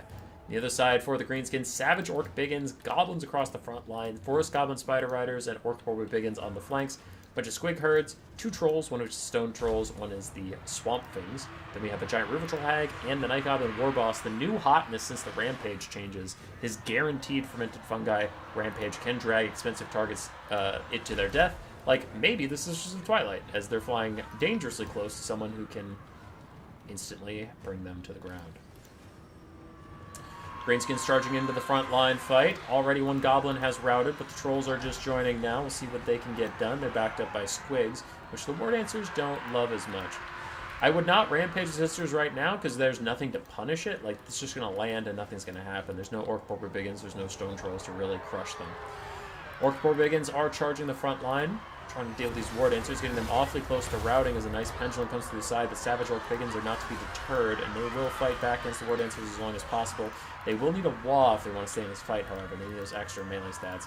Savage Orc Biggins and War Dancers trading about 50-50. War Dancers would probably win if there wasn't all this mass helping out. The Greenskins there, their wall is right when they needed it to hold down this front line. and really secure some wins out there. Night Goblin War Boss taking some damage from Sisters of Twilight. He is going to use his Fermented Fungi, but what's the punish? Forcing them to land. He's going to start to run away. There's the Tormentor Sword to net the Sisters in place, but like Squigs aren't going to have the oomph you really want. It's still fine poke with the River Troll Hag and the Night Goblin War Boss both working on it, but you'd want to do that with Savage Orc Biggins or Boar Boy Biggins around to really help out. The battle is overall going pretty well for the Greenskins though. No complaints. And if you're wondering if I have bias, I do have bias because I've been talking to this Greenskin player quite a lot about builds and stuff, so I don't know. It's kind of like a follow-up from our conversation is why I'm mostly talking about things from the Greenskins perspective. The Wood Elves are doing fine. It's just like, you know, if the Greenskin player's watching, then talking about how he's using the build we had discussed. So the Wood Elves still trying to hold it down, but their front line has completely fallen apart, which is not shocking. Greenskins have one of the best front lines in the game, and the Wood Elves have one of the worst. It's not exactly rocket science to see how that part went. But their cavalry isn't doing very well. That is one of the unfortunate reasons that Wood Elves are not considered very good, is their cavalry isn't as good as it should be for how much you have to spend on it. And the Sisters of Twilight did eventually get dragged down. Now this is the good part. Orc Boar Biggins did get here. You kept her on the ground long enough that she can't get back up in the sky, and now is dealing with this. Honestly, probably have Fermented Fungi off cooldown soon. They're doing so much damage. Condoin Destiny is going to pop, but I don't think she's going to make it the 30 seconds to get that heal. And even then, we saw earlier, the heal is pretty whatever. Wood Elves are still kiting around, and their Glade Riders are doing a good job chasing off anything that's already routed, but the problem is that not a lot of stuff is routing, to be honest. There goes Sisters of Twilight. They've shattered, and they do not get to heal. They do just die. You'd love to see the Mushrooms winning. They're slamming. They're slamming it, dude. At this point, the Wood Elves just don't have any DPS left. They have a Branch Wraith and a bunch of Skirmish Cav. That's really it.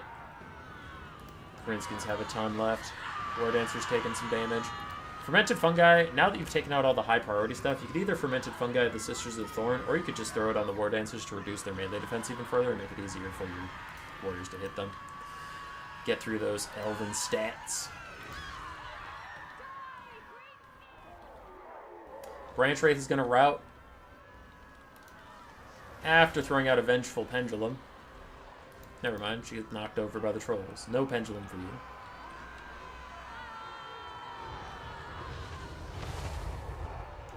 I still don't accept that orcs and goblins are mushroom peoples. It's stupid.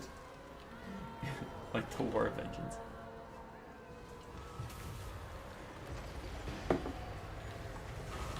You best be getting used to mushroom people. You're watching some. There goes the Branch Wraith, and there probably goes army losses at this point. I suppose there's still Skirmish Cav. I was thinking the game is seriously holding on for just these War Dancers, but still. It's too much to ask. Some simple Skirmish Cav. Good win here from the Greenskins. Good attempt from Attack Speed Enjoyer, but like, there's a reason I put Wood Elves at the bottom of my tier list with Slaanesh, is like, your front line is less than ideal, your cavalry is less than ideal, your archers are alright, your lords are less than ideal. Congratulations, you're a bad faction.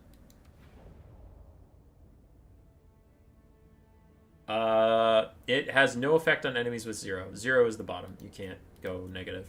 Good question, though. Good question. Ninja Rats. This does not look like it'll be a long game, one way or the other. Tapat, playing this, honestly, I don't know if they were memeing or not, but this is honestly close to how I used to play versus Grand Cathay. And then the DLC came out with Croman, and that shit didn't work anymore. And then the second part of the same DLC, the Shadows of Change 2.0, came out with Zaytag and the Celestial Lion, and that shit worked even less. So, we're going to see how this goes. Zhao Ming does have Final Transmutation, which is a big problem for the Skaven here. Jade Lancers, Peasant Long Spears, Jade Warrior Halberds, that's all fine. We have Zaytang the Watcher, Iron Hill Gunners, and Peasant Long Spearmen. Now, Zaytang does have the global Reveal to Me All Stealthed, Stalked, and Unspottable units, which makes a Eshin build pretty fucking hard to pull off. Because you can see it all. Hi, Aussie Falconeer. For the Skaven, we have Eshin Triads, Clan Rats, 2 Warplock Jezzails, an Eshin Sorcerer, Death Runners in the Vanguard, Gutter Runners in the Vanguard, an Assassin, and Deathmaster Tzeentch. Tzeentch has not popped his global see everything ability, which at this point you should probably guess, judging by how little you can see, you should probably guess you need to pop that so you can see everything and figure it out. But Tzeentch continues to snipe. Cathay, Jade Lancers, charged in Eshin Triads. They are losing that fight. They should back off.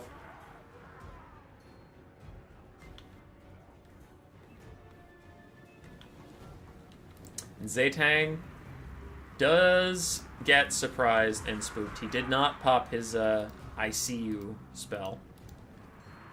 So the Gutter Runners and Assassins actually creeping up on him. And Tzeentch can die very fast to Assassins and stuff. Like, he hates being in melee with honestly anything.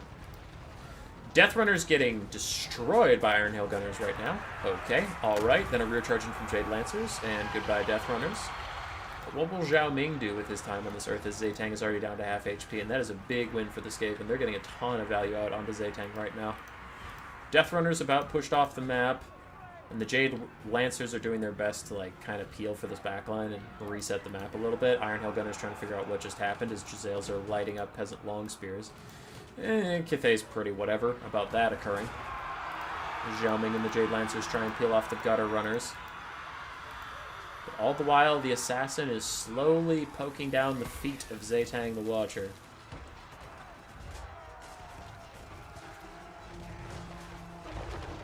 Happy whenever Tzeentch goes down, including the most DJ box builds. Yeah. He's cool. He's very cool. I'll give you that. Assassin did get pushed away by the Jade Lancers, and it looks like both sides are just kind of figuring out what to do about that as Zhao Ming dives in. The Gutter Runners are dealing with Jade Lancers pretty well. And where is Deathmaster? He's still in the trees. He's just trying to stay safe from Tzeentch, I'm guessing. He's waiting until Tzeentch's taken care of, I suppose. Oh yeah, the Eshin Sorcerer. I never checked what spells he had. He apparently has the Vortex. Ninja Stars, Skitterleaf, Armor of Darkness, Veil of Shadows, and Black World, and Blood of Blood. Oh, he has every spell. That's a mistake. You don't want every spell. Definitely not. Gutter Runner's still trying to kite out the Jade Lancers, and they're doing a pretty good job of it. Tzeentch kept safe for now by Zhao Ming terror-outing the Assassin, though it looks like the Assassin is going to rally as Tzeentch tries to set up a point-blank shot. Oh, he brought his Wind Bow. Okay. Just FYI, in new player tournaments, we're generally pretty chill about rules stuff. His Wind Bow is banned in most things. I believe it's banned in, like, the base rules document, because it's just, like, for Donkey Kong. But yeah, in a new player tournament, it doesn't matter as much. We're chilling.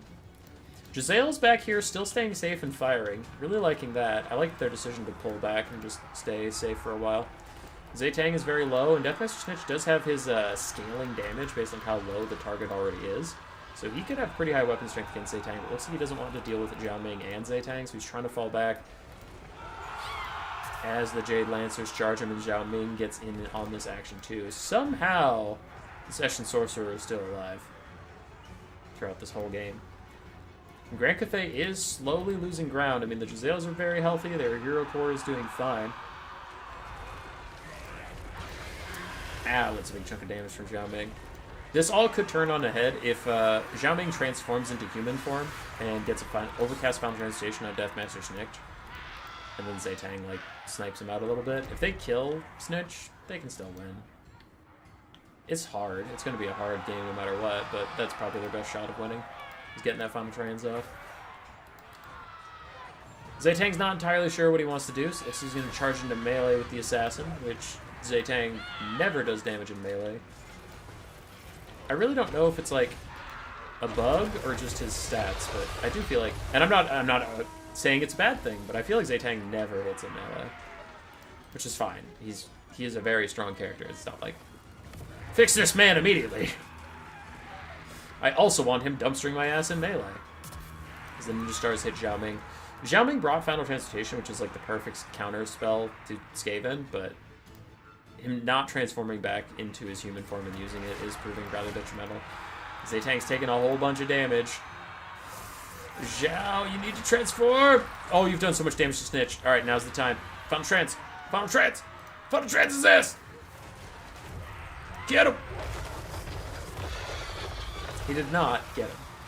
Jezzails are walking up to a flank position so they can get a better angle on things. Slow and Steady wins the race, as a metric shit ton of almost dead Cathay units are trying to rally over there. Jiaming continues to body Deathmaster Snitch for a little bit, terror routes him off even, without ever using the clutch deletion spell. Just came in to say, I just saw your Frostborn video, now I understand why I send them into literal peasants and still manage to lose. You've saved me a few thousand gold in the future. Hell, Jeff Holmgren, we got you, dude. We got you. Yeah, Jeff, it is still my most viewed video every 2 weeks. Every 2 weeks, YouTube gives me a report of, like, what people viewed most this 2 weeks. And still, that one is up there for, like, in this 2 weeks, more people have viewed this than your other content in that frame of time. So, I do hope you check out some of our other content. I hope you enjoy it as well. Though, this is mostly a multiplayer-focused channel. Which, if you are campaign only, you probably won't find as much good stuff, in which case, my bad. But hey, maybe you'll enjoy it anyway. We do have some funny meme videos, silly shenanigans that people enjoy. Jiaming is trying to solo carry this game. He's trying his ass off. He can't do it. And army losses will take him out before he gets a seal.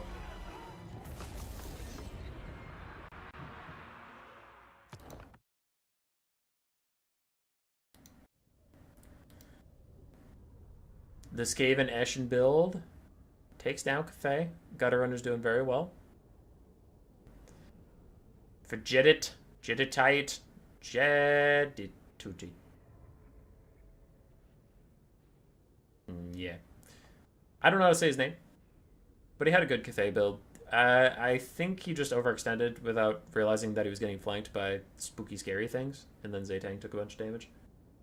You new to Total War 3, I think I'm going to enjoy it. Yeah. The campaign is dope. Just because my channel is about multiplayer doesn't mean I, like, forget that the campaign is super lit. Hell, I played campaign for 2 years before even trying multiplayer. I only stopped playing campaign recently just because, like, I burned out on it, but I've been playing Warhammer for, like, you know, years and years and years. So, it's very, very good. Campaigns are so awesome. Rito versus Power Champ. For our maybe last game of the day. Maybe.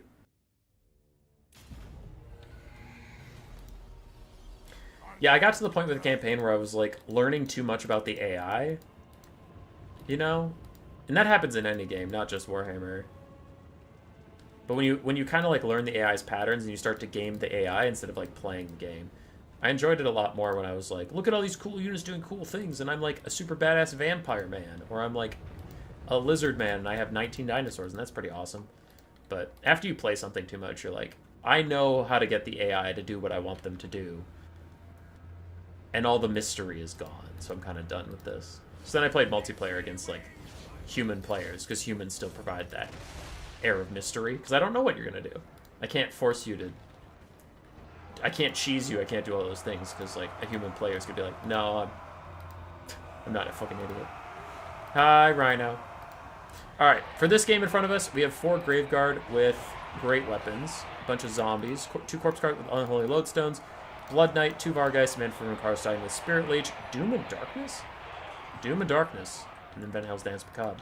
Side of Warriors of Chaos, we have some Chaos Knights, Marauder Horsemen throwing axes, Armored Chaos Trolls, Marauder Frontline, and then, oh, this is in Espanol, a Firecaster with Tormentor Sword and Burning Head, and an Aecold Hellbrass. And it looks like Manfred does not want to deal with that Burning Head at all this game, as he instantly deletes the Chaos Sorcerer of Fire, Spirit Leech diving down on him, and Vargeists. Damn, dude. Not messing around at all. Chaos Lord is already routing. Chaos Warriors and Chaos Knights doing pretty well on the front line against the Undead. Not much of a problem there, but losing their Lord this early is very brutal. Chaos Knights trying to help out, clear out the infantry, and some of the skirmish cav that was hiding in the trees till now is coming out to play. But I worry. Ooh, this is a good pick for Chaos, though. Blood Knights getting stuck fighting Halberds is not a fight they want to take. Getting smacked. Yeah, they're going to run away. Smart. Smart. Jeff, it's a good choice. Total War is very fun. I played a lot of Shogun. Shogun was also cool. Marauders fighting against Graveguard. Chaos Knights and Chaos Trolls are here too, though. A little clumped up. You can see that the Chaos Knights are taking up most of the space on the front line, so that the Marauders and Chaos Trolls aren't actually getting to do too much in this fight.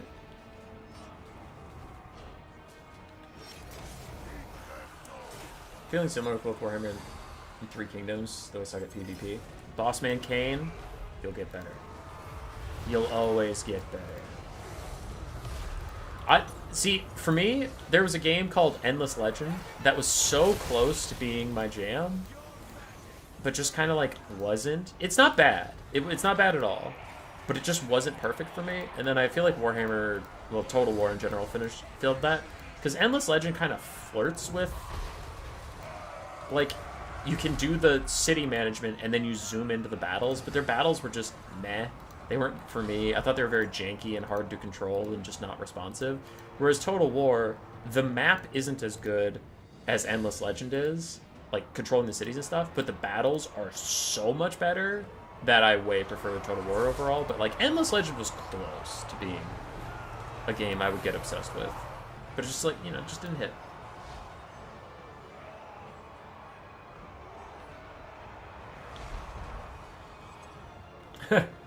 Jeff, that'll happen, man. That'll happen. Alright. I didn't cast much about this game, and I apologize for that. It's partially burning out after 4 hours of stream. I just don't have the energy I used to, but also, this was a pretty straightforward game. Front lines collide, undead are trying to heal theirs. The main thing that happened was the Lord Snipe, and the vampires executed that very well, and that's really the only advantage they secured, but it was such a big advantage because now Chaos hasn't had burning heads to clear out these zombies in Graveguard. Chaos hasn't had the leadership to really stay in the fight, and that's about it. It was just kind of like, it was a spiraling effect out of the Lord Snipe, but it is what it is. Aecol's holding down one position, Skirmish Cav are trying to get a little bit of damage off, but it's not going to matter. The vampires have tons of healing left, a lot of infantry, their Blood Knights are still healing up, and of course Manfred's full HP. So he can just dive down wherever he wants and control the battlefield.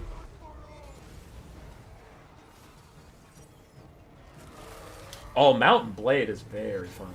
Yeah, Mountain Blade's great. Though, that one's not as much of like a city builder, it's just, it's different, but it's very fun. It's like it's a strategy RPG. I don't know why, this is completely a side note, but I liked Warband more than Bannerlord, and I can't explain why.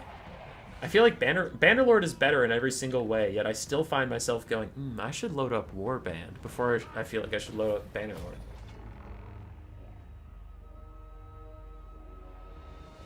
Yeah, I don't know. Bossman Kane, you know what's funny is I recognize you by your picture. I know your picture on Discord, too.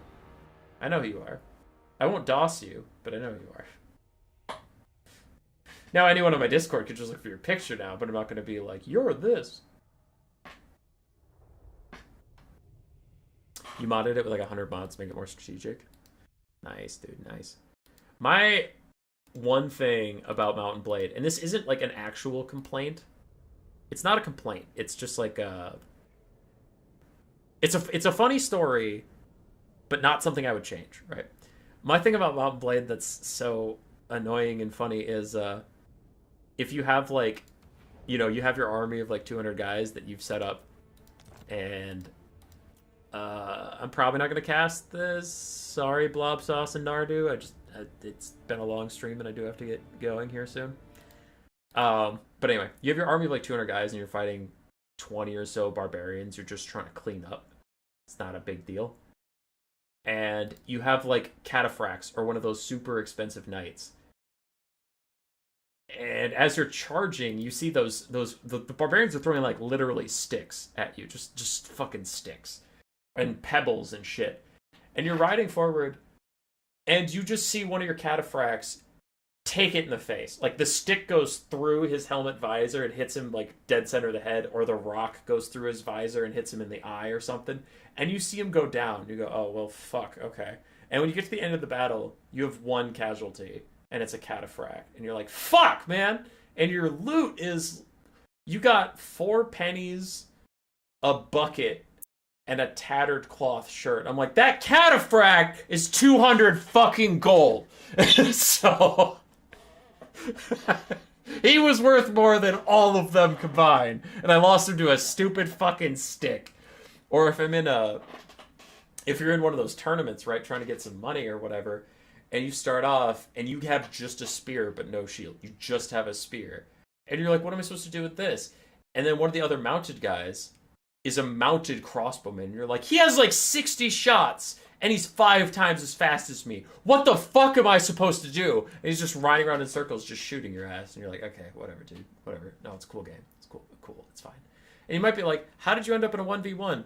It was one of those hybrid battles where one side has like 4 infantry and 2 cavalry, the other side has 4 infantry and 2 cavalry, and then all of my cavalry died and their cavalry didn't die. So then in the late game scenario, we had a guy on a crossbow and a horse, and I had a spear. Right? Okay. It wasn't just me versus horse guy. But in the end, it was just me versus horse guy, and he just shot me forever. Or you get into the tournament, and again, a stick. The bottom line is that you can sometimes die to a one-shot, and when it happens, you're just like, fuck!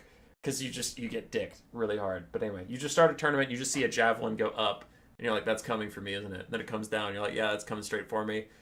Hits you in the neck, your guy goes down. You're just like, fucking hell, man. It's gonna cost me so much. It's gonna take me so long to heal. Fuck you.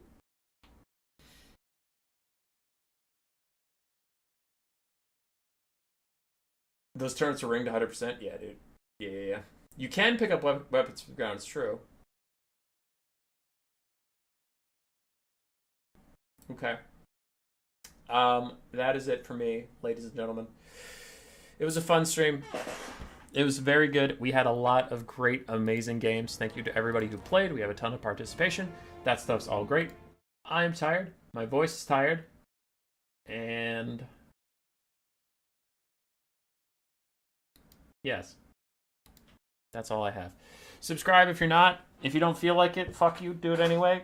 If you don't feel like it, now you feel insulted, fuck you, do it anyway.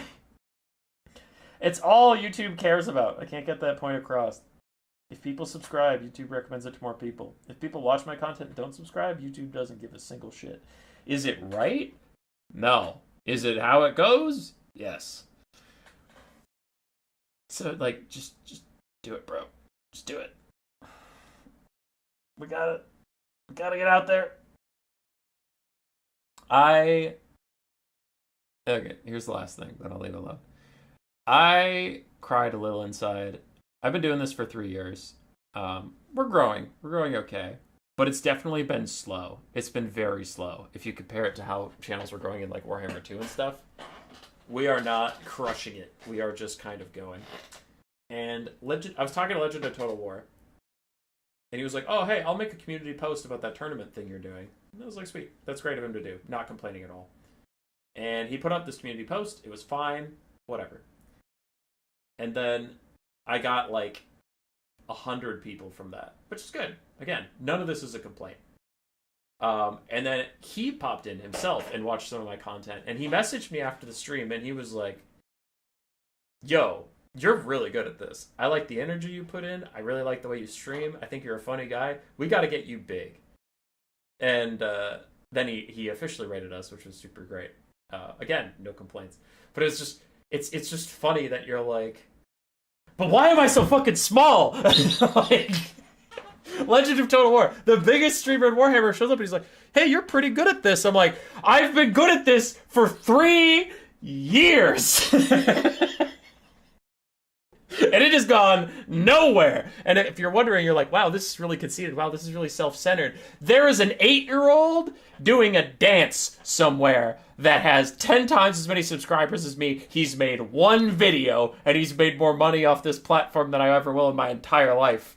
All right? That's what I'm comparing myself to. I'm not comparing myself to Tequila Sunset. I'm not comparing myself to Tactical Lich. I'm not comparing myself to Turin. Those are all hardworking individuals. They all deserve every subscriber they get. That is fine. I'm comparing myself to degenerate bullshit on YouTube. So please, for the love of God, if you like this content more than you like watching an 8-year-old do a stupid dance, or a random 40-year-old tripping over a can, or a cat doing nothing, subscribe, because then YouTube will realize that this is good content, and it'll put it in front of more people. Because if you don't, it'll just keep showing them cats, it'll just keep showing them kids dancing, it'll just keep showing them Fortnite, and the internet is doomed, and my entire life is pointless. So no pressure. so no pressure, guys. All right. Goodbye, everybody.